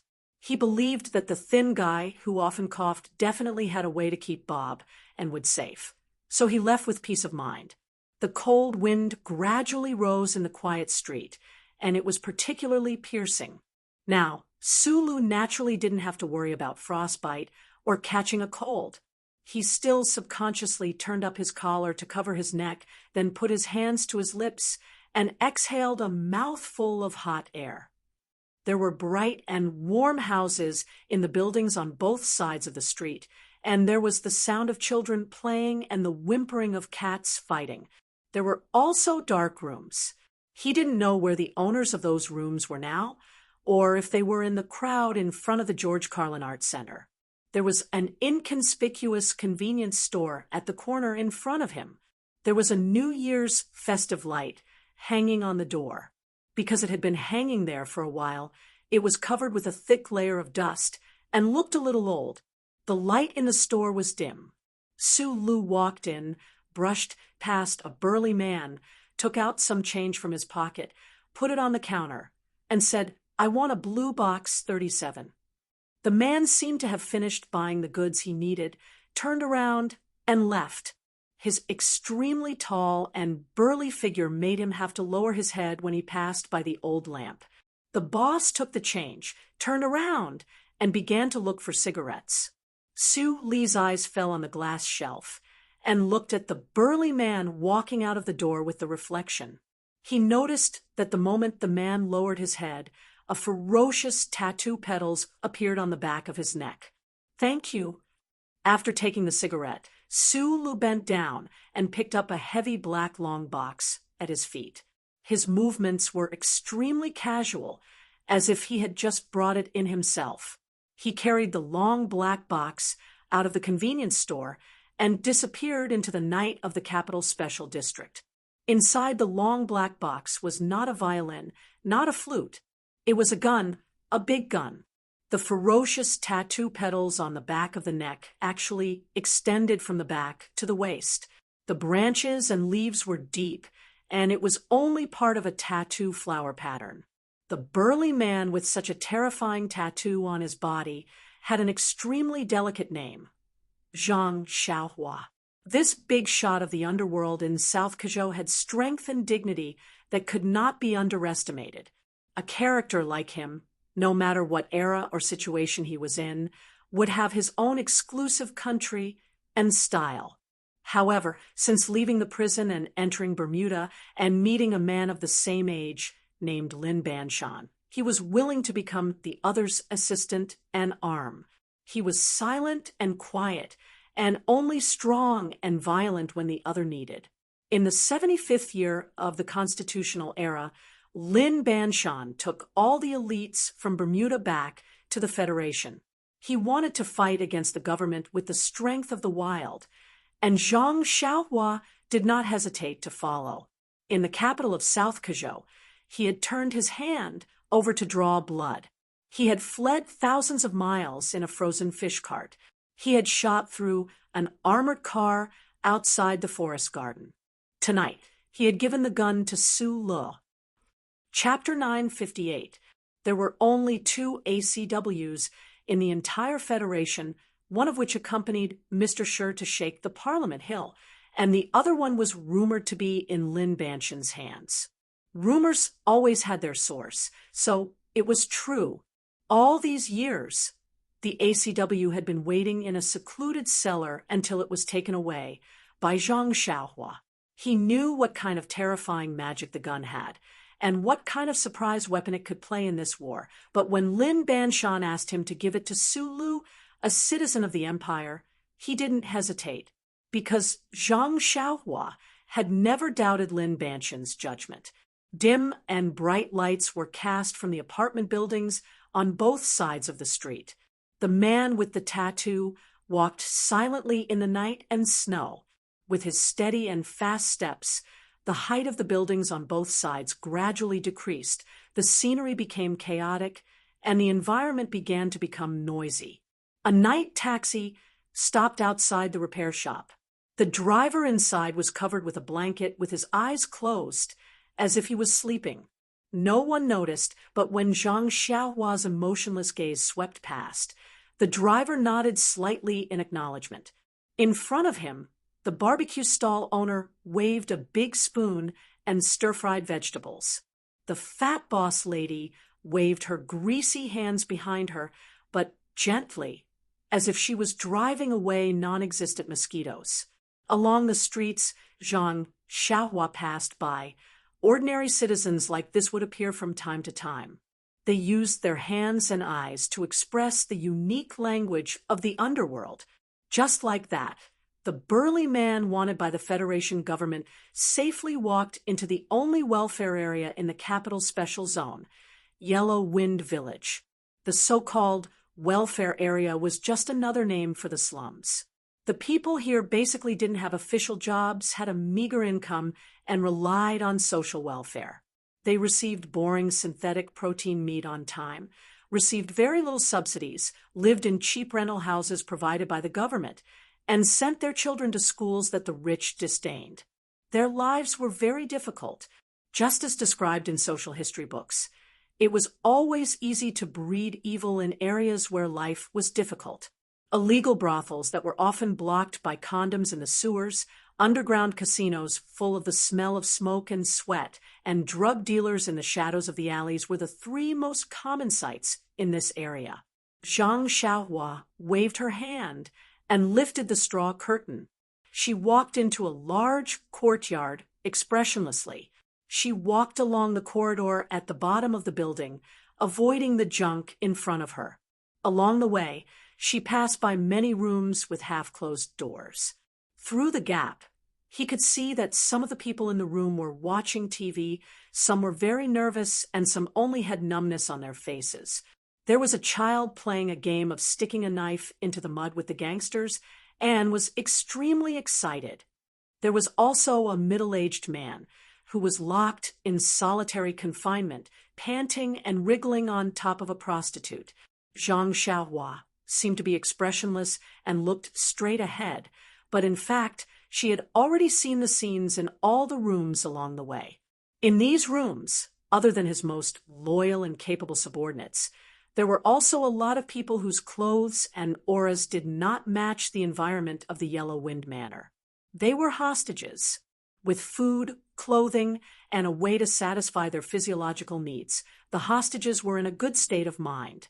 At the very least, they were still far from the edge of insanity. After confirming this, Zhang Xiaohua finally showed a satisfied expression on her face. She slightly nodded to the middle-aged man with a respectful expression at the back door and walked out. A very ordinary car was parked in the snowy night at the back door. Zhang Xiaohua opened the door and sat in the driver's seat. She took a thick cigarette from the side and lit it. She took 2 puffs. Because her body was too burly, her iron lungs made the tip of the cigarette suddenly turn red, and the smoke instantly filled the car. Han Chu, who was sitting in the back, frowned. She pulled out a delicate silk handkerchief and covered her mouth and nose. She began to cough nonstop, and a few bright red spots appeared on her ghostly pale cheeks. I know very well what a huge role an authoritative news media can play in this war. Cough, cough. Han Chu put down the handkerchief and shook her head. She frowned and said, "What I don't understand is how much of an effect kidnapping the relatives of the TV station staff can play. What if they call the police?" The incident in South Kazhou proved that this kind of violent method is effective. Zhang Xiaohua gently stroked her smooth head. After a moment of silence, she said, "If the police station is alerted, there will be big trouble.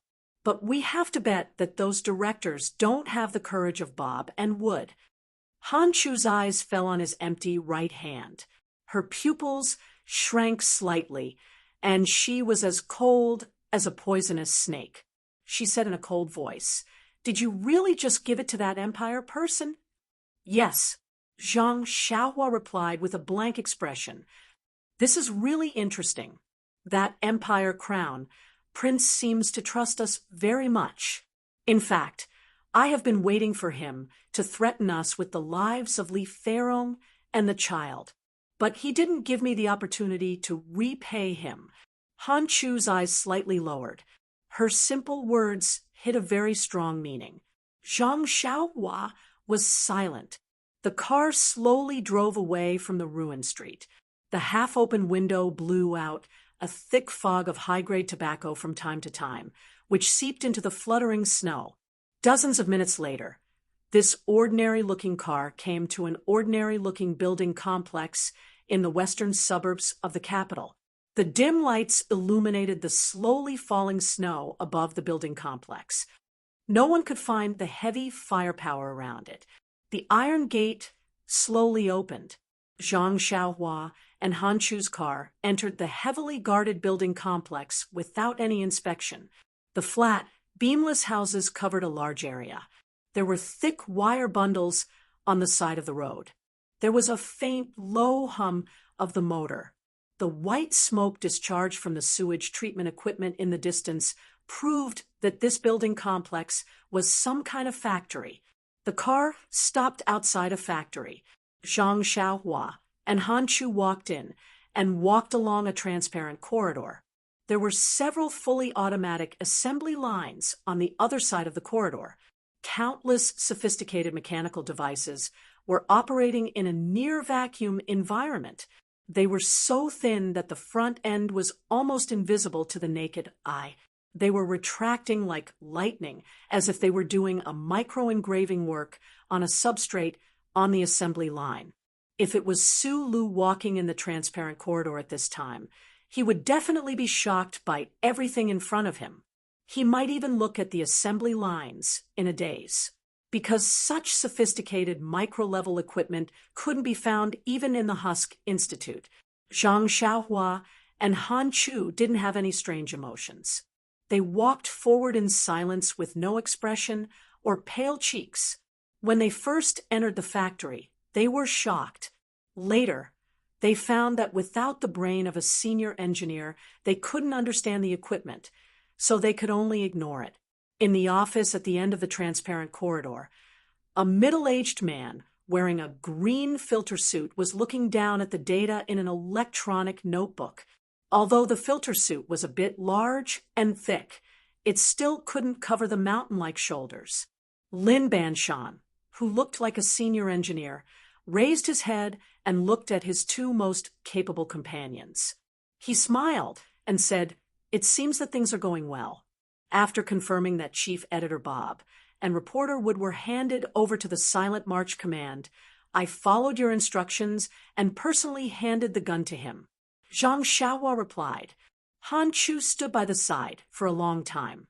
When he saw that Lin Banshan was about to look down at the electronic notebook again, he could no longer suppress the anxiety in his heart. He undid the second button of his black suit and frowned. If we are discovered afterwards that we are working with a person from the Empire to deal with the government, and that person is a prince, we will go down in infamy for thousands of years. Go down in infamy for thousands of years. Lin Banshan raised his head and said with a smile, "I don't care about that," as if eavesdropping on these evil and meaningless words that made people feel incomparably free and easy. The wind outside the factory suddenly became more violent. A snowflake that had just stuck to the roof was easily lifted by the whistling cold wind and swept up high. The snowflake spun and rolled higher and higher, then slowly fell again. It floated over the factory that covered an area of 14 square kilometers and landed on the cornerstone by the pine forest at the south gate of the factory. The smooth black stone monument was covered with light snow, as if it was wearing a funny white hat. A line of words was engraved on the stone monument: the 24th benchmark chip production base of the Bureau of Proclamation. After the bloody incident in the capital of South Kazhou, Lin Yuan was divided. The Federation government began to search for Lin Banshan and his subordinates, intending to directly extinguish this dark force. However, who would have thought that the King of Bermuda was hiding in a chip factory of the Bureau of Proclamation? There was no doubt that this was the safest place for Lin Banshan. The snow outside the window stopped.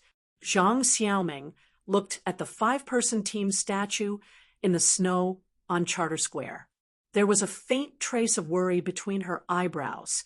There was a knock on the door. Anyone would feel unhappy to be disturbed in the early morning, but Zhang Xiaoming just calmly turned around, tied her somewhat messy hair into a ponytail, and opened the door.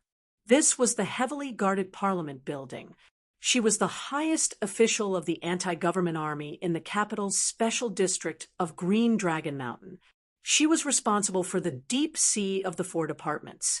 The person or news that disturbed her at this time must be very important. Of course, she was so calm now because she woke up very early today. Bob and Wood appeared at the scene of the meeting. According to your instructions, the organization has started a reverse investigation. There are some preliminary results now. The male subordinate, who was publicly identified as a deputy military officer, looked at her nervously and reported. According to the information from the Ministry of Defense, there was an attack at the number 1 military region sanatorium at 20 noon yesterday in the capital time zone, 6 in the evening in Spring City. The attackers should be the first 7 groups of soldiers. Zhang Xiaoming nodded. The subordinate looked at her and said hesitantly, "According to the witness report, it is confirmed that the former Federation Colonel Su Lu appeared at the scene of the attack. Although the story of the first love between the leaf of Green Dragon Mountain and the hero of the Federation was not as well known as the man involved and the National Idol girl's engagement, it was not a secret. At least, all the fish in the deep sea knew that their young female leader had certain untouchable areas. However, to his surprise, Zhang Xiaoming's expression did not change at all. She just nodded softly. The door closed. She walked into the bathroom and looked at the man in the wheelchair with an unnatural expression. After a moment of silence, she asked in a low voice, "Your name is Da Vinci? Did Sulu give you such a crazy idea? Did he say anything else?" Chapter 959. Tai Ziyuan, the young senator, led tens of thousands of supporters to walk in the open silently. Lin Midmountain, the king of the underworld, hid his blade in the dark. Zhou Yu, the woman of the red flower, built a solid Taoist foundation with the help of her family and possibly even the terrace of Mo Chao's back mountain. Su Lu and Team 7, the hard rock, spat out violent gunfire to pave a bloody path. The four of them had their own strengths, and no one could compare to them. They either secretly helped each other or interlocked with each other based on the tacit understanding they had in the past. In today's Federation, they weaved a rigid barbed wire net with countless barbs hanging from it. The seemingly invincible government of the Federation, which had countless resources, looked particularly dim in front of the net. The enormous bureaucracy, which was composed of corrupt, incompetent officials and political opportunists, was extremely inefficient and lacked vigor because of countless rules and scruples. The military, which could easily tear the net into pieces, could not fully demonstrate its fierceness according to the spirit of the Federation's charter. In fact, the Bureau of Proclamation, which had been controlled by the government, was no longer as omnipotent as it had been in the past thousands of years for some strange reasons. Both the charter computers underground and the staff of the Bureau of Proclamation in the hall above ground were now in a strange, torturous situation. Fortunately, the Federation government's control over the news media did not weaken. In fact, it even strengthened. After the bloody incident in the capital of Nank State, the news channel carried out the most profound self-examination. Even the most courageous newspaper, the capital's Special District Daily, became extremely silent because its chief editor and chief reporter were imprisoned. It was exactly because of such strong control that the major media of the Federation adopted the strategy of downplaying or even ignoring the silent march into the capital Special District and the two speeches that were enough to shake the Federation. The victory documentary of the battle in the Straits on the front line of the Mo Hua planet and the thighs of the stars in the labor parties of various states filled the light screens and pages. This morning, the major media of the Federation were all out in full force, which was extremely rare in the past 3 years. Countless reporters brought interview equipment to the judicial district next to Robbie Avenue. This was because the news that was about to happen made it impossible for the editorial boards of all the newspapers and television stations to ignore it. Furthermore, the parties who were about to go to the Supreme Court to accuse the Patriot Act of being unconstitutional were Chief Editor Bob and Reporter Wood. Tens of thousands of people who had stayed up all night poured into Robbie Avenue, their footsteps stepping on the snow-covered lawn, leaving all kinds of footprints. There was no sleepiness or fatigue on their faces, only excitement and anticipation. Outside the Supreme Court, there were already 3 circles of yellow cordons. The judicial gendarmes vigilantly watched the dense crowd, their expressionless faces hiding the nervousness in their hearts. Far away from the warning line, there was an unmarked black car parked beside an evergreen forest covered in ice. "I don't accept any interviews." Through the car window, Tai Ziyuan looked at the dozens of reporters who were blocked out by the bodyguards. He asked calmly, "Have you all gone in?" Mr. Senator, Chief Editor Bob, and reporter would have entered the Supreme Court building and are now signing the transcript of the previous hearing. The subordinate replied in a low voice, "There was no accident. It was just that the Black Hawk sniper had some conflicts with the investigators of the Federation Investigation Bureau when he was controlling the position." Tai Ziyuan rubbed his eyebrows and silently looked at the corner of the Supreme Court building above the frosty white forest. He didn't speak for a long time. Since he officially began the silent march last year, this was the first time that the young senator felt nervous, because he knew very well that whether the Patriot Act would be repealed or not was very important. 2 fugitives entered the Supreme Court to file an unconstitutional lawsuit, and they had just been handed over to him, but they had already begun this work that might take a long time. It looked a little rushed and even funny. Only his close subordinates knew how long Tai Ziyuan had been preparing for this day. He just lacked a fuse, and Chief Editor Bob and reporter Wood were the best fuses.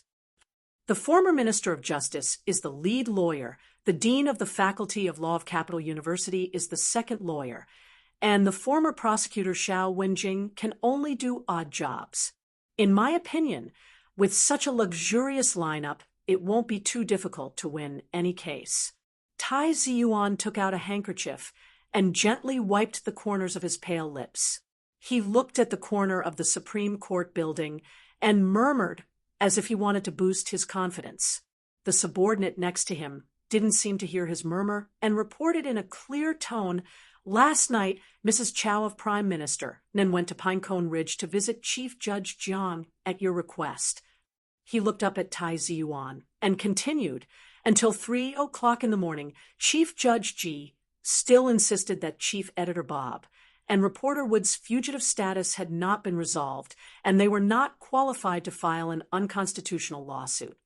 The corners of Lai Ziyuan's lips curled up slightly as he said mockingly, "If it weren't for the fact that the members of the PAC faction in Parliament Hill came up with an unconstitutional second-time limit bill, I would be very willing to personally fight this unconstitutional lawsuit."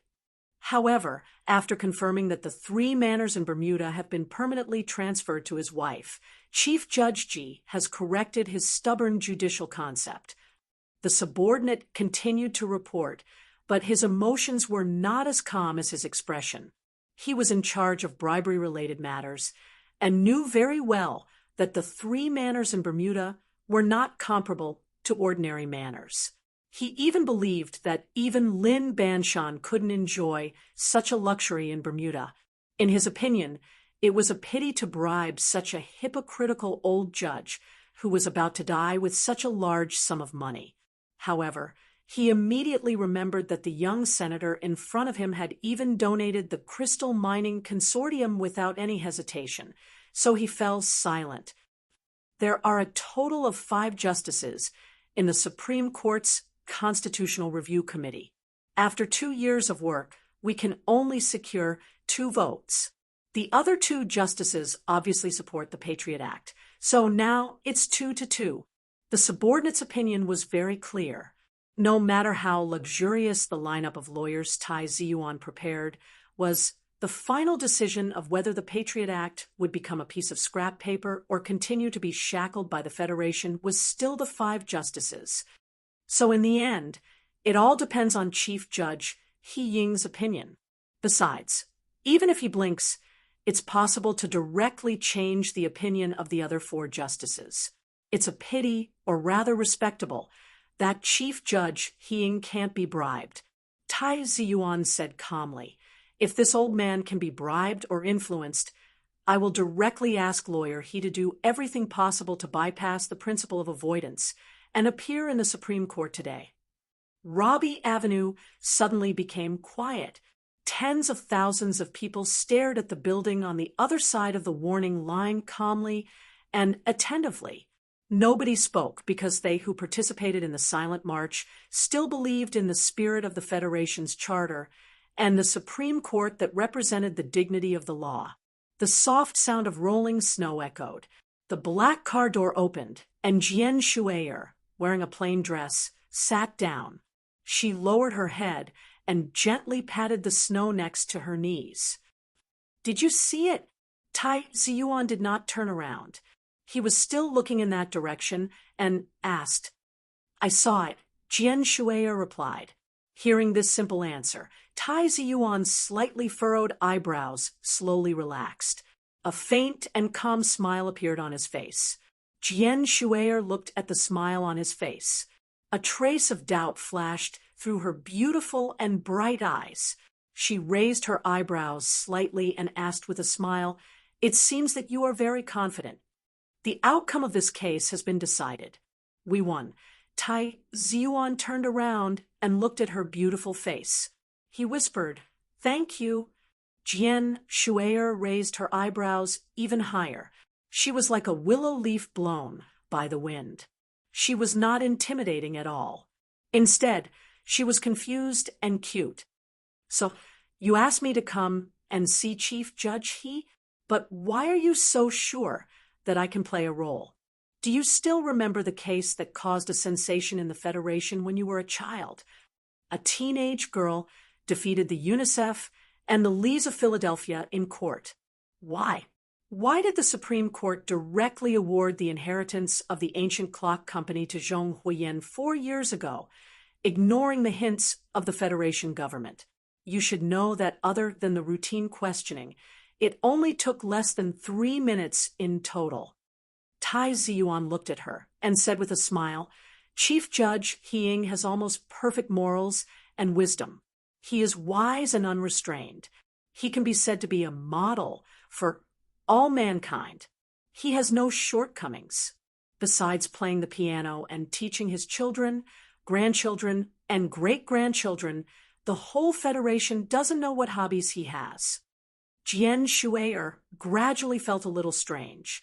She held her chin and frowned as she listened. "But I know that he has hobbies. This kind of hobby is not a shortcoming, but due to the high status of Chief Judge He and the dignity of the law that he has to protect, he can't express them to his heart. So this kind of emotion has been accumulating in the old man's heart for a long time and is getting stronger and stronger. Once there is an opportunity to express it, Chief Judge will never miss it." Jian Shui'er vaguely guessed what he wanted to say. She stared at him in disbelief. Tai Ziyuan looked at her and said with a smile, "I used to tell Su Lu that the greatest Chief Judge He of the Federation likes little girls. I later understood that he has always liked you, just you." Jian Shui'er covered her mouth in shock and said, "How is that possible? He is already 100 years old." Tai Ziyuan looked at her face that was still perfect and moving even though she was frightened. He sighed with emotion and said, "The Chief Judge of the Supreme Court also has the right to chase after stars. A century-old man also has the right to like the most perfect woman created by the Creator." As soon as he finished speaking, a wave of cheers passed through the car window and entered the ears of the two people. They turned their heads and saw that the Supreme Court had become a sea of jubilation. Chief Editor Bob and Reporter Wood held up their hands that were not handcuffed and walked out like heroes. Chief Judge He of the Supreme Court of the Federation. When he first saw Jian Shui'er on the TV screen, she didn't have purple hair yet. She hadn't boarded the Enterprise yet. She wasn't a national idol that everyone looked up to. She was just an orphan's nanny in a family sitcom. But from that day onwards, he began to love her. The Patriot Act that made it difficult for countless people in the Federation to breathe and subjected countless people to secret interrogation and torture was immediately abolished by him in his old voice. Was it really just for such a simple reason? Chapter 960. Around the lawn behind the official residence, dozens of Special Task Force agents holding black umbrellas vigilantly watched the surroundings. The entire street was under tight control. Beside a cedar tree, Director Breen, whose face was full of anxiety, looked at the two people on the lawn. Since he was not allowed to go forward, he could only nervously tell his subordinates to be more careful. President Pabre walked slowly on the snow-covered lawn. He wore a dark trench coat and held a black umbrella in his hand. The falling snowflakes silently landed on the umbrella and stuck to the front of his coat. Du Shaoqing, who was silently following behind him, did not hold an umbrella. The general did not wear sunglasses today, and he wore black lambskin gloves on his hands. His dark military uniform was as straight as usual without a single wrinkle. The snowflakes that fell on the uniform either fell or melted, dyeing it in different shades. He looked at the dark side of the president's face and suggested in a low voice that they return to the official residence.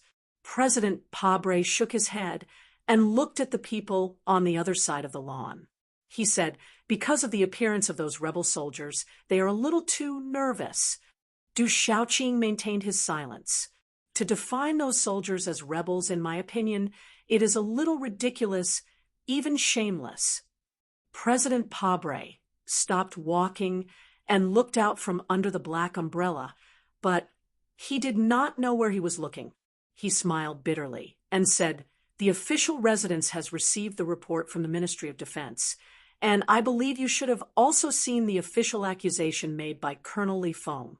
But it was not until last night, when I saw the officer in the wheelchair, that I dared to believe that everything that happened on the Mo planet was true."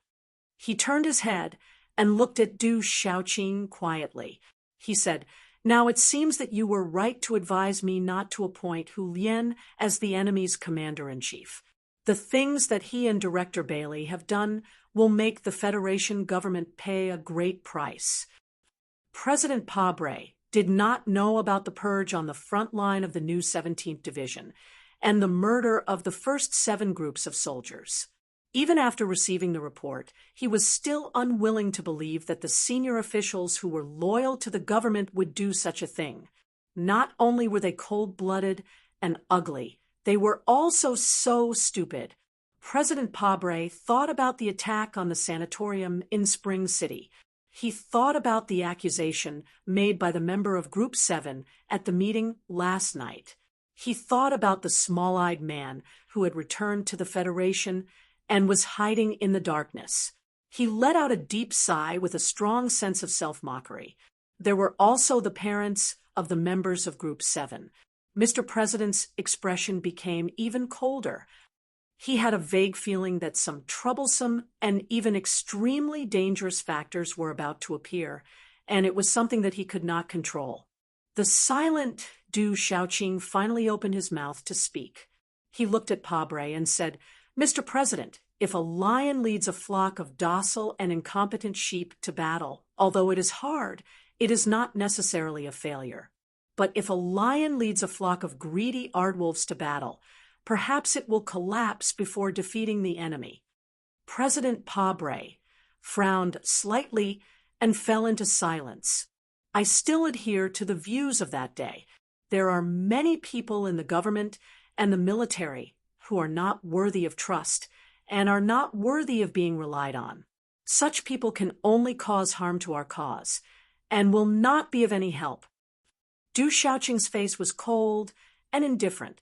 He said firmly, "The people I am referring to include Chairman Li Jiedu, Lieutenant General Hu Lian is his student. He is the leader of the infamous Joint Investigation Group. You should keep your distance from him." President Pabre looked at him and said after a moment of silence, "Du Xiaoqing, if you are willing to take out the patients on the battlefield and look at the history of human society, you will probably understand that Chairman Li's willingness to sully himself is in fact a kind of sacrifice." He waved his hand to stop Du Xiaoqing from continuing to suggest. He said in a deep voice, "Those families, especially those in the back of Macho Mountain, have been silent for too long. Now they have the best opportunity. I believe that they will not continue to be silent. Your task now is to let the army make all the preparations. Of course, if the situation does not enter the most difficult and complicated situation, we will try not to let the army participate in these affairs." After saying this, the snow-covered lawn fell into silence again. After a long time, Du Xiaoqing stood at attention and saluted, and then left in the snow. Walking into the official residence, President Pabre handed the dripping black umbrella to the staff, took off his windbreaker and put it in his arms, and pushed open the heavy antique wooden door of the dining room. After entering the door, the worry on his face disappeared without a trace. Looking at his busy wife, he laughed loudly and said, "Dear, what are we having for lunch today?" The First Lady of the Federation turned around and took the windbreaker from his arms. She replied with a gentle smile, "Green beans and minced meat. There is hot soup on the table. Have a sip to warm your body. It seems that the snow will continue to cool down. I am afraid that it will not warm up until March." The First Lady began to tidy up the table and prepare lunch. She put the bread basket in front of her husband, who was drinking soup. Then she turned on the TV and said, casually, Chairman Lee has been coming to the official residence to eat much less recently. You also know that he is very busy these days. President Pabre lowered his head and drank the pepper soup. His tanned face showed a satisfied expression, and he praised exaggeratedly, "The soup still tastes so good. I feel hot all over after drinking 2 spoonfuls," pretending that the food is delicious to please me. "You have been using this trick since we were dating. Don't you find it annoying?" the First Lady said with a smile. "This trick of yours is not as good as Colonel Su Lee's. Every time he comes to eat, he doesn't need to say any words of praise, and he doesn't need to show any expression of praise. He just keeps eating with his head down and adds rice 3 or 4 times in a row." She suddenly remembered that she was talking about an old friend who had not eaten in the official residence for more than 3 years. She was talking about a prince of the empire, and she was talking about her husband's biggest enemy. She stopped talking gloomily. President Pabre held the spoon and looked at his wife silently for a long time. Suddenly, the wrinkles at the corner of his eyes deepened. He laughed and said, "That guy is just born with a big appetite. You have been fooled by him." The laughter gradually disappeared in the small dining room of the official residence. Nobody mentioned Sulu anymore.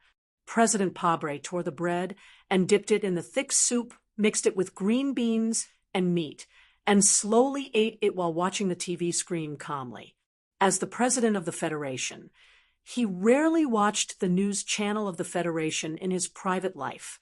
It was the same at this time, because even he did not like the so-called authoritative news channel that was tightly controlled by the government. The private TV station called April Flower was broadcasting important political news. The reporter, who could not hide his excitement, held the microphone and said loudly, "The Supreme Court has announced the immediate repeal of the Patriot Act by a vote of 4-1. More than 2 hours have passed since then, but the silent parade still has not left Robbie Boulevard. Tens of thousands of people are celebrating here, and we have found that more and more citizens of the capital are joining the celebration crowd." President Pabre did not hear what the reporter said at the end. The voice from the light screen entered his ears and turned into fuzzy noise, making his face turn ugly. He knew the news the moment the Supreme Court announced the immediate repeal of the Patriot Act. That was why he had been walking slowly in the snow with dew, shouting earlier.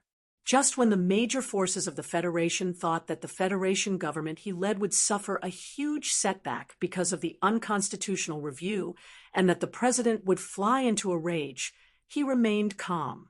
He could even quietly have a simple lunch with his wife in the small dining room.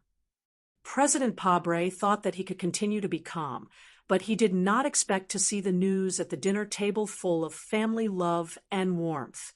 It was a completely different feeling from hearing the news in the Oval Office, listening to the excited reports of the reporters, and watching the ordinary people who had been passionately or silently supporting him for more than a decade, more and more people joining the opposition. He suddenly felt that the thick pepper soup had become tasteless. A pair of warm hands gently fell on his shoulders and slowly rubbed back and forth to express their sympathy. President Pabre patted him gently. His wife stood behind his chair and said softly, "Papa, don't forget that I was a lawyer in the past. Although I was only your assistant, I knew that there was a problem with the Patriot Act from the first day I saw it." President Pabre was silent for a moment before he replied, "My dear, I know very well that the Patriot Act is not only problematic, but also completely evil." He turned his head, looked at his wife, and said solemnly, "But at this moment, the Federation needs this evil law just like a dying patient needs illegal psychostimulating drugs to help them survive the surgery. It is easy for people with a legal background to judge that once the Patriot Act enters the unconstitutional review process, it will definitely be nullified by the Supreme Court of that old judge. So, the government and I have done a lot of procedures to protect it. He stood up, and a self-deprecating smile flashed on his tanned face. He continued, "But the government did not expect that our enemies would be so unscrupulous and start to use violent means when we, who have the most powerful violent organization, have been exercising self-discipline with great difficulty." This sentence was referring to the attack on the sanatorium in Spring City. Was it done by those big families? His wife asked worriedly. President Pabre shook his head and said, "It was done by Sue Lu. Whether or not they were behind it, those big families will never admit it, and the government cannot find any evidence." Hearing Sue Lee's name, a hint of shock flashed on his wife's face. Then she sighed softly and did not say anything more. She picked up the tray and left. Pushing open the door of the bedroom on the second floor, she looked at her daughter, who was playing mobile games by the window, and said with a smile, "Della, it's time for dinner."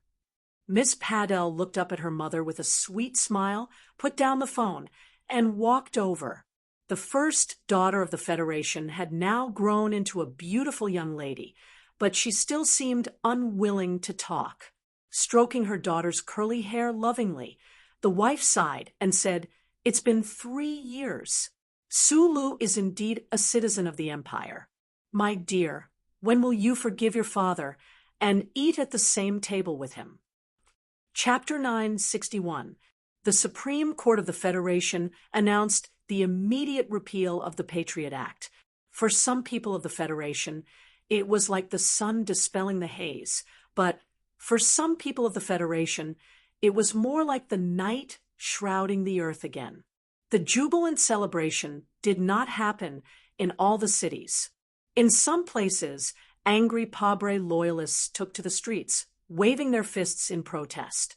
Even the highly respected Chief Justice, he of the Supreme Court, was criticized and questioned on the internet and in the media, which was extremely rare. But at least on the two sides of Robbie Boulevard that were occupied by the Silent March, and around the Supreme Court building that was packed with people, there were no conflicts of ideas or factions. Countless people were jumping in excitement, shouting slogans, and welcoming the brave heroes in their hearts. The officials of the Joint Investigation Department, who had been waiting outside the cordon with gloomy expressions, had already left in embarrassment amidst the violent boos and curses of the people. With the repeal of the Patriot Act, the government of the Federation could no longer take coercive measures against the two journalists. Chief Editor Wood and reporter Bob raised their hands high like heroes and walked out amidst the deafening cheers. At the front of the crowd were their most familiar colleagues. The reporters and editors of the capital's Special District Daily looked at the chief editor and Wood, who they had not seen for many days. They were both excited and sad. Some women wiped away the tears on their faces and squeezed out cheerful smiles. Taurus was the full-time secretary of Chief Editor Bob. The woman, who was in her 40s and had light blonde wavy hair, came forward while sobbing, opened her arms, and gave the chief editor a warm hug, which caused the exaggerated laughter of the people around them and a weird smile on Wood's face. She put on the windbreaker for Bob with trembling fingers, then took out a high-quality coarse tobacco from the box and carefully put it into Bob's mouth. Chief Editor Bob lit the coarse tobacco, took 2 deep puffs, and then handed it to Wood, who was full of resentment. Looking at the tears on his secretary's face, he said with a smile, "Don't cry. People will laugh at you." "Okay," Taurus answered with a sobbing tone. She wiped the tears off her face and walked to his side, naturally. She asked seriously, "Are you going back to the news agency?" Chief Editor Bob and reporter Wood subconsciously looked at each other, then looked at the other side of Robbie Avenue that was also crowded and lively. They looked at the young counselor, who was surrounded by reporters and people. Does the repeal of the Patriot Act represent true freedom? The noisy cheers of the tens of thousands of people around them made the 2 middle-aged men, who were known as the conscience of the Federation's press, frown at the same time. They thought of the horrible noises in the cells of the Joint Investigation Department and the gloomy time in captivity. They had not obtained true freedom yet, as they could not return to the newspaper office to write editorials and conduct investigations. Once they left the noisy sea of people that was completely inconsistent with the silent march, there was a high possibility that they would be assassinated, get into a car accident, jump off a building, be framed in some absurd criminal case, or be mentally ill. Councilman Fong knows the situation we are in, so he has been silent since last night. He did not tell us much, so he knows that we, the two of us who have been labeled as heroes, have to stay by his side. Chief Editor Bob looked into the distance and said to Wood, who was next to him, "Right now, we are indeed very helpful to the Silent March movement, so I don't mind helping them." Wood held a thick cigarette between his fingers and shrugged. "I just hate the feeling of being forced, as if we are still in prison." Chief Editor Bob said calmly, "Imprisoning the body has nothing to do with the mind. Now that you and I can be heard by the people, we are no longer in prison.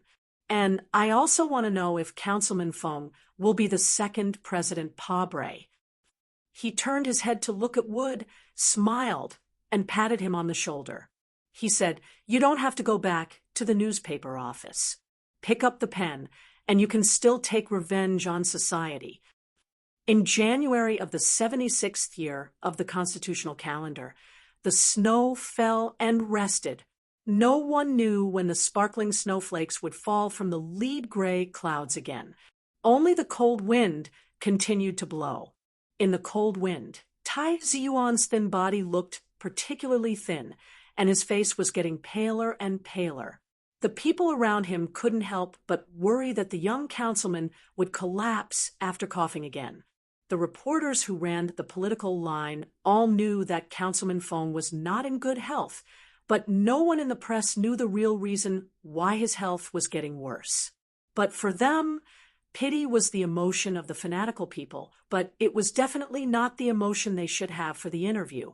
So they held their microphones and recording pens high and continued to ask questions without pause. Tai Ziyuan raised his hands and gestured for the crowd to quiet down. Then he answered the reporter in front of him with a serious expression, although Chief Editor Bob and reporter would have been cleared of the ugly and unfair accusations, and the government has to formally apologize and explain this. The government has to bear the relevant judicial responsibility for the cruel and inhumane treatment the two of them suffered during the interrogation by the Joint Investigation Department. The reporter asked, "Councilman, do you mean to pursue criminal responsibility? Then which of the government's serial departments will be involved in the indictment?" The Patriot Act has been abolished, so the Joint Investigation Department, which has dangerous high authority, has lost all reason to exist.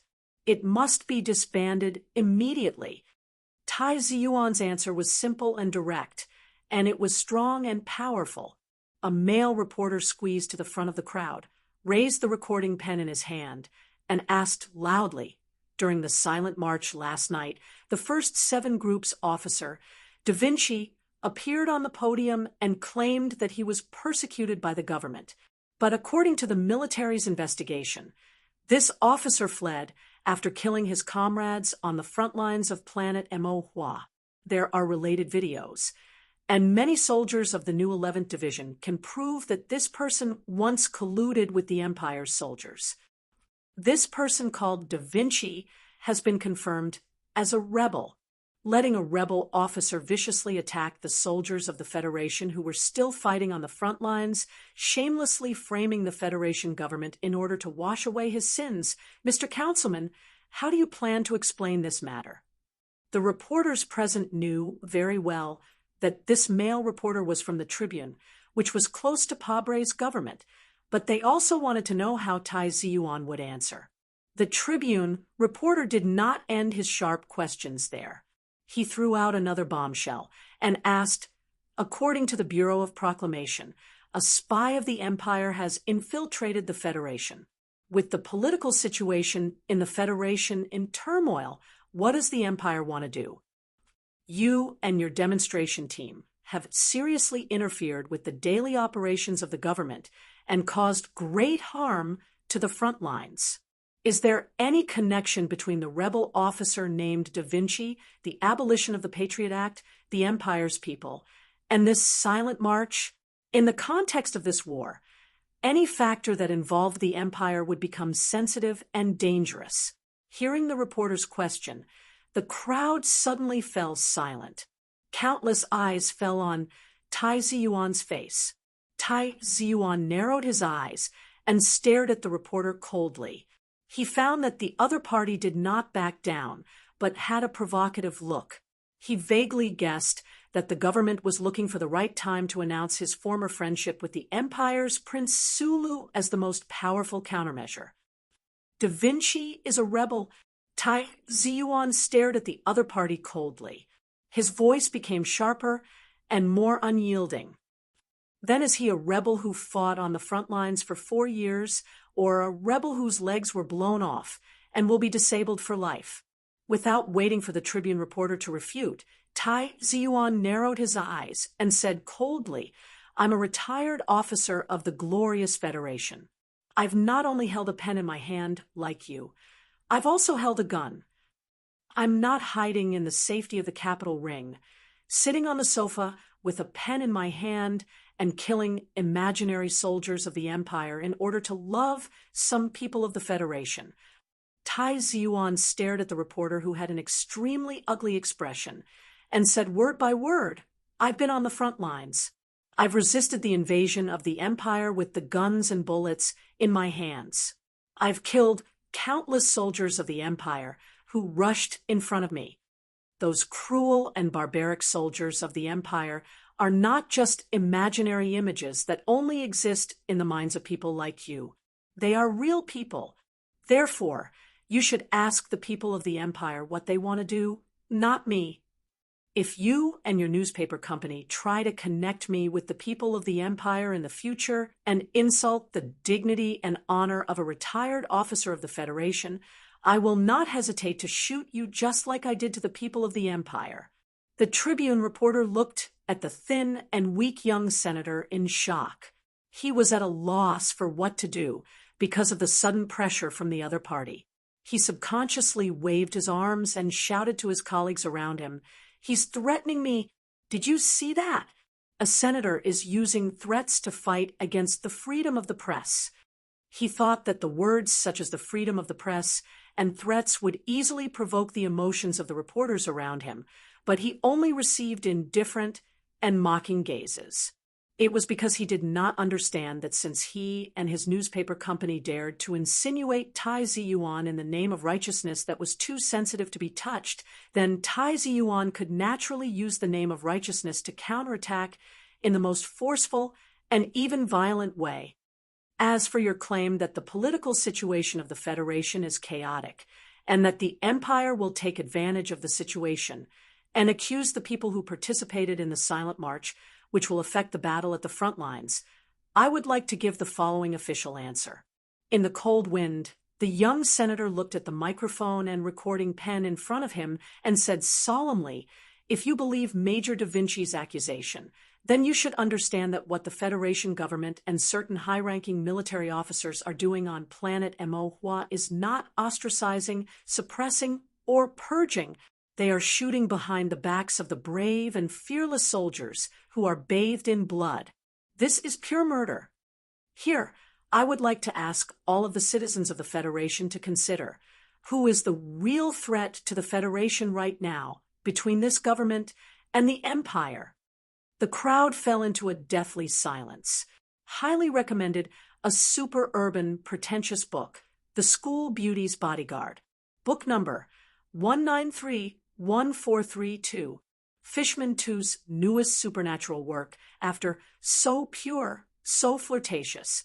Lin, he was a normal 12th grader, but he had another important task on his shoulders, and that was to woo the school beauty on the orders of the beauty's father. 2. Lin, he really didn't want to interact with this difficult miss, but he couldn't go against the orders of his elders.